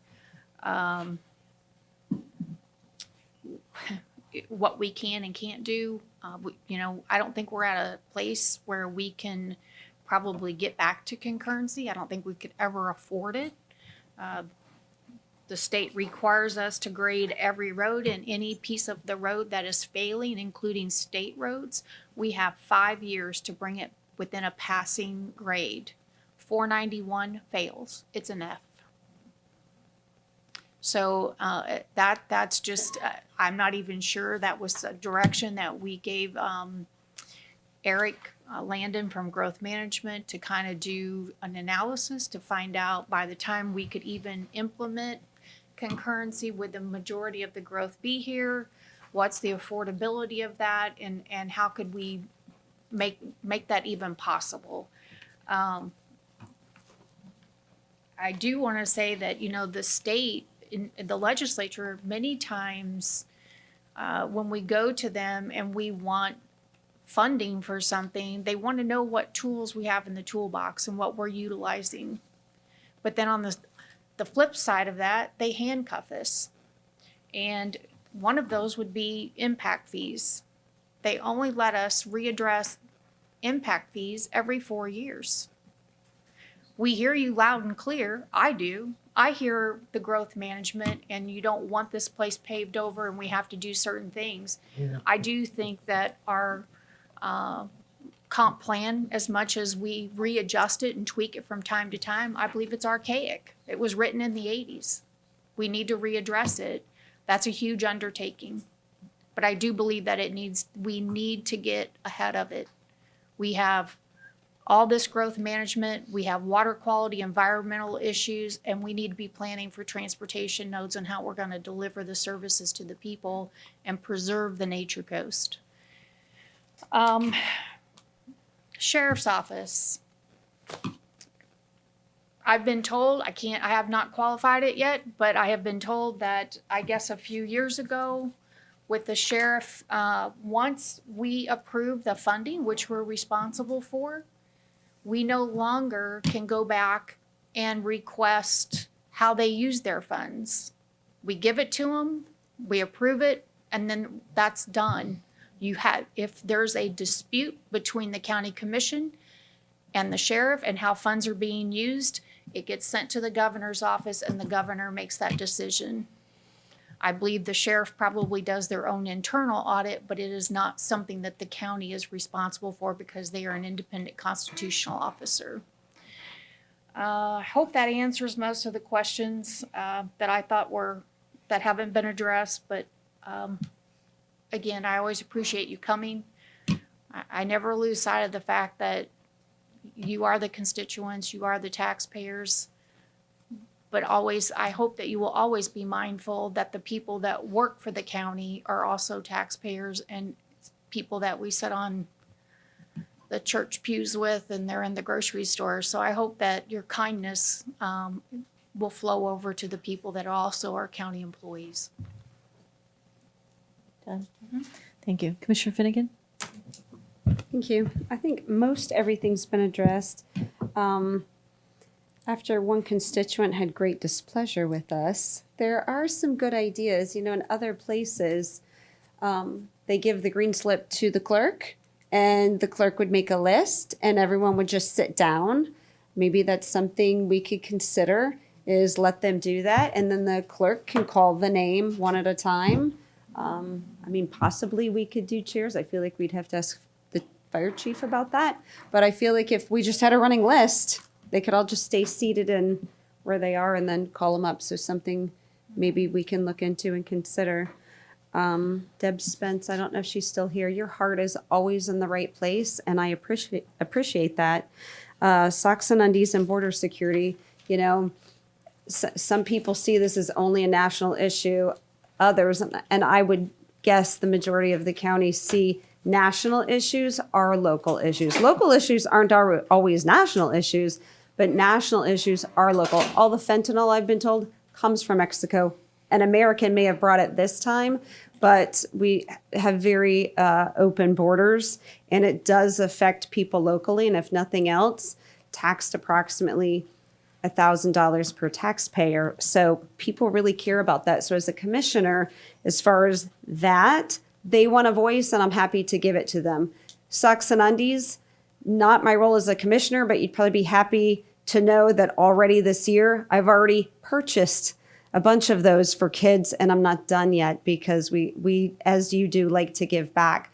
So I try to handle both of those roles, but one's very personal and then one is my role as a commissioner.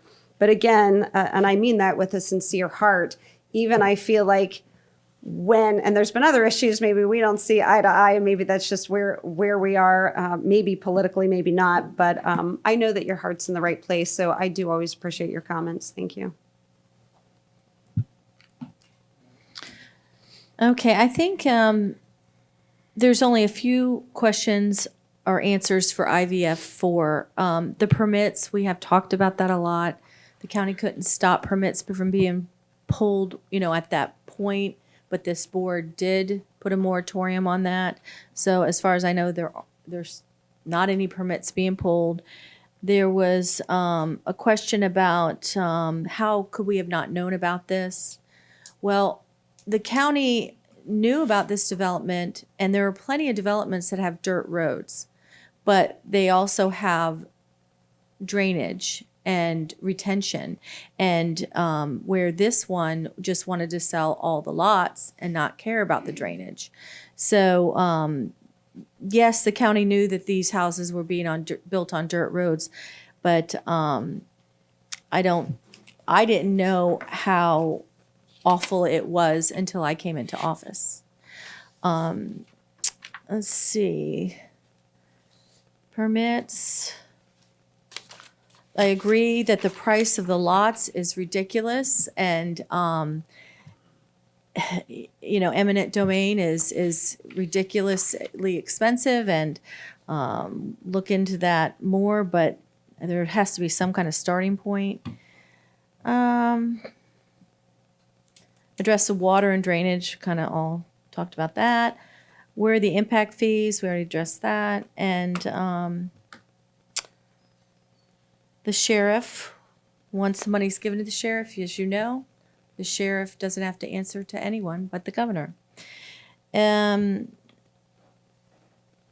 Steve, we're looking at, I'll ask for the EMS report. I don't know where you are, but I'll ask for the EMS report. Chief Stevens, if you could get that for me.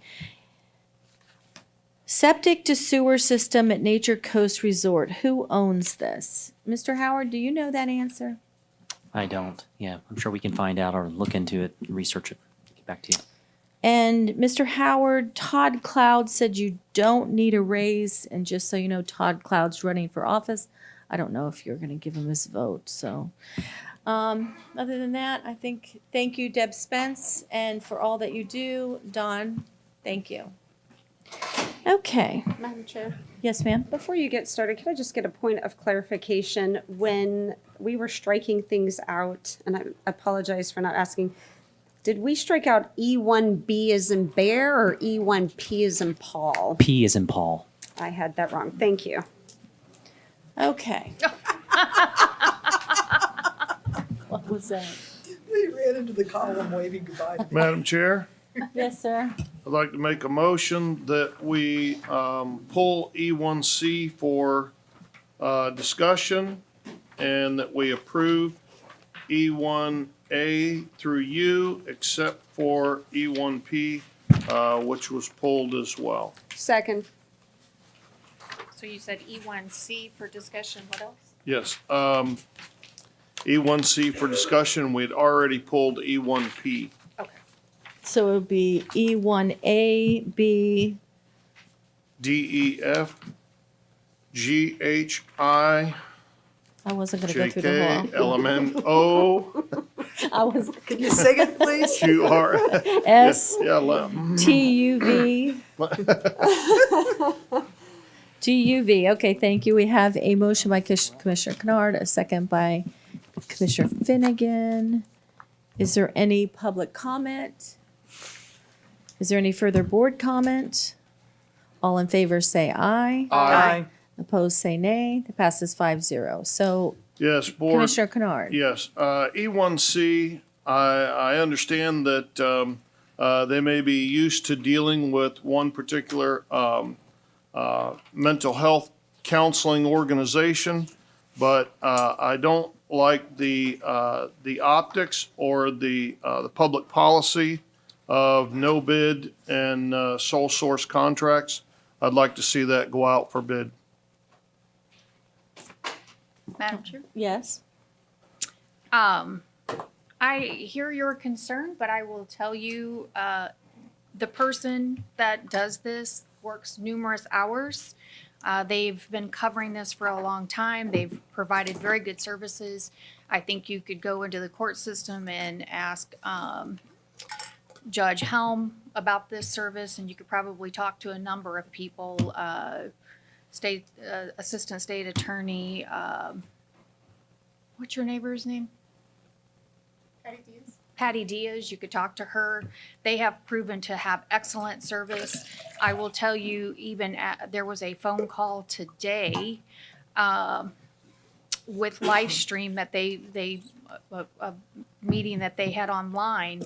And when we ask about services and being able to get in here in the county, they said they didn't have anybody here, but they could go to Leesburg. And when we ask about the time frame for that, they said they don't have any appointments until sometime in January. So this is something that's working very well. I would hate to see this disrupted. And there's very limited service providers in general across the state. We just don't have providers. I understand. Can I respond? Yes, sir. We all work many hours, but no bid, sole source contracts are bad public policy.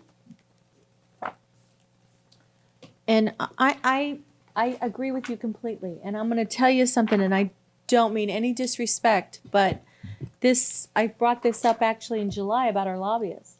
We just gave that contract to them, and it's been 4 years, and we didn't put it back out. Even though I love our lobbyists, I think it should go out to bid.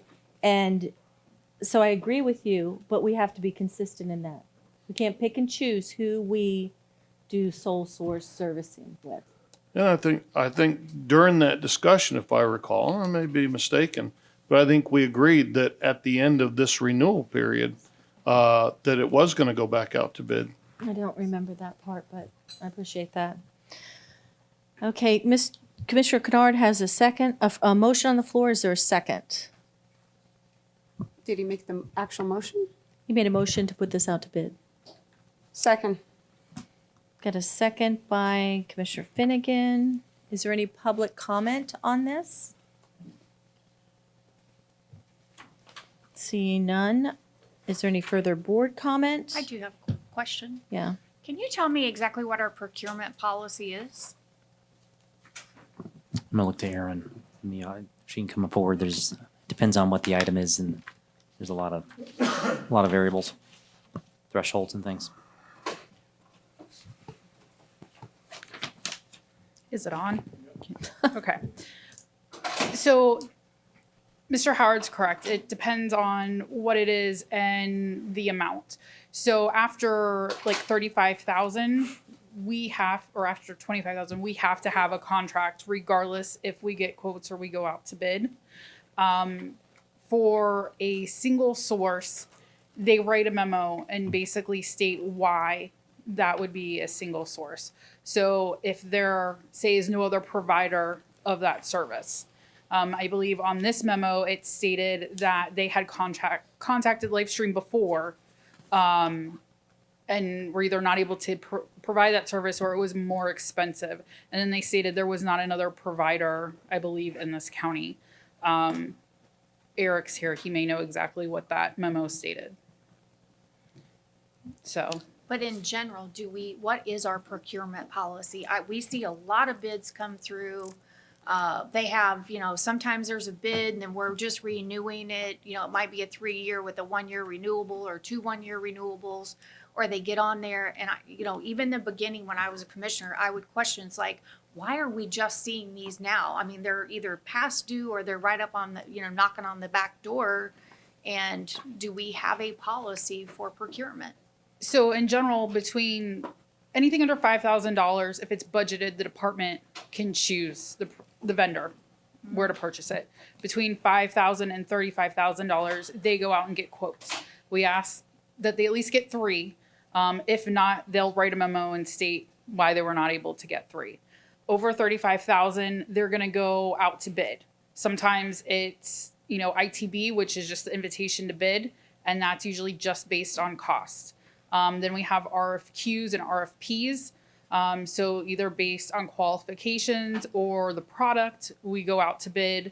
That's kind of like how we do the detention center. So it's not based on price, specifically. It's other things. They need to be able to provide the service, and then we look at the price. Some of them we've had for a while. So they'll be, the jail is 10 years, and then I believe there's 2 5-year renewals after that. A lot of them are maybe a 3-year period with maybe 3 options for 1-year renewals. Depending on the vendor, they may have their own, standard that they want in there. So sometimes the software is 5 years.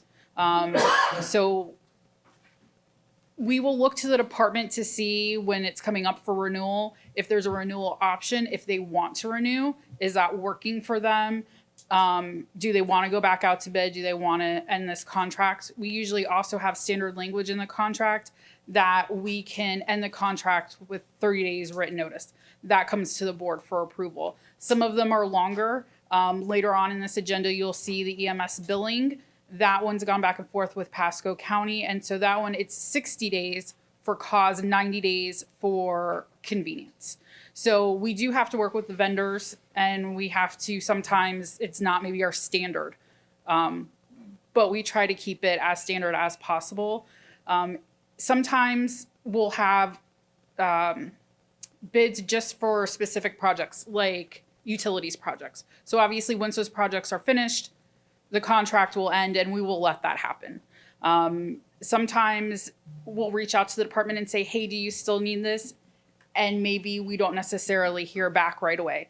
To go out to bid takes quite a long time. If we have to change the scope, if it's something new, sometimes we have to go out and get consultants to help us write the scope, like utility projects. Obviously, in purchasing, we're not going to write how to construct a wastewater treatment plant. That takes time. It takes time to go out to bid. Depending on what it is, it'll go out for 30 days. There may be pre-bid meetings. They may write questions. We may have to respond. We may have to extend it. We get those bids in or the responses. Sometimes they're scored if they're not an ITB. So then that has to go out to the individuals that are selected to score. They get all the documentation. They have to review all of it. They have to score it. Again, that takes time. Those scores come back. They may be added in with points they get for pricing. It's retallied. It then is, put out to the public what the scores were, what the totals were. And then we have to make a meeting. But before that, we have to have the contract signed. So a lot of times when maybe it's up to the minute, we have sent a contract to the vendor, and whether we're waiting on insurance, we're waiting on somebody at the company to sign it. Sometimes we'll have it set for a board meeting and they won't get the originals to us. So we have nothing for you to sign, and then we have to move it. Then it has to go to legal. Legal has to review it. They have to approve it. It can be a very lengthy process. So, every bid is looked at individually. Thank you. You're welcome. Madam Chair, Yes. Aaron, has anybody told you what a valuable asset you are today? Thank you so much, You're Commissioner. incredible. Thank you.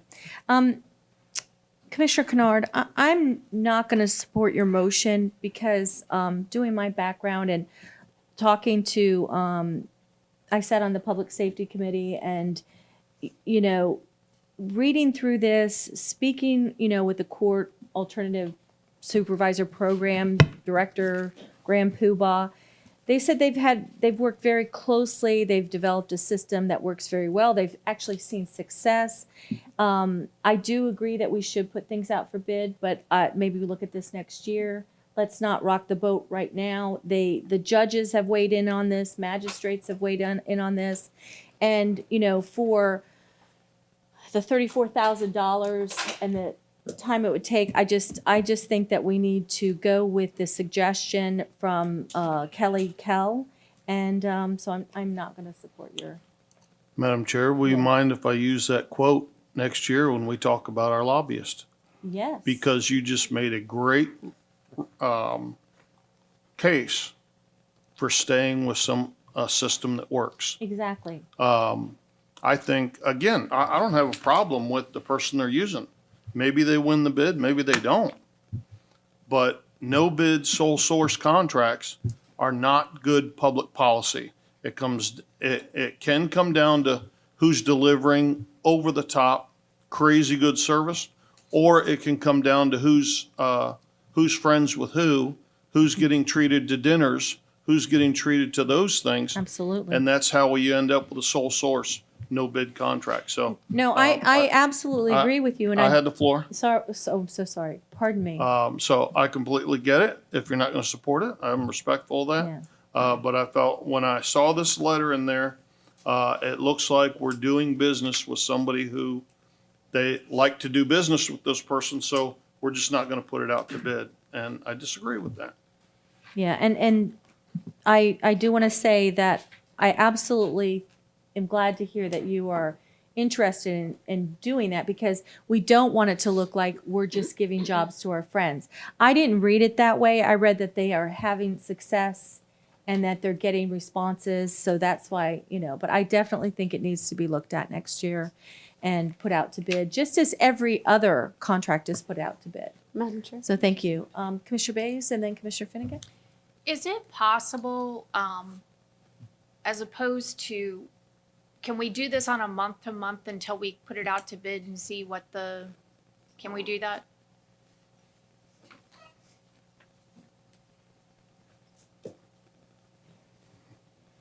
I don't know when this ends. It's kind of unclear.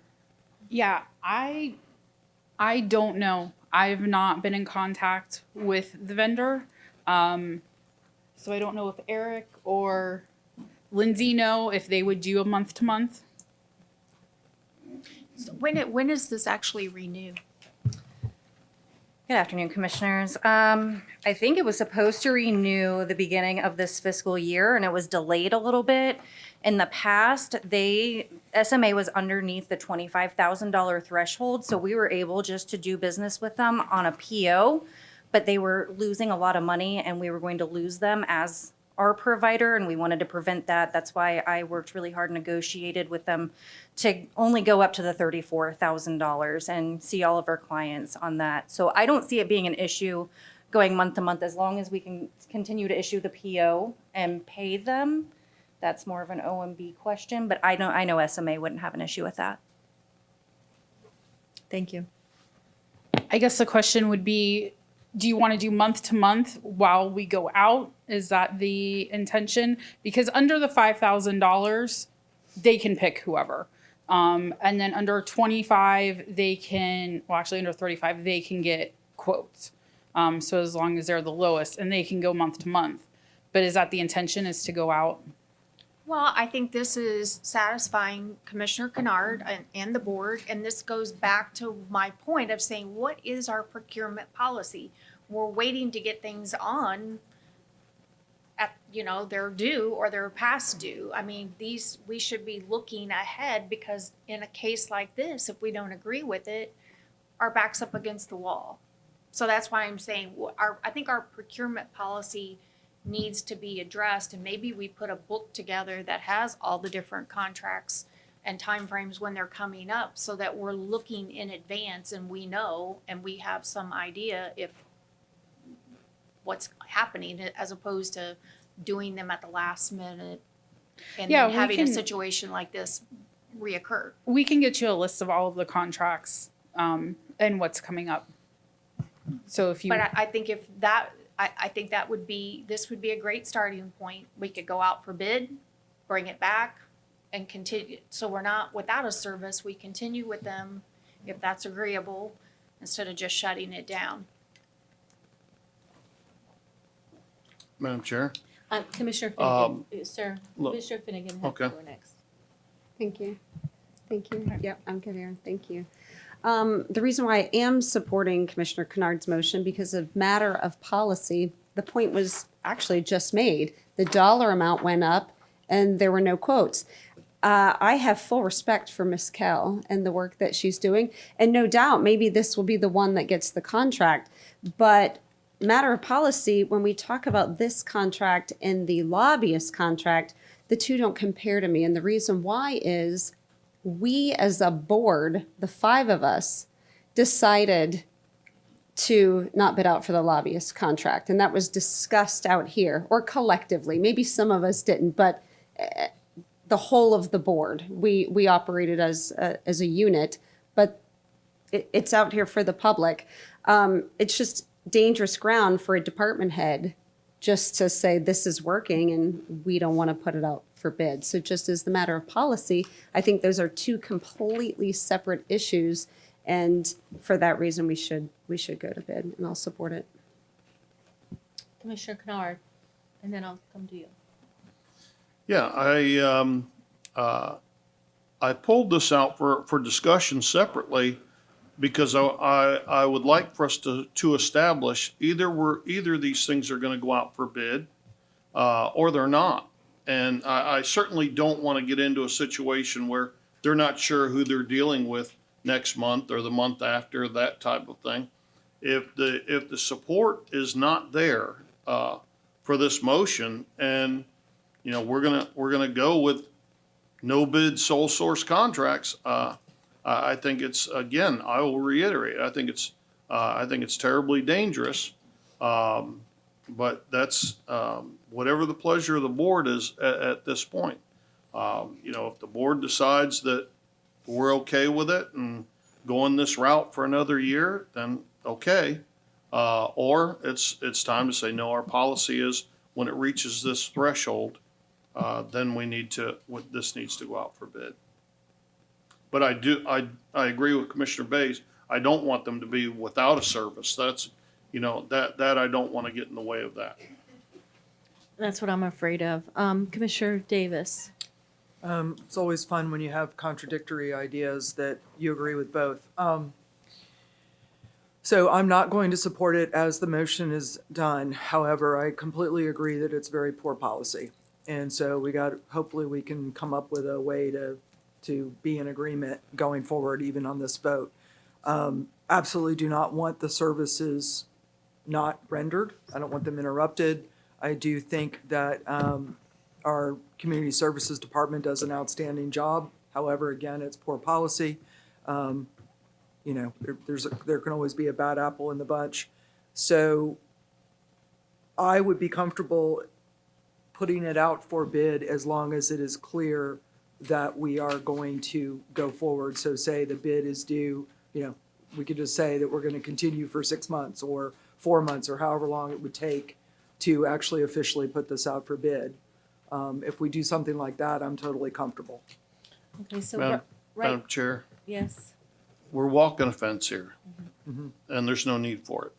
Either we're going to put this, we're going to put this out for bid, or we're not. This for item E1C. We can't leave them hanging like we can't make a decision. We don't know what we're going to do. Correct. It's time for us to call for public input, call a vote, and let's move on to E2. Well, before you interrupted me, I was going to say that we have a motion on the floor. It's a great idea. Thank you. Okay, so we have a motion on the floor. We have a second. Is there any public comment on E1C? Mr. Howard. We just want to clarify one thing, if Aaron wants to make sure the full board understands. So this particular item would not necessarily go out to bid. It's under $35,000. So the procurement policy would be they would go get 2 other quotes. So I just want you to know that it won't go out to bid. So if they can't get 2 other quotes, or the 2 quotes are more than the, what it's there, then it'll come back to you this way, but it won't go out like an ITB. Madam Chair, Thank you. Aaron, can you clarify whether that would interrupt service then?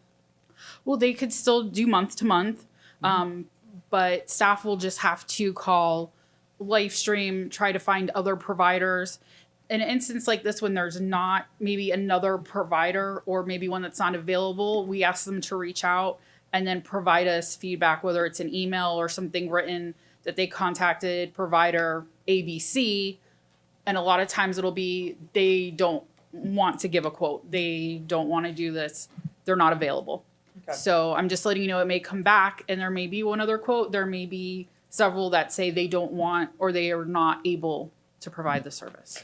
Well, right now, Aaron, we have a motion on the floor to put this out to bid or quotes. And so I think we need to address that and see how that goes. Is there, and then address going out to quote, for quote. Please state your name and where you live. Alana McCarty, Homosassa. I just want to commend Commissioner Kennard for standing up for that. I think every single commissioner up here has stated what you've stated this past year, that every contract that's going out needs to be put out to bid. And it seems that it only gets to be stated, when it suits the contract. And like you said, the procurement rules are very gray. She's stated these same things several times on other occasions for contracts. I think there could be a lot of clarification on what that dollar amount is and how you handle those bids. But standing up and saying these are going to go out to bid, this gives transparency to the public, 1, but then 2, it gives opportunities for other vendors that may not have been out there to come forward. but then also just to look at it and say, hey, this is what we're going to do across the board now, so that every single person up there is now accountable that, you've all said this when it's come up for separate votes, but let's stand behind it and say that we're going to put all of these things out for bid. So good job. Thank you. Would anybody else like to speak?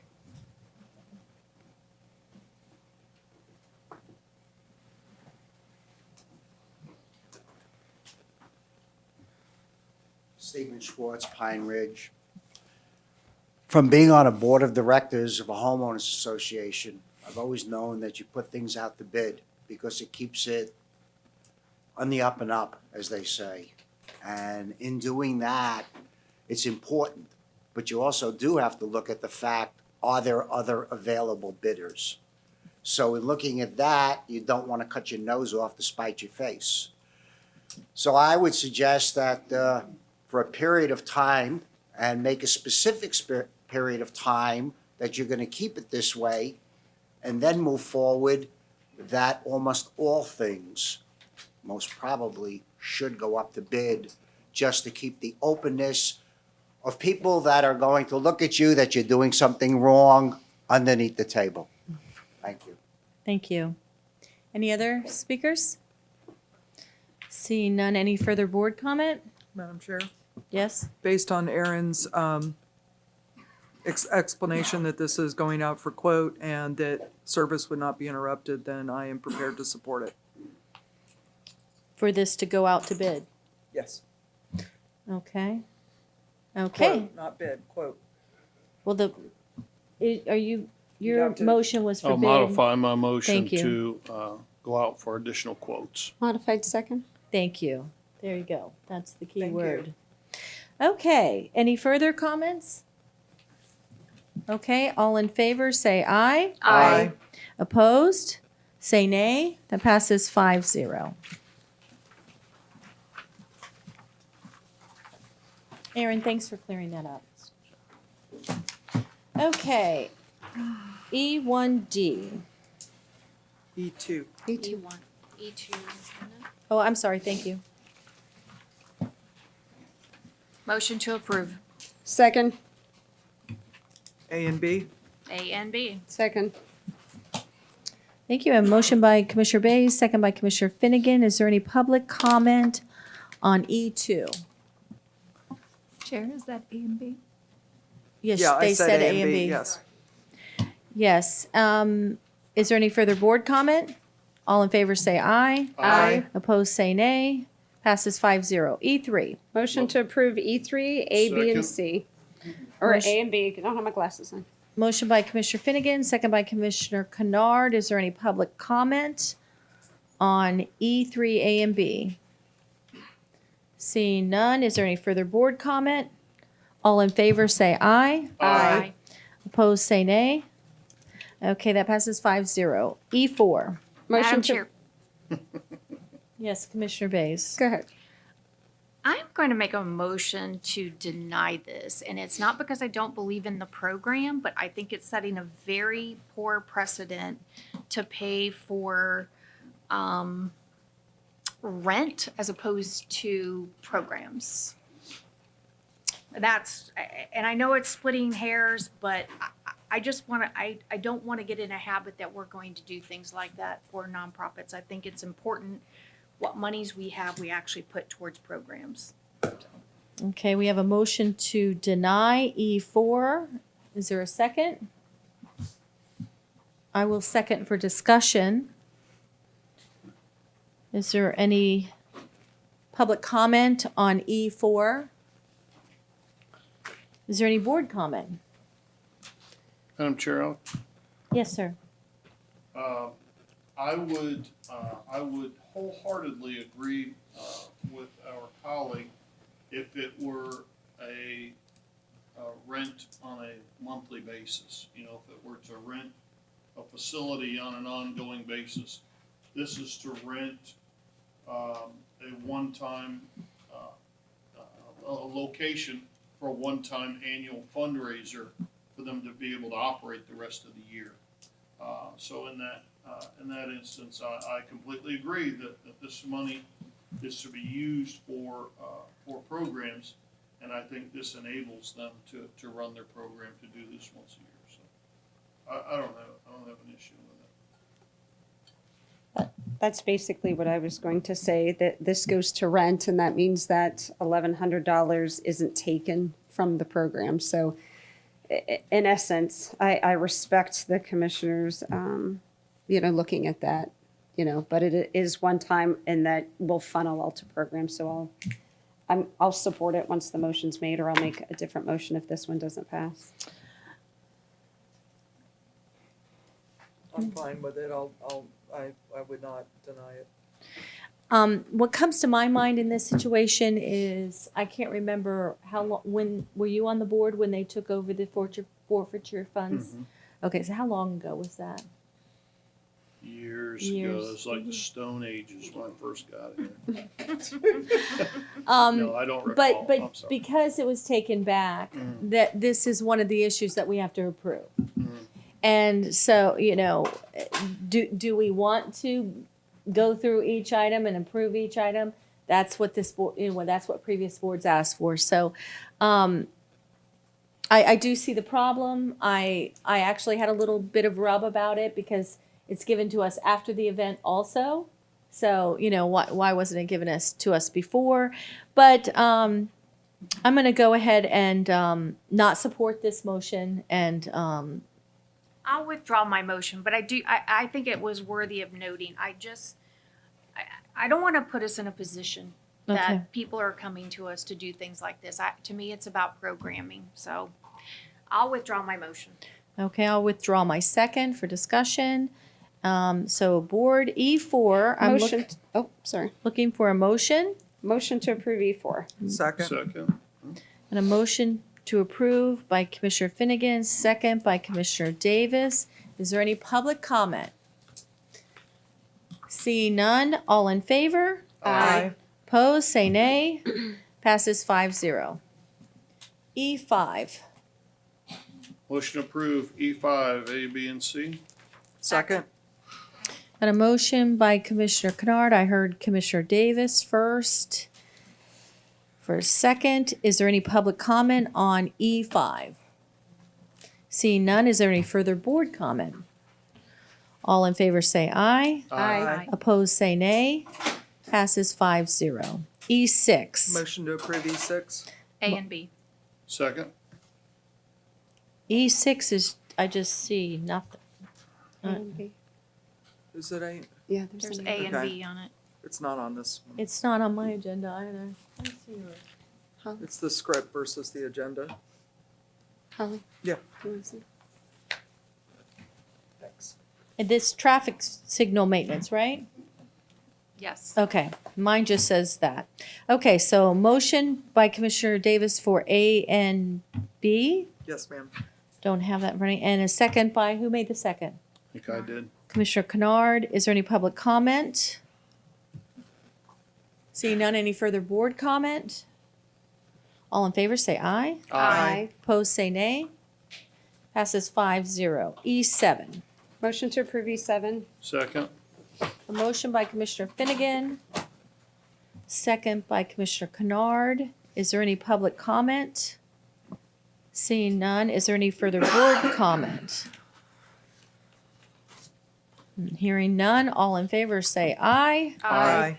Opposed say nay. Passes 5-0. E8. Madam Chair, I'd recommend those funds be designated for the new animal shelter. Thank you, sir. That's your motion? Second. Oh, I guess it's just a discussion. Provide direction. Yes, thank you. Madam Chair?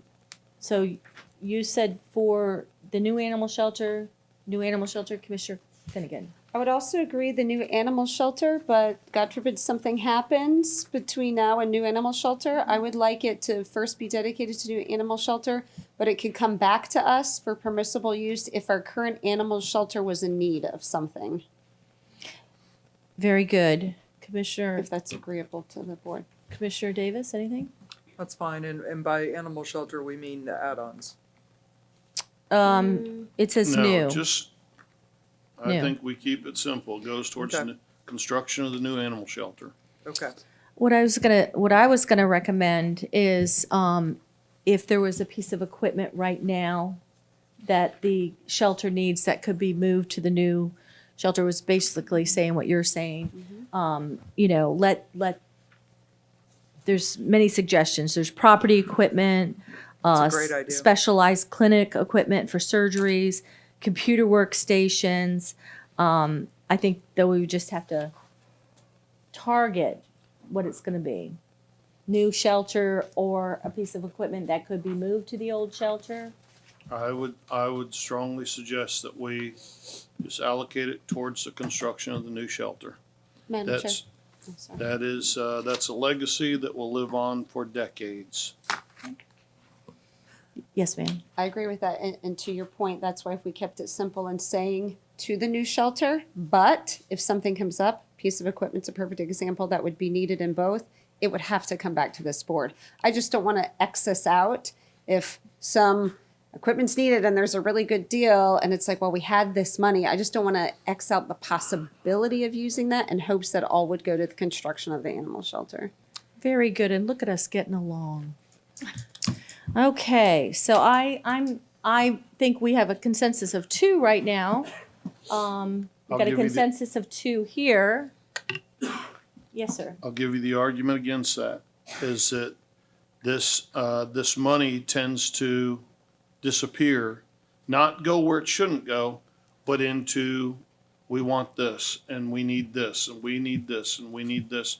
And before long, when it comes time to construct a new animal shelter that is going to be crazy expensive, we're gonna have 100,000 or 120,000 of this left. So I would allocate that. I'll go along with whatever, we're just providing direction. But I think we need to say that 325 needs to go to the construction of the new shelter. If there's new equipment that's needed between now and then, we find that within existing budgets. There's new equipment, there will be new equipment that's needed once it's constructed, and we need to budget for that. This was a gift from this individual, and like I said, that 325 going towards the shelter is a great legacy for decades. Okay, before you do the tiebreaker, I think. Well, I'm sold. I mean, that's fine with me. Okay, but what I was gonna say is, if we don't do the equipment route and do that, then my consensus is it will go towards the new animal shelter, but for the add-ons. That's what I would No. wanna see. No, I'm not. No. Because we've got many add-ons here well, you can say no, but I'm just saying that my consensus is that's what I would like it to be. One is not a consensus. A consensus I'm is just- the majority of the board. Really? I'm just saying, you're saying no, no, no. I'm just telling you what I'm feeling and what I would like to see. So that's what I'm saying. If you don't agree with it, you don't agree with it. Well, It's a that- consensus of the board. That's fine, but that's not the consensus. That's your position. They're asking for our vote on what we're gonna do. Okay, so yes, a little bit of brain fog here, but yes, it's not a consensus, but my desire would be that this would go towards the add-ons. So, No, okay, Commissioner, goes towards the construction of the animal shelter. that's what your Period, no vote, that's strings. what your vote is, Yes, yes. yes. I'll go with the construction of the animal shelter. Okay.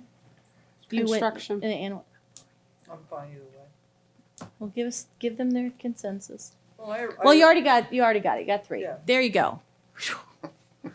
Okay, and so that's taken care of. We've had the discussion. There's no vote. You have the consensus of the board. Okay, E9. Motion to approve item E9, A and B. Second. Got a motion by Commissioner Kennard, a second by Commissioner Finnegan. Is there any public comment? Hello, state your name and where you live, please. Alana McCarty, Homosassa. And I know way too much about septic projects since following this thing through. I just have a quick clarification question for the board or for Ken Cheek, if he can answer it. Is this the finalized easements for this project, or are we just approving these that have come in so far? I can answer that. This is just one. there's still more to go. The neighbors should perhaps talk to people. Okay, so that'll lead to my other comments then. So we've asked for individual landowner meetings with some of the heartburn that's happening on the private roads for Wandering Path and some of the other areas.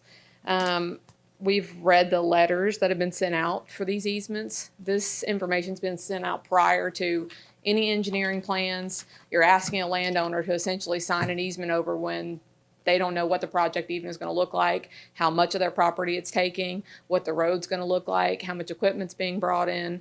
So there's a lot of unanswered questions out there that would solve some of these easement problems if there was, either we can at least have some kind of idea of what this is going to look like prior to you signing your land over to the county. I think that's a pretty easy thing to ask for. And in order for us to be 100% compliant in the blue water, we have to get every single one of these landowners to buy in to basically let this easement happen.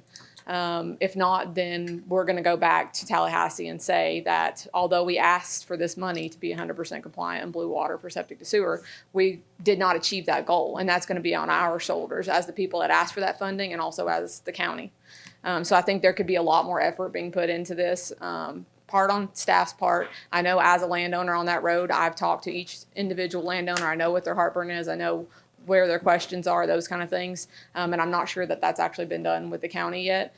There was also staff that was sent out to one individual landowner that a direct quote from the staff was, if I lived on this road, I wouldn't do septic to sewer conversion either. So then you have our county staff selling a product that we are essentially trying to get everyone to buy onto. And now, some of those comments are floating around. So there's a lot of things happening with this project still. This also affects our funding availability for, some of the grass planting, some of the other funding that comes by being 100% compliant on the spring systems. It may affect future things that we want to do, like the Springs Run Zone Protection Acts, things like that. So this isn't just based on one septic to sewer conversion project. This is the most important piece of the whole pie, basically, in Homosassa to say that we're compliant in the blue water on having 100% to sewer conversion. So I just think there could be a lot more effort put into getting the easements through. And I know we're all very anxious to get this project going. We have neighbors that their toilets are not flushing when we have high tide and that they have been begging for this project for a long time. I am on the same road. Luckily, our septic system works great, but I do feel the pain. So I just would like to see some more work done on the easements. Thank you. Is there any other public comment? Madam Chair. I was going to give it to you. This is your neighborhood. So what do you think of her thoughts? We have addressed some of those in the past, and I've addressed them with Ken, but I want to point out for everyone, and including Mrs. McCurdy, we are voting on this one easement to accept today, but there have been others in the past, because there's not just the one road I think that you're talking about, there's also Purslane. So we've had quite a few of them come in. I think Ken, if we wanted to, could speak better to that. And unless Ken's changed anything, it's my understanding that meeting, you're right, they need to know, what is it going to look like? What does this easement mean? And that should be in January. But if it's okay with Mr. Howard, Mr. Cheek could update us. Absolutely. Good afternoon, Commissioners. Ken Cheek. We are very close to having 100% plans. We're looking to go out to bid or to permitting very soon. I just talked to the engineer today. So once we get to that point, we can have that meeting where we can actually show the people where the lines are going to be. We know that's an issue for some of the people out there. We've talked to them. So we're anxious to meet with them once we get to that point. Should be January, hopefully. Very good. Any other questions? Thank you. Does anybody not like you, Mr. Cheek? One of the speakers that was up here earlier. You have some sort of Teflon coating, that's all I have to say. Anyway, thank you, Mr. Cheek. Okay, sure. All right, I've gotten the handoff, so any further board discussion? All in favor? Aye. Opposed? Motion carries 4-0. We'll get Ruthie when she comes back. Looking for a motion for E10. Motion to approve E10, A and B. Second. Okay, a motion by Commissioner Finnegan, second by Commissioner Kennard. Any public comment? Any board discussion? All in favor? Aye. Opposed? Motion carries 4-0. E11, A, B, and C. Motion to approve E11, A, B, and C. Second. Motion by Commissioner Bays, second by Commissioner Kennard. Any public comment? Seeing none, any board discussion? All in favor? Aye.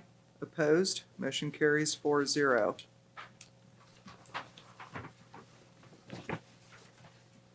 E12, A, B, and C. Motion to approve E12, A, B, and C. Second. Motion by Commissioner Bays, second by Commissioner Finnegan. Any public comment? Seeing none, any board discussion? All in favor? Aye. Opposed? Motion carries 5-0. And Commissioner Schleba, E9, Aye. E10, Aye. E11. Aye. Madam Clerk? Okay, all And yours. who made the motion on E10 and the second? Let me back up. E10 was Finnegan Kennard. E11 was Bays Kennard. Thank you. 12 was Bays Finnegan. And did I vote on 12? You did when you. Okay. Hayes Finnegan. Okay, thank you. E13. Motion to approve E13, A and B. Second. A motion by Commissioner Bays, second by Commissioner Kennard.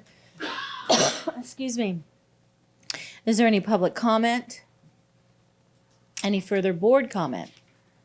All in favor say aye. Aye. Opposed say nay. That passes 5-0. E14. Motion to approve. E14. Second. Motion by Commissioner Davis, second by Finnegan. And is there any public comment on E14? Any further board comment? All in favor say aye. Aye. Opposed say nay. Passes 5-0. E15. Motion to approve E15. Second. Motion by Commissioner Davis, second by Bays. Is there any public comment? Is there any further board comment? Yes. Yes, sir? I'm not going to support this. I think that it looks bad at this point for us to continue adding it's not that I don't approve the project. I like the project. But adding it to our legislative request at this point, we've been advised in the past that the more large projects you put on there, it begins watering other stuff down.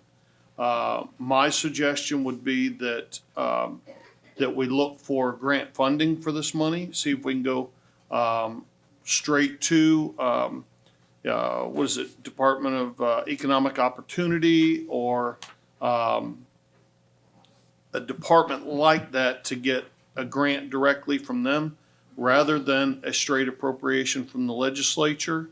I can tell you that the MPO, the district office, those folks get very upset when we start asking for large dollars, transportation dollars as a direct appropriation. We've been bitten by that in the past.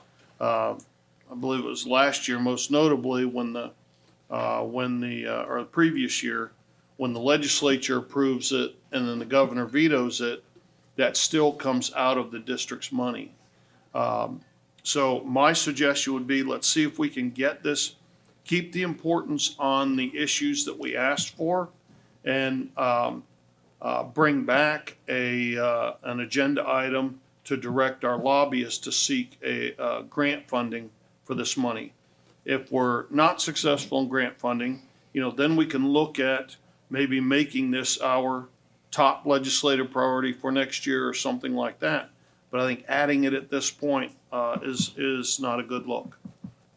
Mr. Howard, I guess you could ask Frank, but did we talk to our lobbyists about this?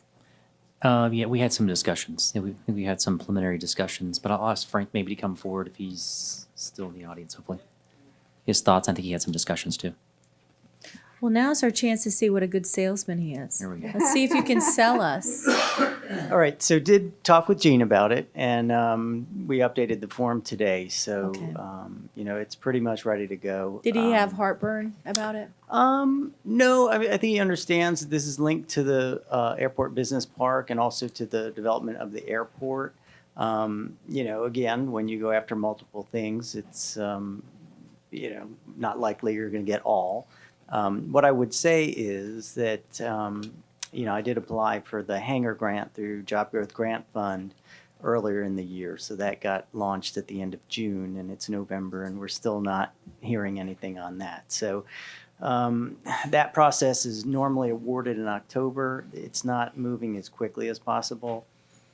Here's where I would say we can't really lose with this request, because if we do not get the appropriations, we go for the Job Growth Grant Fund in, just right short order. But since the state has already invested, $5 million in the first phase, $9 million in the second phase, again, I just visibly see this as the biggest issue with that build out of the business park, is that when I bring folks to see that site, and I've got 40 acres of potentially industrial coming before y'all as well. I'm working on application with a gentleman who has bought the 40 acres to the north of the business park and is interested in turning that into industrial. We're growing, and that park is going to develop, and that area is going to develop. And we've got plans for the airport. We're getting some traction on some other things. So again, my interest would be get this in front of them, show them that we're serious about this project, and we're not going to quit on Watson Road like has happened in years past. And if we don't get it, we go after the Job Growth Grant Fund with vigor. Thank you. Commissioners? Commissioner Finnegan. Interesting you brought up that topic, because I asked Frank about it yesterday, and basically you said what you just said. So thank you for that. But what I did fail to ask, I did say, did you talk to Gene about this? And you said yes. What I failed to do, just for time, is have my own conversation and with him, because I guess you didn't really render his opinion of how he felt. And I do think this is a very good project, and I trust you wholeheartedly with economic development, but I also trust our lobbyist with the best way to get us the money. So would it hurt if we tabled this to the next meeting, had our lobbyist give his professional opinion about here's what we have, this is what you possibly want to add? Will that hurt what we're already asking for? Will that hinder it? Would grants be better? I feel like we're at deadline, and yes, so we're literally like tomorrow, I think, is the cutoff. So that's what, So yeah. let's do this. Yeah. We got a motion on the floor in a second. Let's take the vote and then see how it goes, and then maybe that will be the motion, what you just said, tabling it. I mean, it is a deadline, though. I don't know if we could table it. Can, Commissioner Bays. if we go ahead and approve this, and let's just say for sake of argument, the lobbyist says he thinks it's a bad idea, you could claw it back. Yes. So no harm, no foul. We can, Okay. we can approve it tonight. Mhm. If he says it's, bad, then you bring it back and you claw it back. When's the deadline? I think it is today, yep. So there is no clawing back. Well, No, you could claw it back. You could, even though we're applying for it and Can we're remove it. approving Yeah. it tonight, we could then withdraw the Portion. you don't have to go forward in the request. Commissioner Kennard. I really hate being the contrarian on so many of these things, or the opposition. Do you need a Snickers bar? What's that? Do you need a Snickers? Not yet, not yet.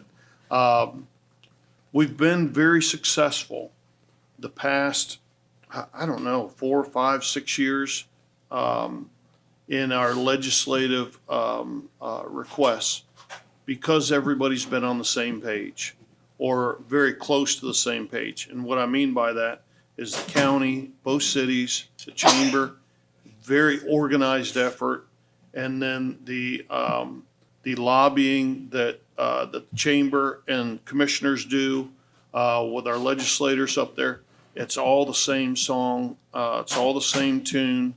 The chamber gets on board. They support our initiatives. The cities support our initiatives. We support them. And ultimately, that makes our lobbyist job easier to bring money home to us. It has worked very, very well. When we or one of the cities or the chamber at the 11th hour say, oh, by the way, another priority that we hadn't mentioned is this $7 million project, it starts watering down the message. I love the project. I'll be there to support it. But I think this is the wrong way to go about it. And that's the last I'll say about it. Commissioner Bays.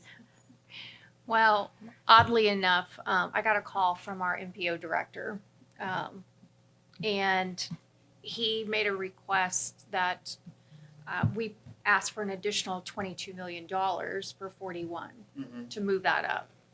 So we were up against a deadline. We filled out the application, put it in because it was due this past Thursday, and because it couldn't make the agenda, it will be on the next agenda. So it's the same theory that I'm asking for on this. If it doesn't get approved by this board, then it'll be a clawback. But we spoke to Gene about it, and he said, go ahead and get the paperwork in, then this board can ratify it the next meeting. So it's the same theory, but if we talk to Gene and say, if there's a consensus that that's a bad idea, then we can just withdraw the application for this. I understand You it. I said you think weren't going to talk again. the call, I changed my mind. She threw me a curveball. When the MPO director calls you and makes a request, chances are that didn't come out of his hip pocket. That came out of the district office saying, here's what's going to happen, and this is the money we need. Those discussions have already been held in Tallahassee. You guys need to make this request, and voila, and what is it, in conference at the end of the session, it gets sprinkled with $21 million or $22 million. That's just my suspicion. Anyway, again, we've got a long way to go yet tonight. I don't want to belabor the point.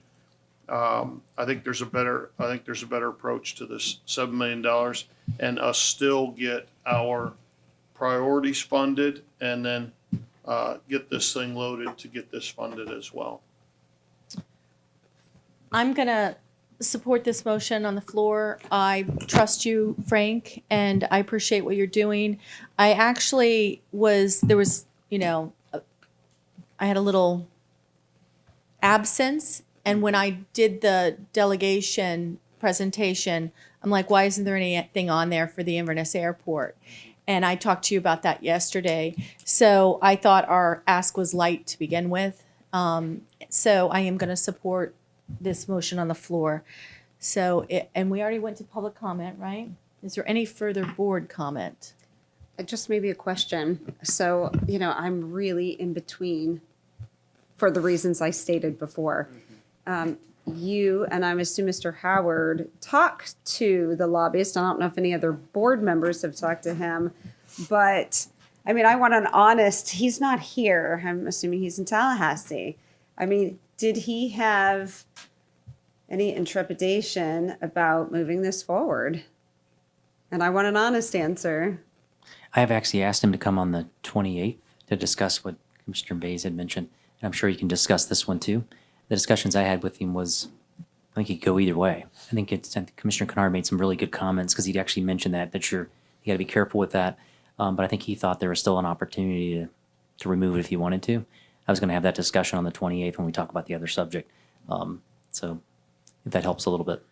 But he was not, he actually gave the path forward to do this, and he understood this was going to be on here tonight. But I think there's pros and cons to both approaches. And literally, I just had an email back and forth. Veronica sent me the form. I filled it out, sent it to Gene. He came back with a feedback just to change the location of the number that we were asking for, the 7.2 million. I got it to him today, and he said, "Thank you, sir." And that was it. So that's all we did. I will say, I think I was on vacation when the legislative list was put together, and I took a pretty long one. So I would have brought it up much sooner and advocated at that time. So I apologize about the 11th hour, but it was just, I think I was out of town and the list got put together. So I sort of threw it in there and say, hey, let's not forget about Inverness Airport, But answer your question? It did. I mean, as long as we all agree that you're going to take the expert advice from the person that we're paying, and we may make some changes to this in the future, I'll support it for today. Thank you, Frank, and good job. Thanks. Okay, so any further? Don't want to look that way. All in favor say aye. Aye. Aye. Opposed say nay. Nay. So that passes 4-1. What's that? Okay, outstanding commission items. Just a few updates that we've added. For number 3, Halls River Road multi-purpose path, the legislative appropriation has been completed. Department of Transportation held an initial project scoping meeting on 11/1/2023. Number 11, multi-purpose path connector between Three Sisters Trail to LaGrange Park. The conceptual alignment preliminary costs have been updated, about $2.7 million. This is information that's on that report. That's all I have for updates. Okay, thank you. Board, any comments? Okay, G1. Motion to approve G1, 1, 2, 3, and 4. Second. Motion by Commissioner Davis, second by Commissioner Bays. Is there any public comment on G1? Any further board comment? None. All in favor, say aye. Aye. Aye. Opposed? We have a 3-0 right now. Aye.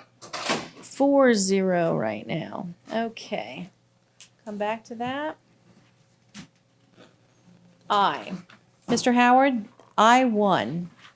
This is the announcement of 3 regular member vacancies on the PDC. This is an announcement for 3 expiring terms on the Planning and Development Commission. They'll expire on January 31st, 2024. The new terms will expire on January 31st, 2028. This is just an announcement of vacancy only. Okay. I-2. This is to accept the resignation with regret and announce vacancy. Number A and B, we seek approval of those items. Okay. Board, any questions about that? Okay. I-3. This is a Citrus Springs Advisory Council, just announced the expiration of terms, just an announcement of the vacancy only. Thank you. Any committee reports? Commissioner Kennard. Of nothing. Commissioner Bays. Yes, I'll just give an update. I did receive a request from Crystal River to reach out to the Tampa Bay Regional Area Planning Council. They are going to become part of that council and be added to the vulnerability assessment. And since Homosassa is a non-incorporated area of the county and they're virtually doing the same work, I asked that they be included into the vulnerability assessment, and they have agreed to do so. So just wanted to make sure that everybody is aware of that. And at the MPO meeting, there was a great report that I felt was very relevant, and it was on safety issues. We don't rank so good, to tell you the truth.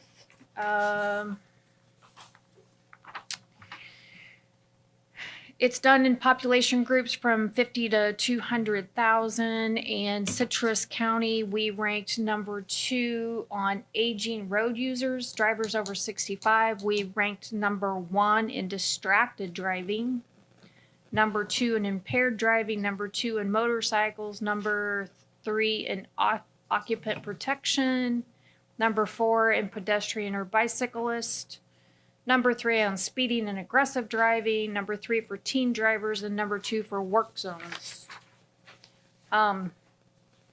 Which there was a lot of discussion, and I guess part of in our conversations about growth management and what we're approving and how we're approving things, I would say that we probably should take a very hard look at speed limits, where they're at, and the number of curb cuts that we put on roads for access management. So I think those are very important to help detour some of these numbers on safety. Which brings me to one other thing, not today, but I would like to bring it back. I know that a past board raised the speed limit on 486. I think it's probably time to address that speed limit on 486 with the amount of traffic that we have going on and maybe bring that back down a little bit. So that is something I would like added to the agenda. That's it. Thank you. Commissioner Davis. Thank you. I had 3 committee or board meetings between the last one and this one. TDC, our August bed tax numbers were down 9% year over year. We get them in September, but that's actually August hotel stays. So this was pre-hurricane, pre-tornado. We also had a presentation from a new media source that we decided to push back for better data. They didn't have the numbers to support what they were saying, but it is notable because it was to promote Osceola turkey hunting. So hunting is not anything that has crossed our desk yet at TDC, at least not while I've been chair. So it goes more to expanding the nature coast and the things that we have to do here besides manatees and scallops. Medical examiner, we had an outstanding presentation from an engineering and consultancy firm that looked at all the various sites that we had identified. We're going to go with Summerfield, and to your point, Commissioner Bays, Leesburg, part of the problem with that was too many in-out egresses, too high speed, and of course I had to make the joke of, oh, are you trying to say that we don't want to get more customers with our morgue at a high-speed road? So Summerfield is it, Leesburg and Freeland Park are out. For CF, I am absolutely delighted. I was told when I took on that role that we really needed to start passing audits and clean up that relationship with the clerk's office, and we are in excellent shape with the clerk's office now. Things have improved dramatically. It's been a really long slog of 3 years to get it to this point.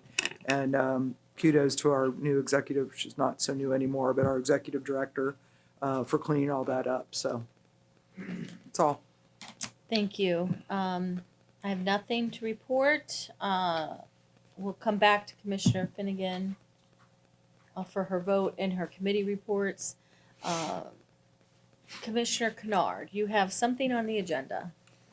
Yeah, I just wanted to bring this to the board to get or give direction to the county administrator to engage in some discussions with the City of Inverness in the interest of time and creating space here in the courthouse for the judges to see what space may be available, even if temporary in terms of years, 5 years, 10 years, whatever, square footage and so forth that they might have available for us to consider moving over there and create space here. Ultimately, as Commissioner Bays has brought up in the past, this doesn't forego or eliminate the need for a more comprehensive approach to what our downtown footprint is going to look like. It may or may not include the Adams Building or the Koch Building or other facilities down here. But for now, if there's adequate space and the city is agreeable to allowing us to make such a move, I think it would be a positive thing for the county, a positive thing for downtown here, and we can get to work on a more comprehensive approach to, like I said, what our footprint looks like. Madam Chair. Commissioner Davis. Question for you, Commissioner Kennard. Are you referring to these chambers or just our offices and attorney? I think, let's see what's available. They certainly have the facility there to accommodate our meetings as well.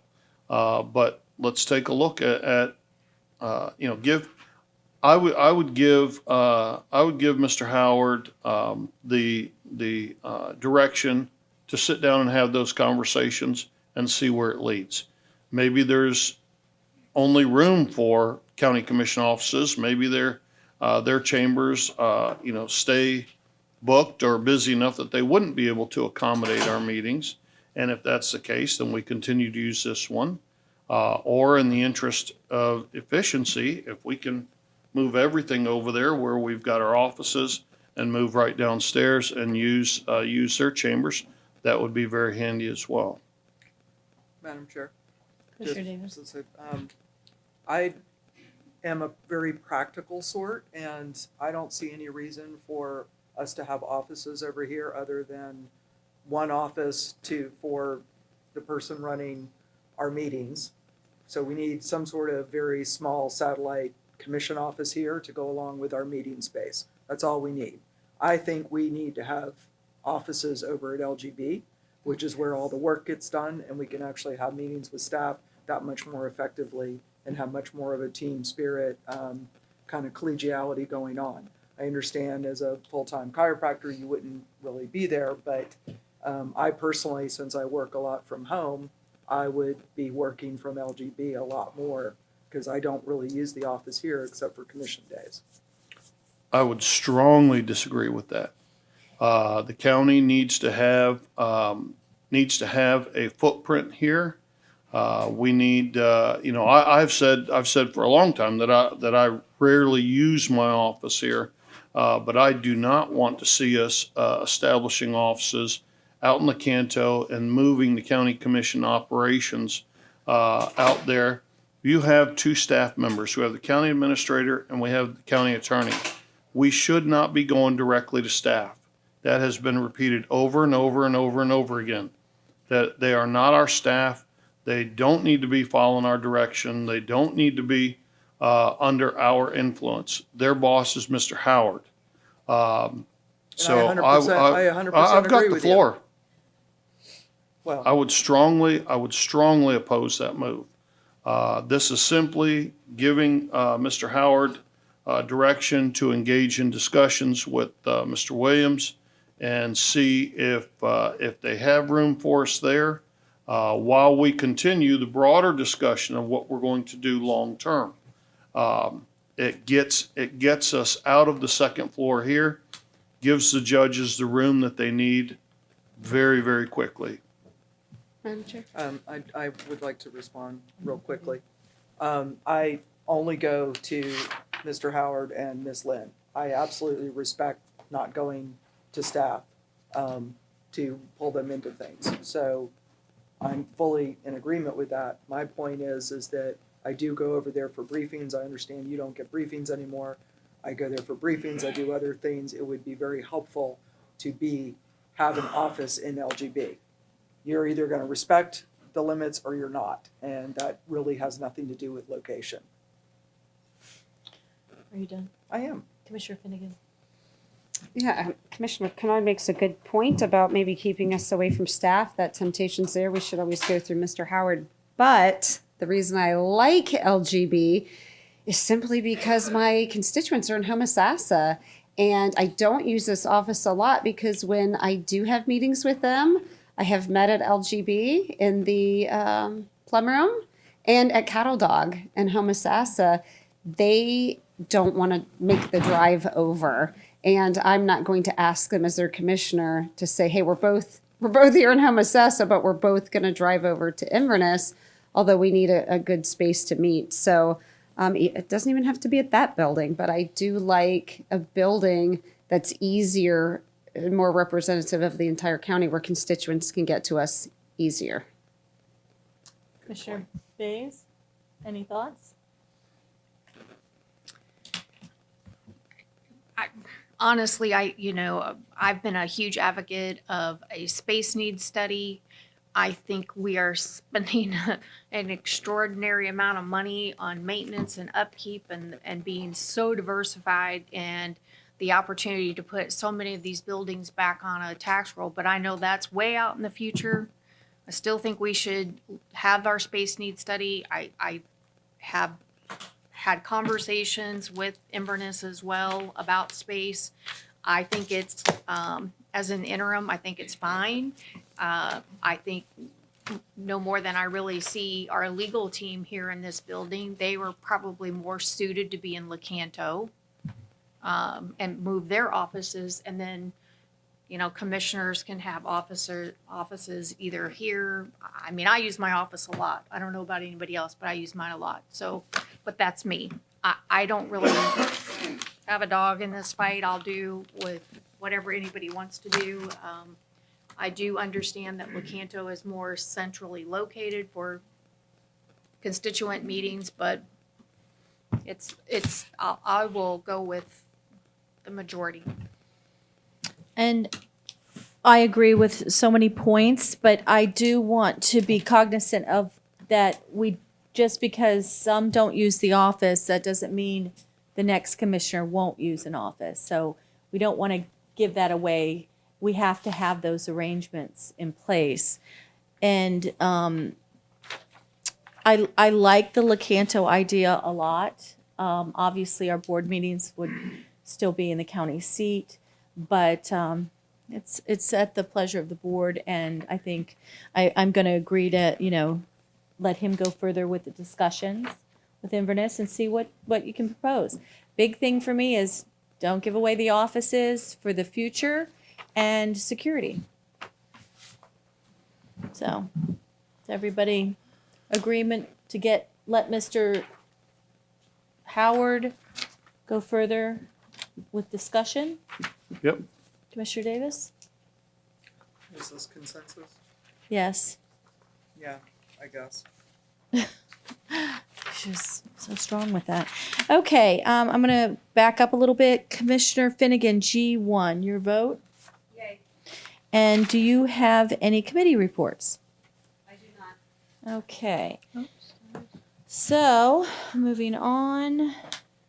01, Mr. Howard. Got on the agenda, discussion and vote on an amendment for the employee agreement with County Administrator Steve L. Howard. I'm looking for a motion.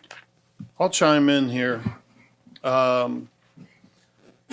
would support raising, well, let me back up and give a little bit of background to people that are maybe watching or here in the room.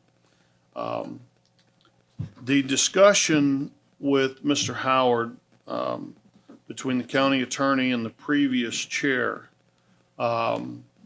involved what his asking price was to come here, and ultimately what he agreed to in salary in terms of his contract.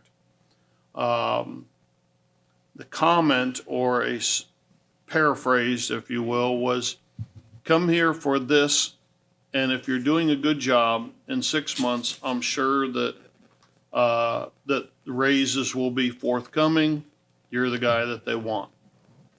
And Mr. Howard agreed to do that. He didn't ask for it in 6 months. He's asking for that to be right at this point. So I would support raising his salary to what he is asking for here. Where I would suggest we pull that money from is that we pull the necessary amount from the commissioner's travel budgets. If that's $3,000 to $4,000 per commissioner, that goes to make up the difference in his salary. I assume that the budget that they requested for administration is the budget that they need for administration. So the additional monies should not come from there, then that department's going to suffer. Our travel budgets would suffer somewhat this year, and then we can plan on budgeting for that new higher salary next year or during budget discussions then.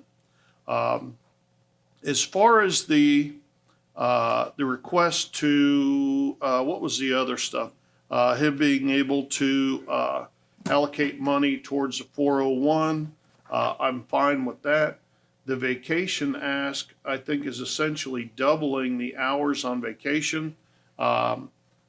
If we could do this, I would like to table that for now and have some future discussion about that.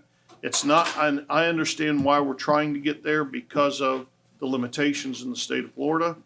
I would prefer to see that increase incrementally over a period of years, maybe raise it you know, a fifth of that now that you've been here a year, and then next year it goes up another fifth and so forth, rather than jumping from, it's 400 or 400 or 500, something like that now, up to the 900 plus.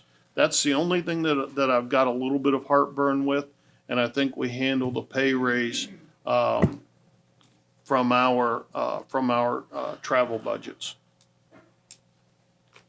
Is that your motion? That's a long motion. It is. Yeah, I would make that motion that we raise the pay. That money we do a budget transfer from commissioners' travel budgets to cover the pay increase and the taxes associated with that.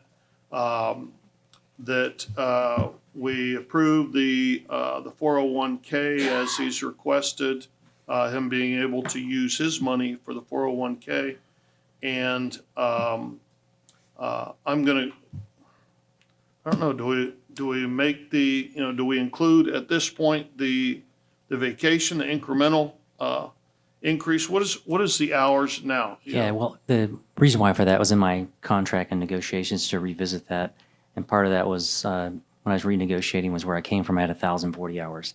So that was part of the reason why I was trying to get that in the contract. It said we look at that after year one because that was pretty important to me as well with that thing. So right now, it's you're not giving me anything. It's the maximum cap that I could have over multiple years here because you don't always get to take these vacation hours. I mean, oftentimes I'm working. I'm actually taking these. So I make sure I don't lose those. That's pretty important to me. Okay. Pasco, for example, at 720. When I came from Seminole, department heads, it was 960, the same thing I'm asking for. So this is kind of typical. That's why it was a negotiating point when I came forward to put this in the contract now to say, let's look at this 12 months in, because that's important to me. Okay. All right. Well, I'd be interested in hearing what everybody else has to say. You have to put that vacation in your motion. I'd be open to some amount. I mean, I can negotiate. I'll negotiate. I'm open to that, but that's part of the reason why. You said Pasco's 720. There's 720 now. That's typical. Seminole County Board of Commissioners is the same 960. Where I came from it was 1,040 hours is what I had in my contract. So part of that when I got here, I was trying to work towards that to try to get as close as I can with some of these benefits. So that's why I asked, okay, I'm not worried about it year one, but year two, I'd like to have some consideration to look at it, to review that again. And that's what it said in the contract we would do. That's why I brought that to your attention. Well, I hate negotiating from the dais up here. Steve, would you be agreeable to us just addressing those first things for now, and then let's have a conversation and bring the vacation part of it back to the board? I mean, just so we can sit down. It's not that I don't believe that Pasco County and Seminole and so forth are those numbers, but let's look at some comparisons of the counties around us and make sure that we're not jumping out there and then we find out, you know, Marion County is at 520 and Hernando County, that the optics of that are not good. Yeah. So, well, I'm willing to look at that. I'd want to do it in some kind of short time frame. Yeah, I agree. Meaning, and like I said, I can provide you the document I had from where I was at before tonight. And other things, and actually, even though I looked at this again the last couple of days, but I'm open to looking at those things because I'm not going to be at 480 this year. But obviously, in the position I'm in, I don't get to take these vacation days like I would, you know, this is the nature of this business. So that's important to me to be able to have that flexibility. Well, I want you, obviously, I think everybody believes that you're doing an incredible job here. I hear nothing but positives out in the community. I want to make sure that that your contract reads in a way that that you're happy with, and that that you're going to be here for a very long time with this board and future boards. So I would be willing to bring that back at the next meeting. Can we? I mean, that gives us 2 weeks to look at this and consider. But certainly we can address the pay in 401, or would you prefer to do it all in one fell swoop? I'll do both points tonight. I'd prefer to do some of it tonight, and I'll do the rest back in. All right. So let me get to this, and I'll make sure that we. May I throw something in, a wrinkle in your thing? Sure.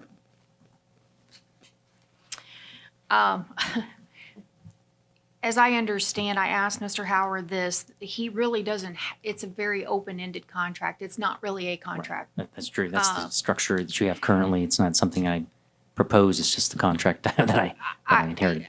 I would recommend that we have a longer-term contract, a 3-year contract with 2 one-year renewables. I think that gives us, it gives him security, and it gives this board some security in knowing where we're going. Much like I talked about our budget, I think this is something that we need to do with an administrator. Administrators are not easy to come by. We know that from going through the process last year. They're not cheap. People can talk about what they want. You know, it's a very specialized field. To put it in perspective, you have constitutional officers. I believe every constitutional officer salary is at 155. Your sheriff, I think, is approaching 190. When you have an administrator, they have a master's in various elements, and they're required to negotiate with all those constitutional officers and their budgets, and have an X number of employees. I think we're approaching 800 employees. Our city, 2 cities, one is a population, I think, of around 3,500, and another 7,500, and their respective salaries are right around 140. So, I know it gives heartburn to a lot of people out there, but this is what you do. This is no different than hiring a CEO of a publicly traded company. We have large budgets, very complex issues, and it would be my recommendation that we give him some assurity tonight that we're going to move forward with this, but the next board meeting, we come back with a 3-year contract with 2 one-year renewables. And I don't know how we have a meeting or how we have a discussion to come to some agreement on that, but that would be my recommendation. Commissioner Bays, we have a motion on the floor right now. I need a second so that we can further discuss this. Well, I was trying to throw a wrinkle in his, so maybe he would amend it. So I would amend my motion to make it a 3-year contract with 2 one-year renewables. I will do that. That's my motion then. There was a lot of words to get him to amend that. You told me to use my words. I did, yes, that's true, that's Chair, true. would you like me to clarify that motion? Yes, that I please. And was that a And we're second? I'm looking for a second. So do you want to, Okay, I have motion to approve the salary increase funding budget transfer from the Commissioner's travel budget to allow taxes to be transferred to a 401k, bringing back increasing vacation time back to the board at a future meeting, and to change to a 3-year contract with a 2 one-year renewable option. the future meeting you said was 11/28. Okay. I'll address it quickly. Yes. And just for clear, it's a 401A, not a K, just for clarification. And can we just get some clarification on the accrual? So Yeah, this is that not a- would yeah, be, this is not how a- long would that take you to get to that in And accrual? I would guess could be 4 to 5 years. Probably, I don't know. I mean, so I'm not there now, obviously. But that's just one of the, actually some places there is no maximum cap in the position I'm in. I was trying to be fair, actually with that, just negotiating a little bit. So that's important to me. I'm not saying that we have to go with what I suggested. I'm open to that. So that's why that's pretty important to me, those benefits. So, but it's time earned. It's not that you're not advancing me anything. If you approve that, it's not going on I have to earn it. The annual vacation accrual, Never change. I'm still getting, my accrual rate right now is the same as a department head in this county. I don't get anything more than that. What I'm asking is if I don't get to take vacations, which oftentimes that happens, I want to be able to take that money when I leave here. I think that's only fair. That's all I'm asking. I'm not asking you to Up to- bankroll me 900 something hours. It's time that I actually earned. And it's up to what is accrued on that day of. Correct, whatever that would be, up to the maximum of that. That's what that is. well, I misunderstood that. Yeah, you're not advancing me. Yeah. I misunderstood that. I would be fine with that. Would you like to amend your I will motion? amend my motion again. And just for clarification, can we also get what our travel budgets are? Because I'm not sure if there's enough money there to do that. 6,500 per commissioner. Oh, I thought we were five. I don't think, I didn't No, think, and it's it's half not that that. high.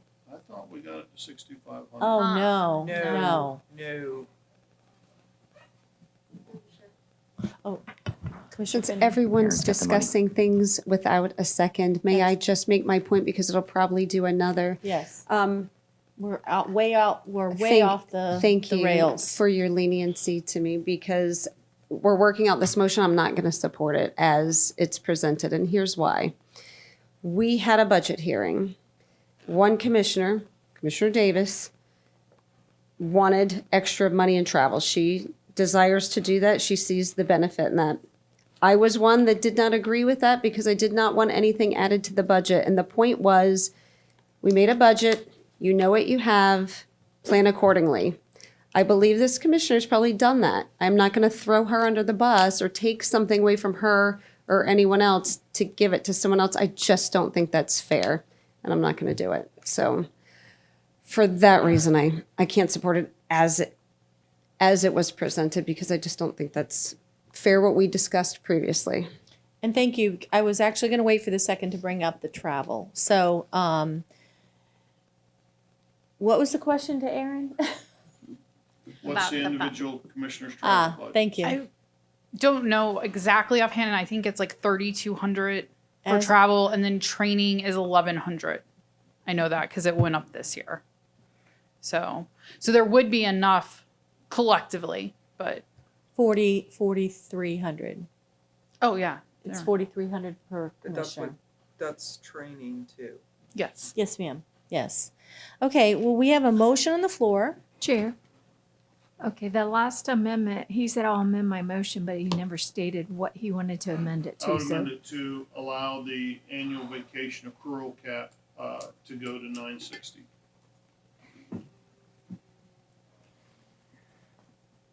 Got that, Amy? Yes. Okay. Do we have a second? So this motion fails. So commissioners, looking for a motion for Mr. Howard. We're talking, what's the difference? $10,000? Correct. It's 10,000. Yes. For the sake of time. I gave you all an easy one. I'm just gonna go ahead and I'm gonna make a motion that we go ahead and, we support what, Administrator Howard has requested, but with the exception that we will come back with a contract, a 3-year contract with 2 one-year renewables on it. Second. And I think we need to appoint somebody to work out the details of that contract and what's expected each year in it. Okay, we have a motion on the floor and by Commissioner Bays, a second. Is there any public comment?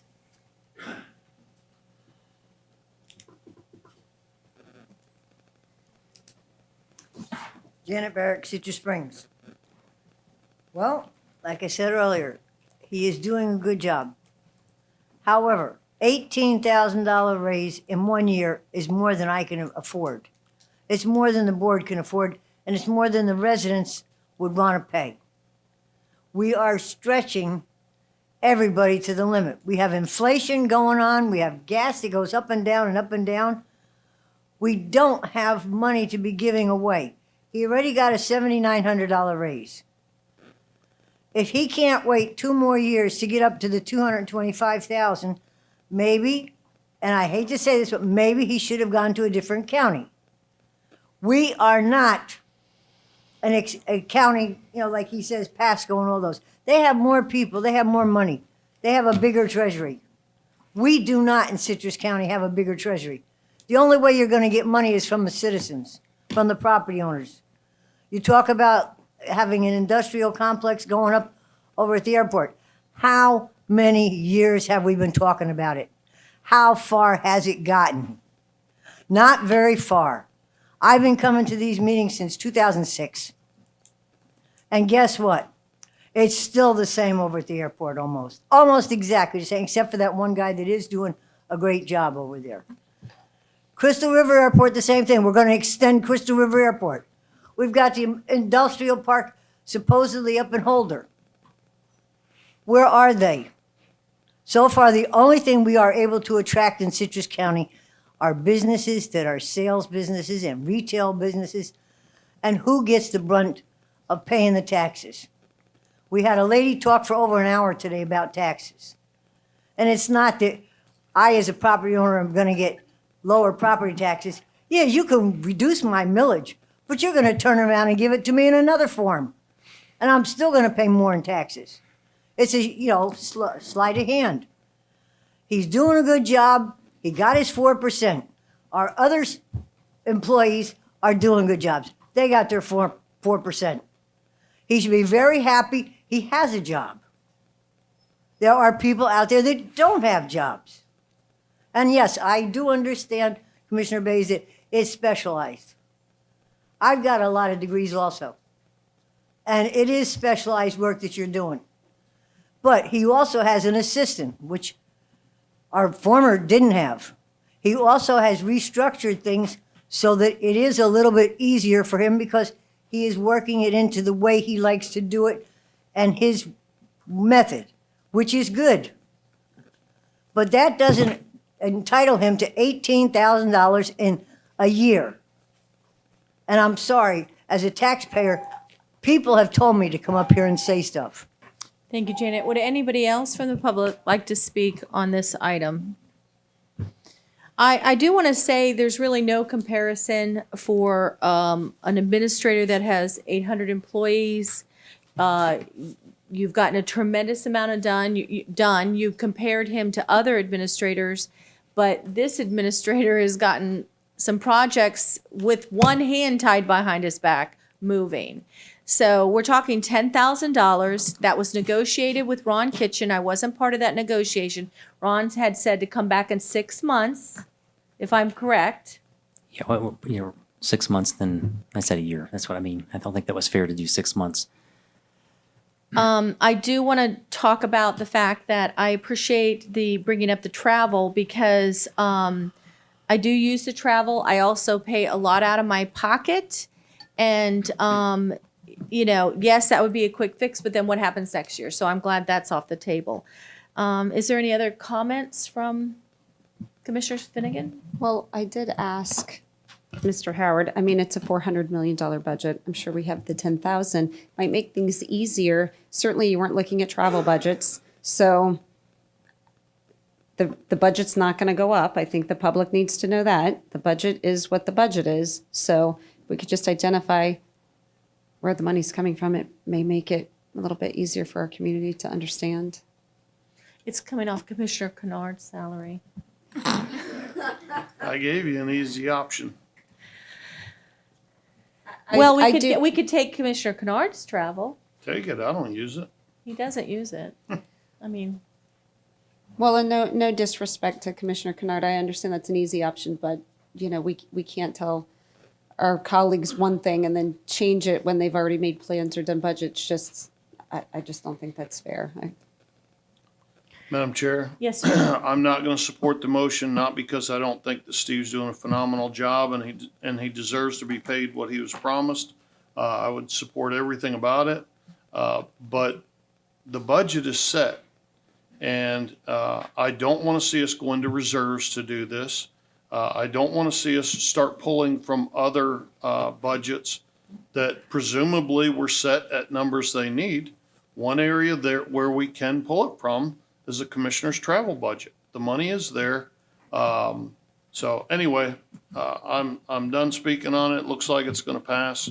But Mr. Howard, I'm sorry I can't be there to make it unanimous, but it's just on principle. Commissioner Bays?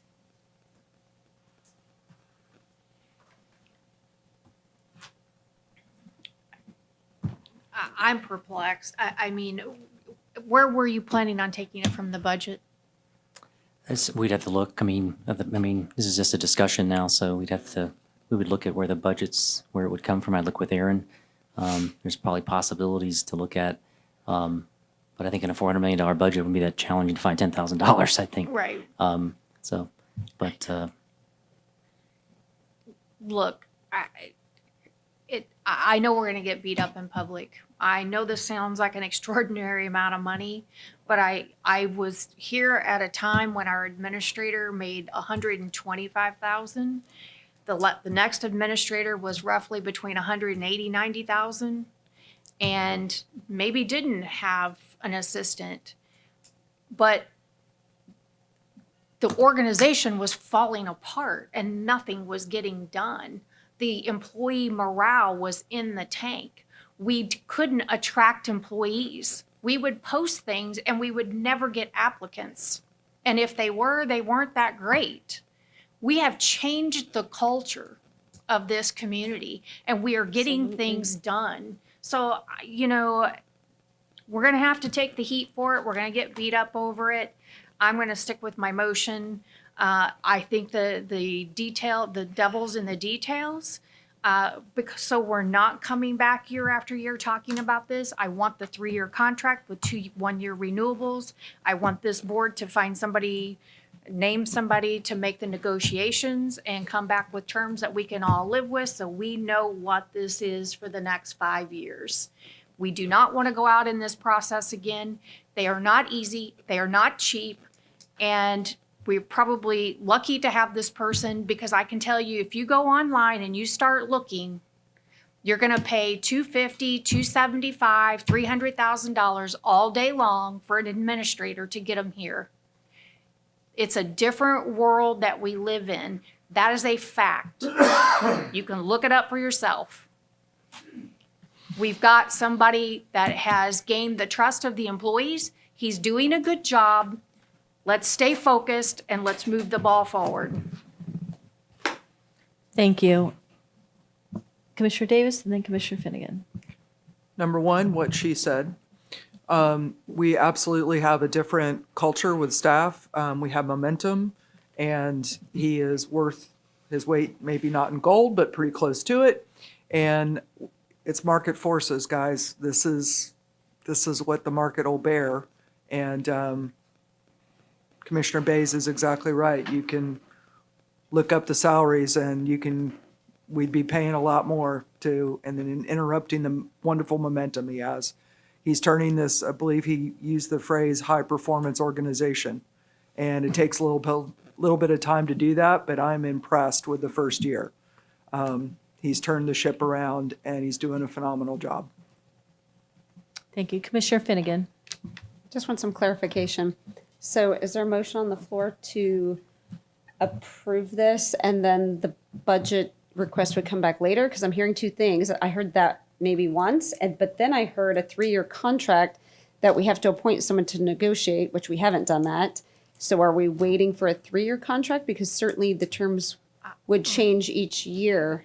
So My motion stated is to approve his request.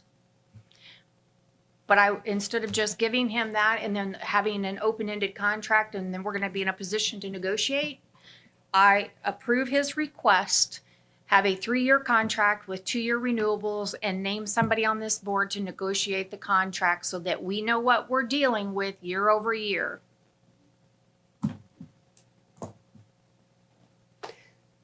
Would you like to be the negotiator? I'll nominate you. I'm happy, but I'm happy with all of it. I would support his raise. I just think, we have to know I'll add to where my it's- motion that you'll be the I'll negotiator. second that part because you do know how to negotiate. So that's very, very good.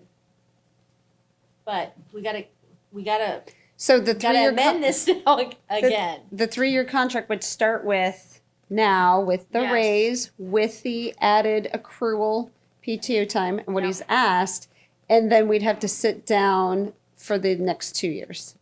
You'd have a 3-year contract with 2 1-year renewables, and you would identify what the measurables are going to be for each anniversary, and what you are going to come up with for raises. Is it just going to be what the staff gets, or is it going to be something additional, or come up with the language so that we know exactly where we're at? Do you second her changes? naming Commissioner Finnegan? Because Yes. I couldn't really second that. But before I accept that, obviously, I mean, this is a high-level contract. I would want the attorney to be on board because I'm not going to negotiate a contract without our attorney. She was in the original negotiation. Okay, any further comments? So is the second, It is Commissioner Davis. okay, And did you, I didn't hear. I did. yeah, Okay. I did. okay, any further? Hearing none, all in favor say aye. Aye. Opposed, say nay. Nay. That passes 4-1. Okay, 02 is our next meeting dates. Board, have you had a chance to go over the dates? Do you see any conflicts? Anything that you would like to suggest? Motion to approve 02. Second. Motion by Commissioner Kennard, second by Commissioner Davis for the 2024 BOCC meeting dates. Is there any public comment? Any further board comment? All in favor say aye. Aye. Opposed say nay. It passes 4-0 right now. 03. Motion to approve 03. Oh, wow. Look at you. Commissioner Second. Davis, It's been a long day. second by Commissioner Finnegan. It's not over yet. Any public comments? Hearing none. Any further board comments? All in favor say aye. Aye. Passes, any opposed, say nay. Passes 4-0 right now. Denise Lynn is not here. I'm going to open the second, open to the public. Would anybody like to come forward and speak about anything on this long day? You have 3 minutes. Please direct your comments to the chair. If you've already filled out a green card, continue. Janet Barrick, Citrus Springs resident. I sat here and listened to MSTU and other things about funding issues. There's a lot of information that person gave us today. And I plan on printing out, I read some of it, but there's a lot to print out to go over. The one thing I did see that I saw people, thinking about this MSTU, a lot of you were talking or thinking about if you go to TUs, you can drop the mills. Well, if you drop the mills, you pick it up as a TU. And I didn't like TUs because you know what they are? Taxes. And guess what? You can raise them, and it said as much as you want, whenever you want, and they don't die. So between the MSBUs and MSTUs and all these lovely ways of fundraising, they're not fundraising. There are other ways of raising taxes on property owners. And it's on property owners. Okay, so before you start moving in directions of doing all these MSBUs and MSTUs, think about who your citizens are and how it will affect them. Yes, the mills will go down. We'll bring it down from 8 point whatever, but it's a sleight of hand, and that's all it is. It's a fast way of taxing people, just like you did with the EMS. The EMS is costing a fortune. It didn't cost that much when we were paying so much to the other company to do it. Okay, we're now looking at all different things. We want to get an animal shelter built. And eventually it's going to be built. And yes, Steve did do some good work. He took money that has been in the bank and earmarked for projects that you were here for. I think you weren't here for any of them, Rebecca. I think all the ones that you were approved to your board time were actually used. The last one was the one where we have the flooding on 41 for the bicycle trail that I said, and Dennis D'Amato said needed to be above ground instead of underground. So now we get flooding, where the people are going to ride their bikes. But we were wrong when I said it was supposed to be, and that's what the plan was. But I mean, we're finally getting things done in 2023, at least started, that were approved in 20 and 19 and stuff. And after the meeting last time, I tried to remember where, Gene got hired. It was during the pandemic in 2020. And no, I was not at a meeting when he was hired for that job. That's why I didn't remember who he was. Okay, because I try and remember, when you're going to be spending money. It's my money you're spending. It's my neighbor's money. Thank you. Yeah, it was July of 2020.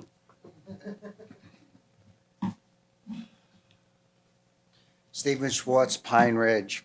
I would like to thank each one of you for the difficult job you are doing, even when I don't agree with the way that you voted on a particular issue. This is the best group of commissioners I have seen since I moved here. Two issues. One, I'd like to know who's paying for, since we do have a road problem. I noticed that, especially in Pine Ridge, when builders come in, they're destroying the edges of the roadways. I'd like to know, is the taxpayer dollar paying for that, or are they paying for it prior to being CO'd? Because they're destroying the roadways with their vehicles. The other day, I saw one of their catamarans, the big bucket trucks, riding on Mustang for well over 3 miles and he wasn't being put on the back of a truck, which is illegal in the state. The other issue that I'd like to talk about is something that is very difficult to talk about because it does offend some people when you do discuss it. And I have a hard time with trying to do it in a polite and nice way, because I do believe that this is an open public meeting here in any government. And as our pledge says, one nation under God. And as a resident coming to these meetings, I noticed that every one of the innovations uses the word Christ. But we do have people of all religions that do come to these meetings. So I would like to suggest that in future meetings, our innovators use the words in the name of the Lord, in the name of God, or even source energy, as we are all energy connected to God. So I would like it to be a little more generic in the future. That's all. Thank you. Thank you. Next speaker, please. Commissioner Bays, before the next speaker. 02, your vote. Yes. And 03. Yes. Thank you. That's 5-0. Hello. Hi, good evening. Could you speak into the microphone, please? Yes, Thank good you. evening. My name is Kathy Yan from IV4. And I know you've heard enough earlier today, but as my understanding is that the original approved plat for IV4 was from 1972. At that time, the infrastructure was outdated compared to today's standard. And in 2005, it was partially replatted and it was approved. However, the infrastructure was not acquired at that time according to the standard at that time. And then that was the reason why in 2012 for phase 1 of IV4, they had to, go through the MSBU to take care of their roads and infrastructure problems like we do now in this other section. But was it the understanding at that time that what they did along with the MSBU, they did have to have an ERP permit? So was it an understanding at that time that a new ERP was going to be required for our section of IV4? And was it an understanding? So I just wanted to know your answers. Did you know that? And also part of the understanding was that no further no continuation of the construction at that point in 2012. However, obviously we're in this predicament. A lot of constructions has going on. So that understanding, was that the fact? Does the county know about that? And if the county doesn't know, where's the missing link? Because it seemed like there was an understanding that this should not happen even at that time, 2012. And if county knows, county knows that, why we're here. So the other thing is, IV4, I feel like it's not just a neighborhood problem. It's not just a District 3 problem. It's a Citrus County problem. It's for the whole county. It reflects the whole county and what the county is all about. I remember Commissioner Davis mentioned the other day that the county is poor and we can't even afford, like you can't even afford its own MSBU. I'm sorry. So if you just have a seat, when everybody's done, we'll have Mr. Howard answer your questions. Okay, all right, thank you. Thank you. Next speaker, please.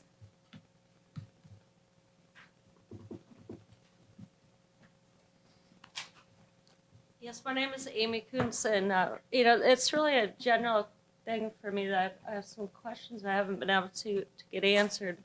And as far as the county staff, everyone that I've run into has been very friendly and helpful, as much as they can, because I don't have all the information. Tax-wise, we've had a home here for, 15 years. I lived in Cook County, Illinois. So it's not that expensive here.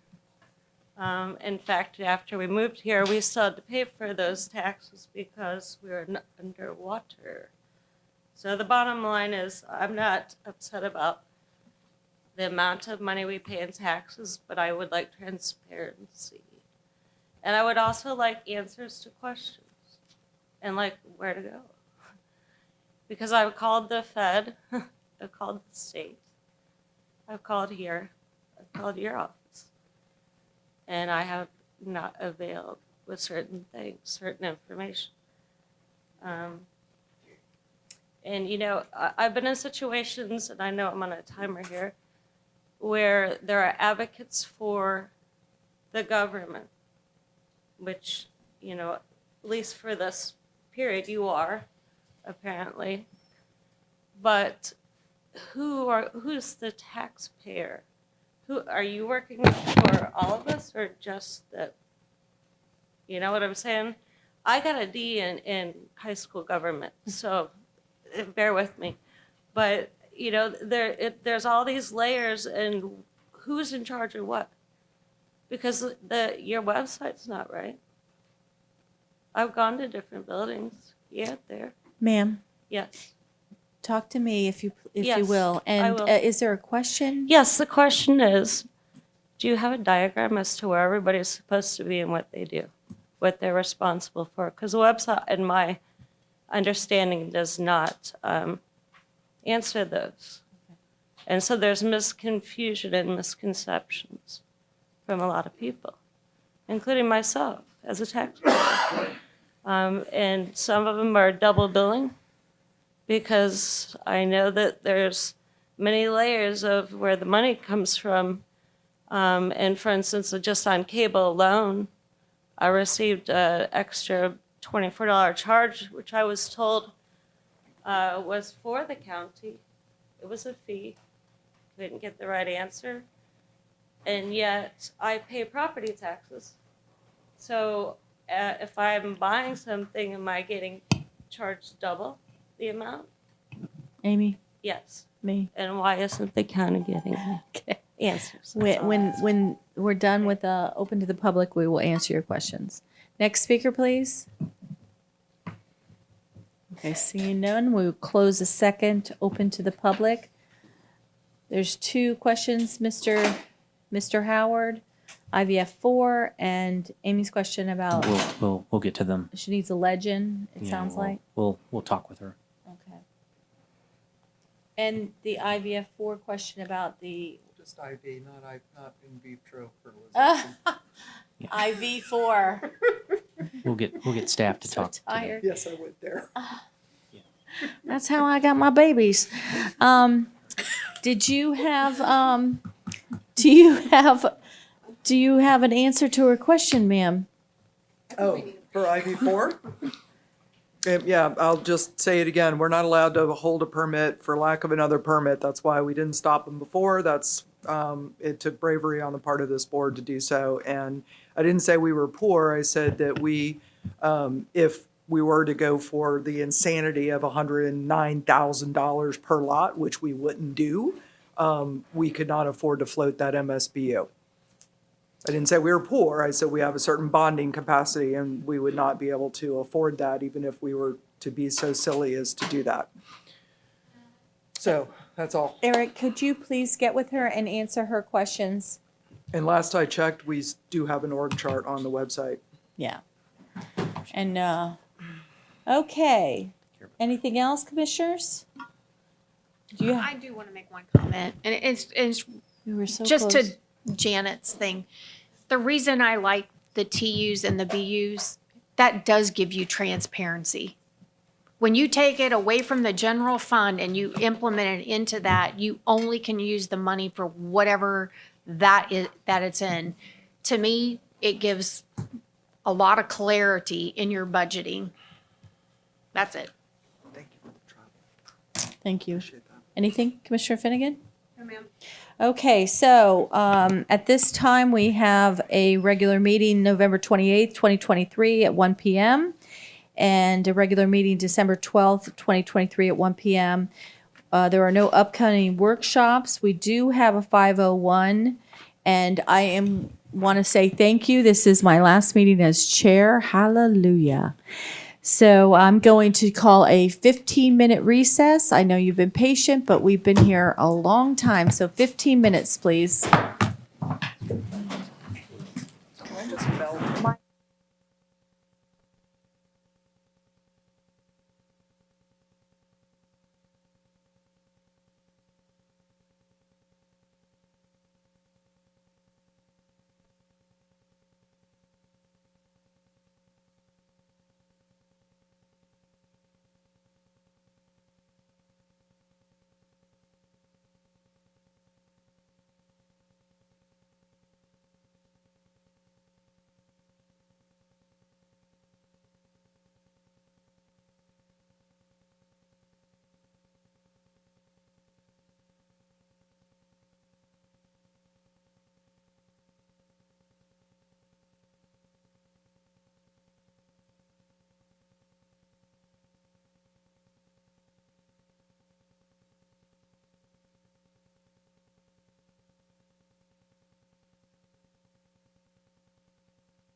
What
time are we coming back? 35. She let out at 6:20. Yes, ma'am. I'm gonna give you this to take up. You're not putting it in your car? No, it's for here. Okay. I'm the courier, so I'm gonna leave you slipping ahead, so nobody see me taking. No. I don't want to see me taking them upstairs. I know. I'm a man that wear You go pink. like this. No, I'm a man that doesn't say to wear pink shirt. You have Bug out when we're done. Bug out what? I thought you always bug out and let us do the 501 all by yourself. No. I'm here until a gavel, the last gavel. This is Ruthie's last meeting. Why would I bug out on Ruthie's last meeting? Why didn't she give me a gavel? Huh? Why didn't she give me a gavel? Why she didn't give me a gavel? You get it to, you get it the next meeting. Did you order it? No, not yet. For God's sake, do not make me look like I'm like, she didn't give me Make a sure that gavel. I get a gavel. Oh no, she gets one, but she gets it at the next meeting. She's Then not it's home. ordered. It's not. It only take me a week to get it. Holly, I got it. You're gonna get her a little 1-inch one. I got it covered. Holly. If I gotta go out there and carve it myself, you'll have it on the 28th.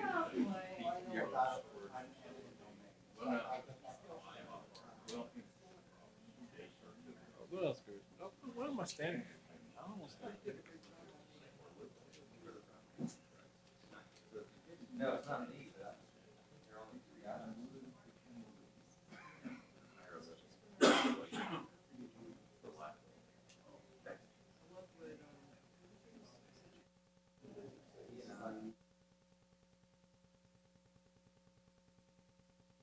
Because Did you hear that, Jeff Kennard?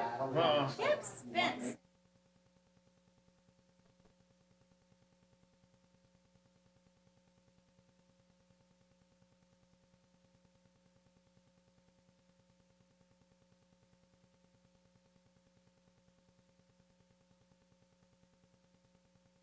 Would you like to mansplain consensus again?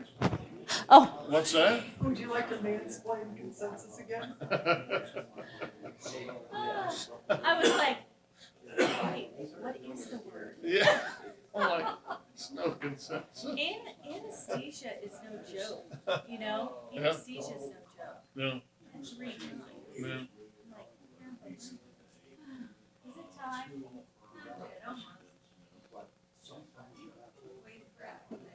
How long?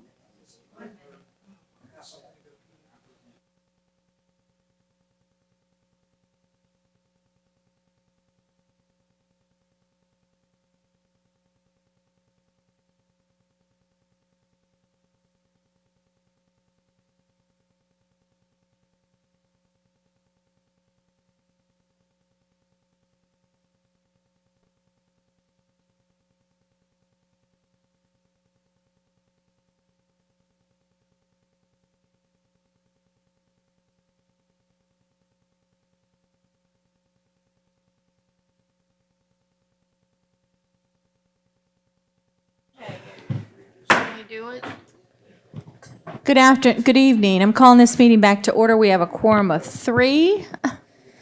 So, Joanna, I am going to be your pseudo attorney that's not an attorney. and thank you. Just ask if any of y'all have any ex parte What happened to our communications. attorney? There's one in the She background. go home sick. So, any ex parte communications with any of the applications before you, T1, T2, or T3? No, ma'am. No. No. And I'll go ahead and read the preamble to the ordinance for T1. An ordinance of Citrus County, Florida, a political subdivision of the state of Florida, amending the Citrus County Land Use Atlas map by redesignating approximately 2.9 acres from the rural residential district with a plan unit development to the rural residential district with mobile homes allowed and the plan unit development, and to modify an existing plan unit development for Walden Woods South on approximately 74.4 acres to allow an additional 14 single-family residential units and an accessory structure, providing for conflicts, providing for modification that may arise from consideration at the public hearings, providing for severability, providing for scrivener's errors, and providing for an effective date. And I'm sorry, Commissioners, we kind of skipped you a little bit. We're just looking for any ex parte communication on any of the applications tonight. Commissioner Finnegan and Commissioner Davis. T1, T2, T3. No. Thank you. No. And the applicant is present for this application. He is here for questions, but he did ask if we go ahead with staff's presentation. That's all right? Good evening, Commissioners. I'll be brief. Jen Perkins, Planner for the Land Development Division.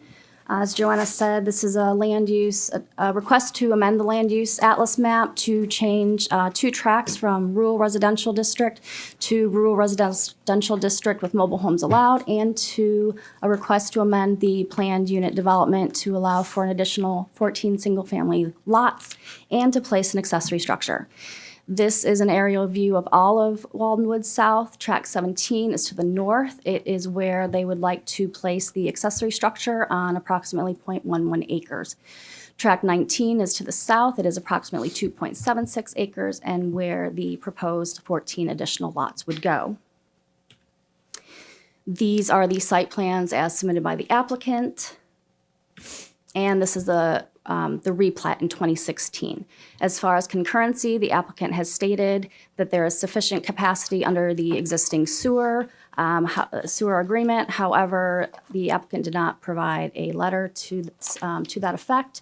Citrus County Water Resources District has provided a letter saying they have sufficient capacity for the project. However, the nearest location to Central Water is at the intersection of Suncoast and Ponce de Leon. The applicant has stated that the lots would be similar in size and construction to the remainder of the community, and the PDC recommended approval of this application. Thank you. Any questions? Thank you. Madam Chair, Yes, sir. isn't one of the conditions that they connect to water? Correct. There's 11 conditions, I believe so. 12, and I think 1 was scratched. There's 11 in the ordinance. And yes, 1 was scratched in the staff report. It was from the prior Atlas amendment that was included and struck through. Okay, and the applicant's fine with all 11 conditions? Correct. Okay. Where is the applicant? Okay, I wanted to make sure. Commissioner Kennard, are you done? I'm done. Okay, any other questions, board? No, I do just want to acknowledge that I asked the question about this being a high coastal flood zone area, and with the remapping of the flood maps, they were taken out of that. So that was something that was important to me, and has satisfied me. Same, because it was moved, you were able to get these additional 14 units. Okay, any other questions? Commissioner Davis? Okay, well, Jen, what's next? Would anyone from the public like to speak on this application? T1, going once, going twice, closed. Next. Madam Chair, I know. Yes, sir. Based on competent and substantial evidence, I'll make a motion that we approve AA-PUD-2023-000006. Second. With the 11 conditions. Yes. Got a motion by Commissioner Kennard, a second by Commissioner Bays. All in favor? Say Aye. aye. Aye. Opposed, say nay. Passes 5-0. Congratulations. T2. Okay, so this is an ordinance of Citrus County, Florida, a political subdivision of the state of Florida, amending the Citrus County Land Development Code Atlas and an existing master plan for residential and non-residential uses, PUD 2202, by amending approximately 6.1 acres from medium-density residential to medium-density residential with a planned unit development, and revising the master plan to allow multifamily uses of more than 4 units per acre and medical office uses, providing for applicability, providing for modifications that may arise from consideration of public hearing, providing for severability, providing for codification and scrivener's errors, and providing for an effective date. And I will not be speaking for Mr. Stillwell. He's on his own here.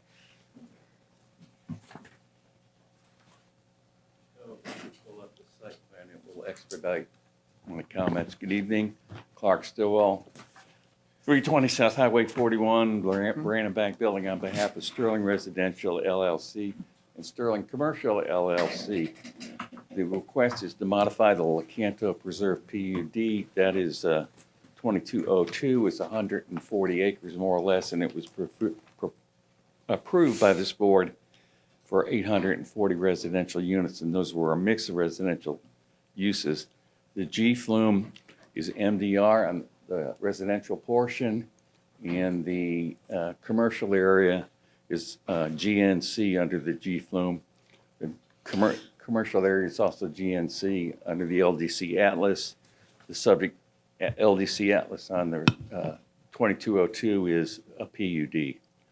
The subject area in question is 6.1 acres. It's surrounded completely by vacant property. Just to generally locate you, if you know where a racetrack is in the southwest corner of 44 and 491, it's kitty corner to that.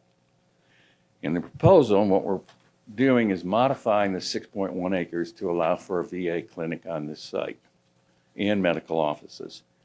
Now, I will tell you what has caused this to be submitted is this site has been identified as one of the 6 or 7 sites that potentially could qualify for a VA clinic. To even submit the request, which is due next month, it has to have the correct zoning. So in June of this year, when my client was advised that, hey, VA thinks this might be a good site, we threw this, I don't want to say, yeah, we threw the application together. Got some maps, got some statistics, and filed it, and got a site plan. Paul Gibbs did the site plan. Now, there's 6 to 10 sites in Citrus County for this VA clinic.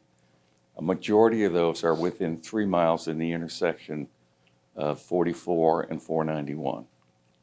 All of them will go through the bidding process. So you say to me, Clark, what happens if my client's not the successful bidder? Well, we default to the existing residential uses.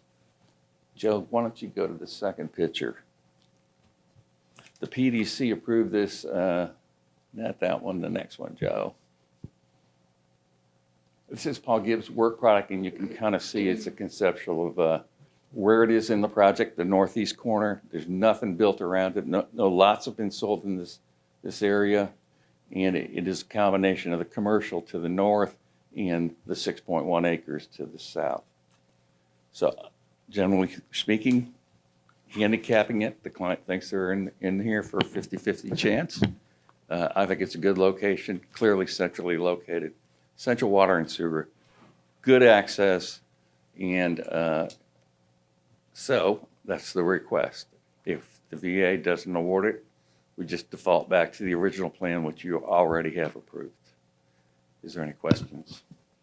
This is just a straight PUD changing townhomes to the medical, correct? The option for medical, The option. And if the medical doesn't happen, the VA, it will go back to the townhomes as originally approved. putting more commercial into the PUD, basically.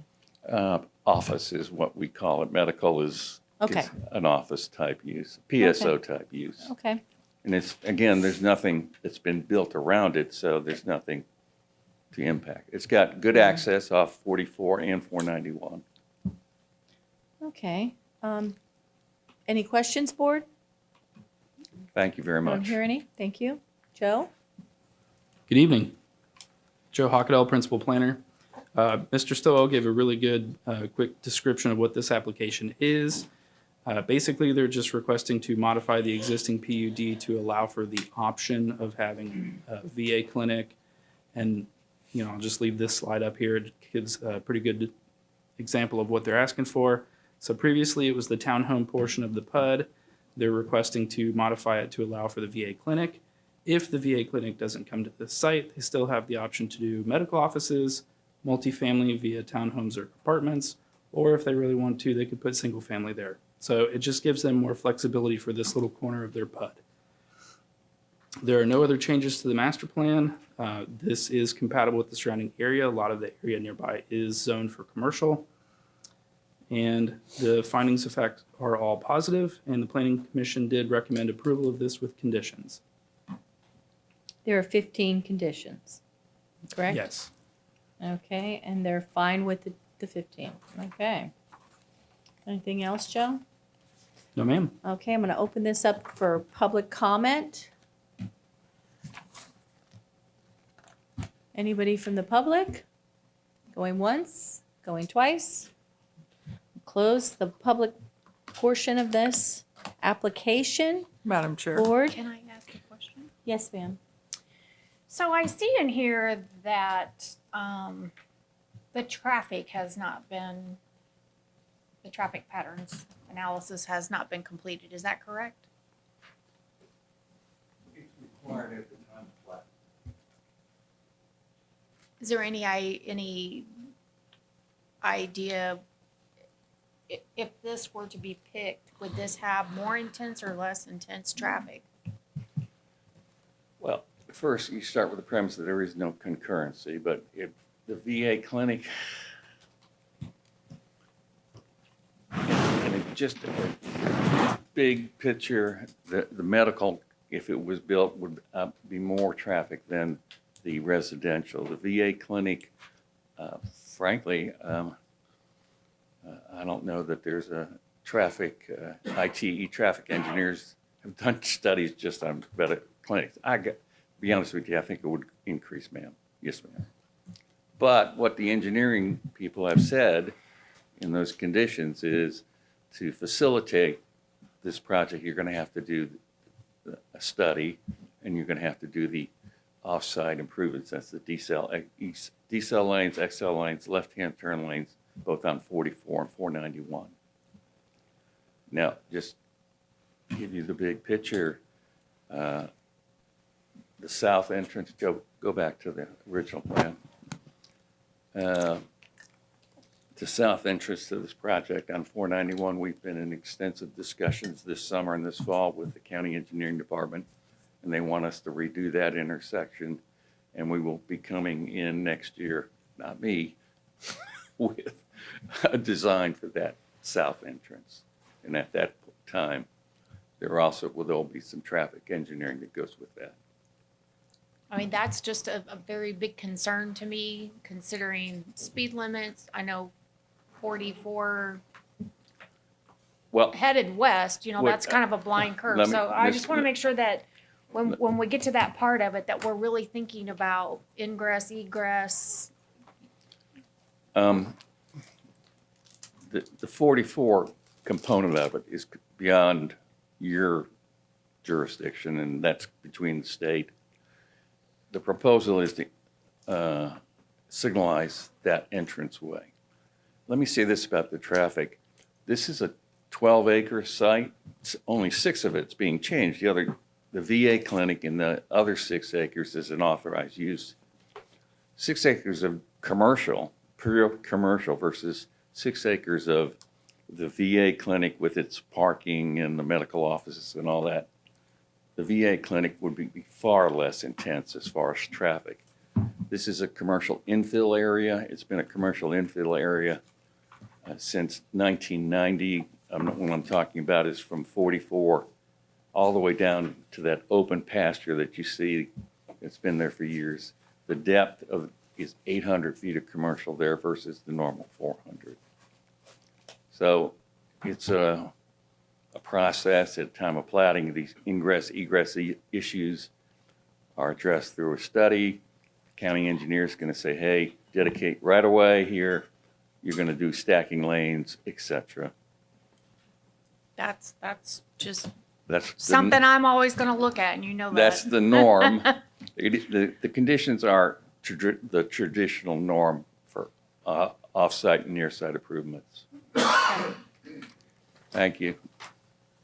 Thank you. Anything else, board?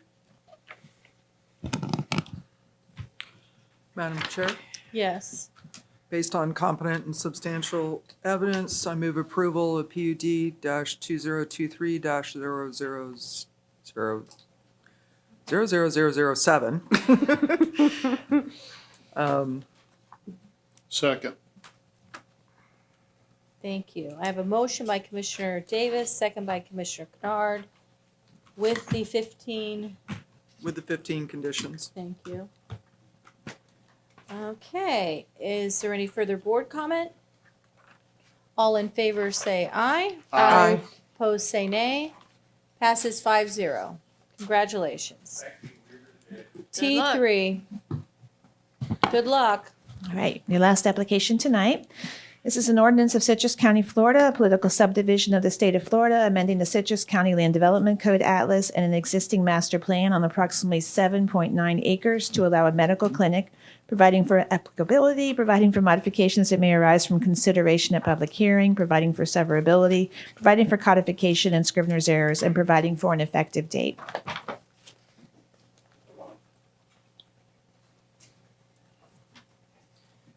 Good evening. I know it's getting late in the evening, so I'm going to err on the side of brevity. Rob Batzel, 1531 Southeast 36th Avenue, Ocala, here on behalf of the applicant, U.S. Federal Properties, and Rick Bayer. U.S. Federal has about 35 properties that they currently manage, and about 1,800 under development with the federal government. VA, once again, I'm here on behalf of an applicant who is in the queue hoping to be successful to bring Citrus County its next VA clinic. We are here very similarly to the last case, at least in terms of the status of the application, seeking to amend one aspect of a previously approved PUD, or PDR in this case. So this VA clinic would be multidisciplinary. There would be a lot to it. If you're interested, I will go into more detail in that regard. I'm going to jump to what I think is the meat, and that is that right now what has been platted after the prior approval is about 80,000, let me get it exactly right, 86,000 square foot adult living facility. So I'm before you requesting that we dial that back to a 60,449 square foot multidisciplinary VA clinic. Now this is off of Truman, so if you're coming through Beverly Hills right before you get to Black Diamond and hang right at the CVS on the corner, it's off of Truman, back tucked away in the back corner of that plat. It's just short of 8 acres. In your materials, there is, and I brought a copy that does not have all of the strike through, but I believe at page 1429 in your agenda packet, there are some minor modifications that I have provided. Request to revise the proposed conditions with one big qualifier. Joe, would you mind, could you put the site plan up? I know that's in your presentation. I have handouts if you all would prefer one that does not have strike through. Okay. I see at least one hand raised.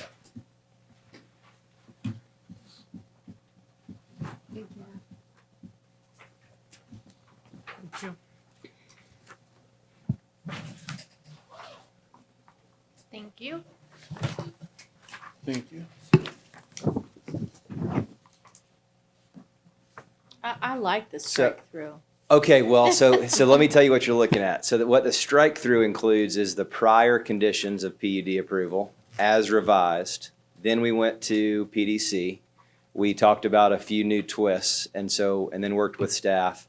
What you have before you is a clean copy. The only things that have changed between the one in your packet and the one in front of you, there are two things. One, obviously, is it doesn't include the strike through.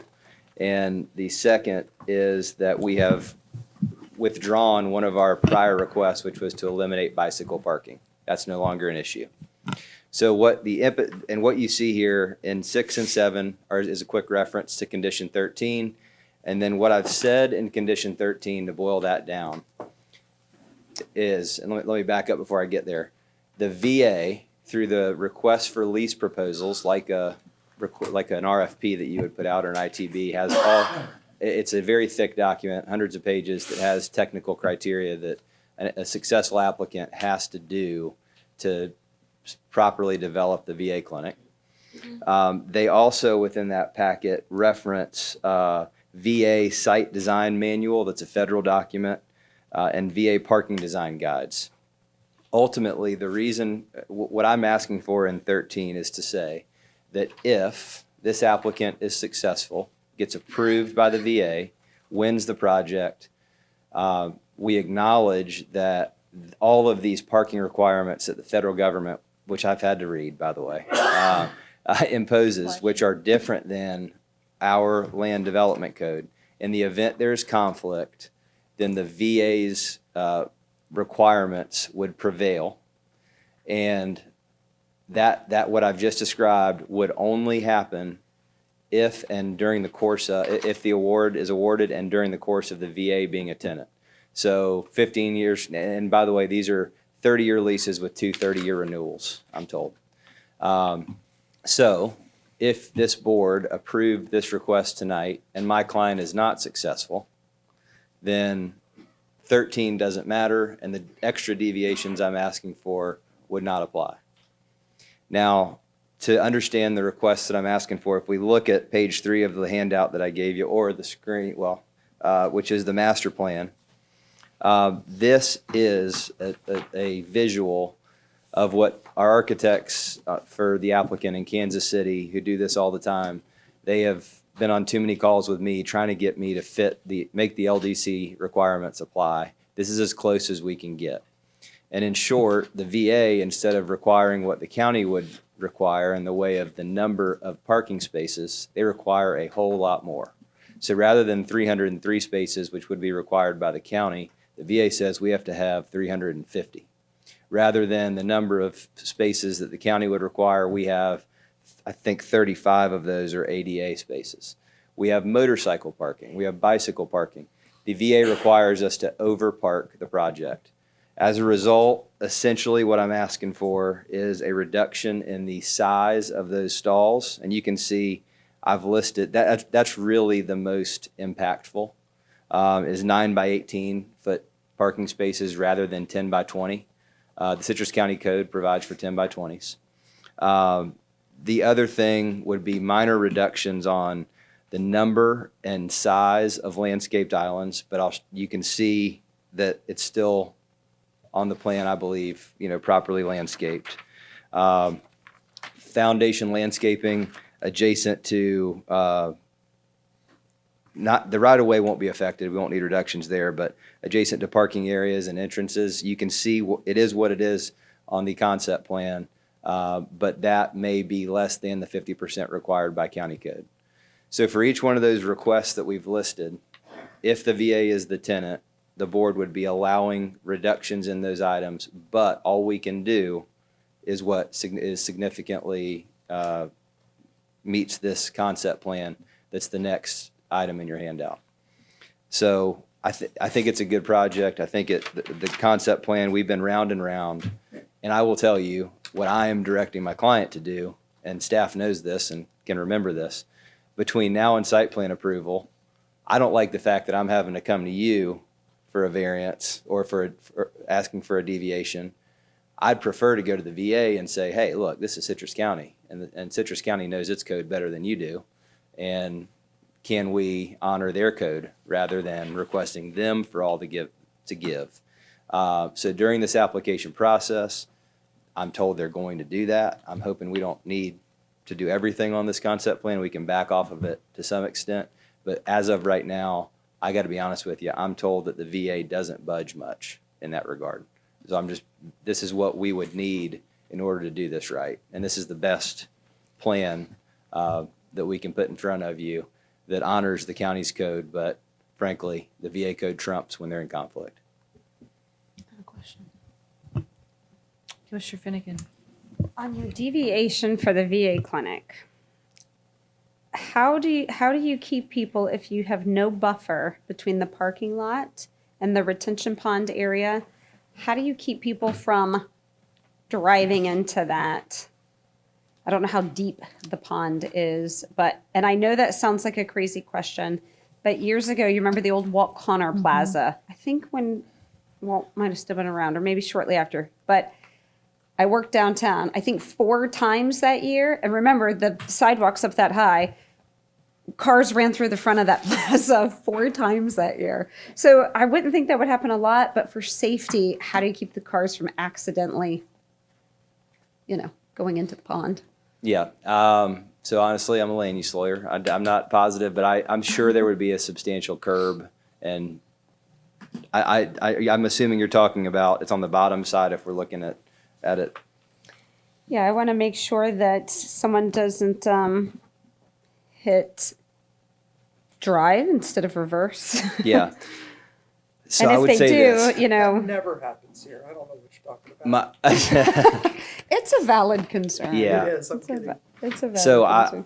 I assure you, so my client's going to be one thing that's important to think about, I think, is that my client's going to be the long-term owner of the land with a leasehold interest, leasing the property to the VA. So they have the biggest interest in ensuring that it's safe and designed right, and the most to lose if the design is not good and accidents happen. So I don't know the answer to your question in terms of what, from the design standpoint, they can do to make sure cars don't drive into that thing, but I'm sure that a generous curb and some kind of obstruction would make sense, and I can take that back to them. I don't know if Joanna would have something to say. I wouldn't want us to be liable for doing something. Oh, no. I guess I'll wait till. I wish Miss see Lynn what- was here, but no. Yeah, where is there's she? no liability on the county for if we were to have a design mistake. And of course, we wouldn't want any injuries to our constituents either, Right. whether we're on the hook or not, public safety. Yes. Commissioner Pinard. Yeah, I hate to do this, but honestly, I don't like the idea of approving these additional changes after the PDC has heard it.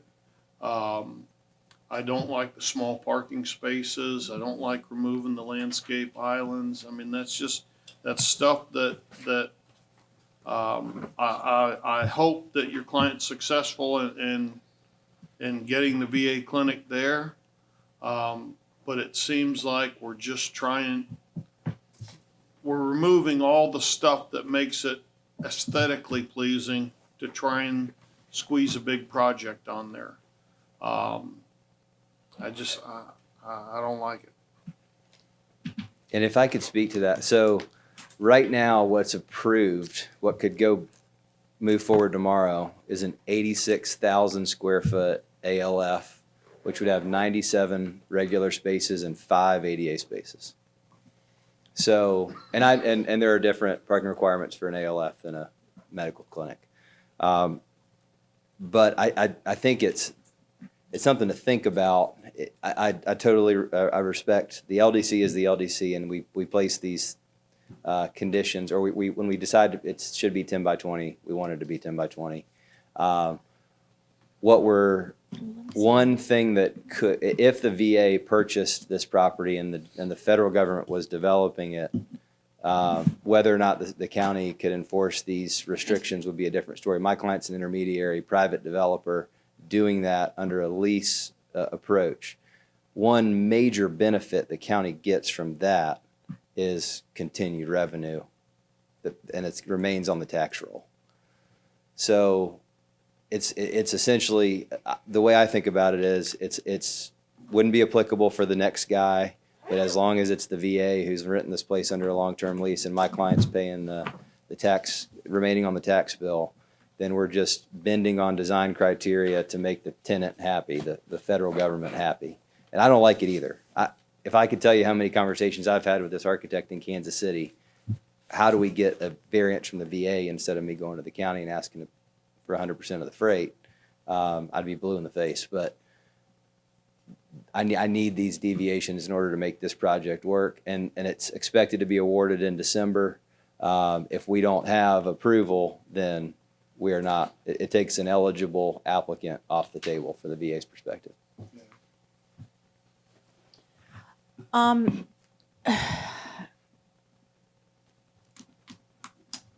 see what Commissioner Kennard is saying, because you gave us this without the strike through, but these are your changes.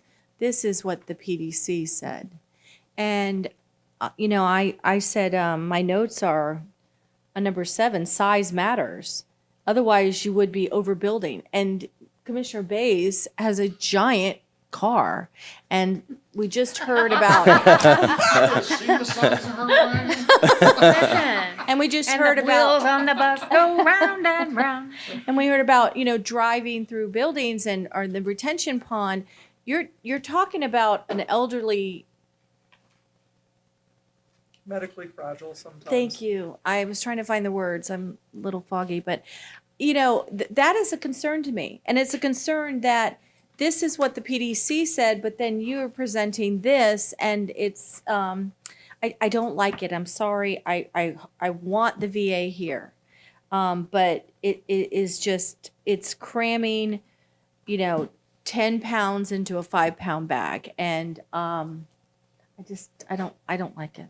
I mean, it's not that I don't like it. I just think that this is not compatible, and I don't like changing the size of the parking. As is, I don't think it's compatible. And also, would we have to be using the Dunkin' Donut? Is that right by the Dunkin' Donut, or is it down a little? Behind it. So Yeah, it's on down around where's Truman. the entrance? Off of Truman Boulevard. So you would pull in at the CVS off of. Oh, okay. Yeah. Okay. At the light, and then go- travel around and go then right? enter on your right. Okay. Yes. Well, that's better. That Dunkin' Donut entrance is a mess. Okay, so I have pain with the number 7, and I have pain with your number, what you made 7 number 13, and I have pain with you're changing after the PDC said what needed to be done. And for the record, we did discuss the need for additional. We discussed this with the PDC, and the PDC recommended approval of staff's conditions, not approval of my Okay. requests. Okay. Yeah. Any other questions for Mr. Batzel?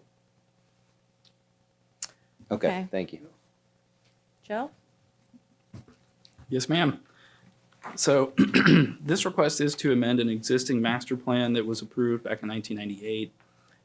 As Mr. Bassel said, it is currently approved for an 86,000 square foot adult living care facility, and they are proposing to change that to allow for the 60,000 square foot medical clinic to be used, hopefully, for the VA clinic.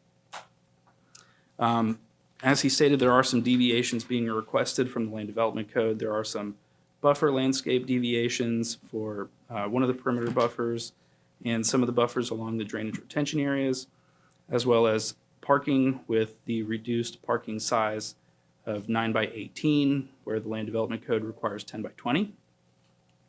And with that, it would cause a reduction in parking lot landscaping. So the project in and of itself is compatible with the surrounding area. They have demonstrated concurrency, but the concerns arise from the reduction in the amount of parking and some of the reduction in the required landscaping, which the Planning and Development Commission did recommend approval of this, but they recommended approval based on staff's conditions. They were not supportive of the reduced parking stall size.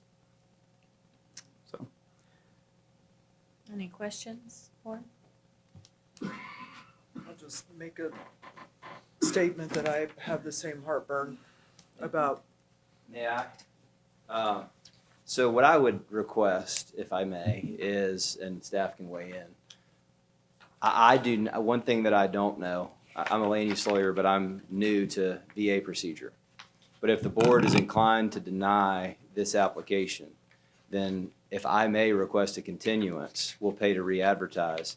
But I'd like to go back to my client and my architect and say, this is not going to fly. We need to go back to the drawing board and consider other options and get creative.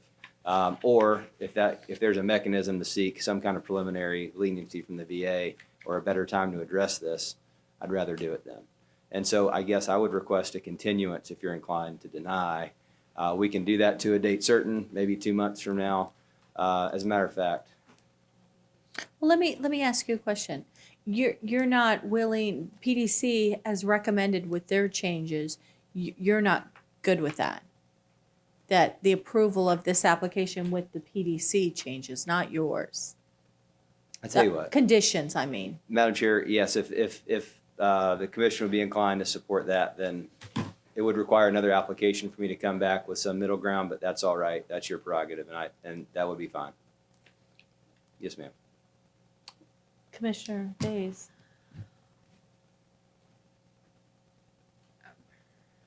We used to own where the Dunkin' Donuts building is. So, and you were in it. Can you, there's a huge DRA next to it. There's a right there. So off of 491, there's the huge DRA next to Dunkin' Donuts. Directly behind it's a DRA. And that's a swell in behind it, I believe, like between the road and behind the gas station, which I think it's more or less like a DRA. Are we not over-engineering all this DRA? Joe?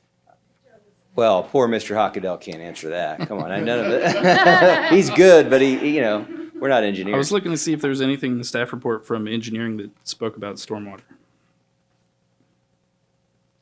I mean, my office was there for years, and I rarely saw water in that DRA. Jump in for a second. Remember, this is a 1998 PUD. So back then, yes, I think they probably did design differently. So that's probably what you're looking at as well. I think she might be saying you should acquire more land for your client. Right. Well, and when I say get creative, there are a lot of potential tools. But what you're suggesting, Madam Chair, is another way to go back to my client and say, okay, if we need to, we have certain approvals, but if we want others, we're going to need to get creative, which may also require acquiring other property. Yeah, because the PDC approved this application with their conditions, right? With staff's conditions. That's what I without mean, mine. with their conditions. Yes, ma'am. And I feel very good about that. I just had a little pain with your conditions, so I didn't know if so I feel, Madam Chair? yeah. I'm good. I'm good with the continuance. I'm also good with, I would be in support of it with PDC's changes, not yours. So I'm fine either way. Well, I appreciate that. I know we have public comment. I would appreciate the commission's, I would appreciate either action, but I would say let's go ahead with approval with the staff recommended conditions. And we will then need to come back both to the PDC and to you to further amend it. Thank you. Any other questions, board? Okay, I'm gonna open it, Kadan? I'm gonna open it to the public. Would anyone like to speak on this application? Anyone? Going once, going twice? Okay, close the public comment. Madam Chair, Yes. based on competent and substantial evidence, I recommend approval of PUD 2023-00008, A and B. Second. With the 12 conditions from the PDC? I thought there were 14 conditions. I see 12. Joe? There's 12 in the ordinance. Okay, 12. You good with that, Commissioner Davis? Yes, ma'am. Okay, all in favor say aye. Aye. Opposed say nay. Passes 5-0. Okay, thank you. I adjourn this meeting.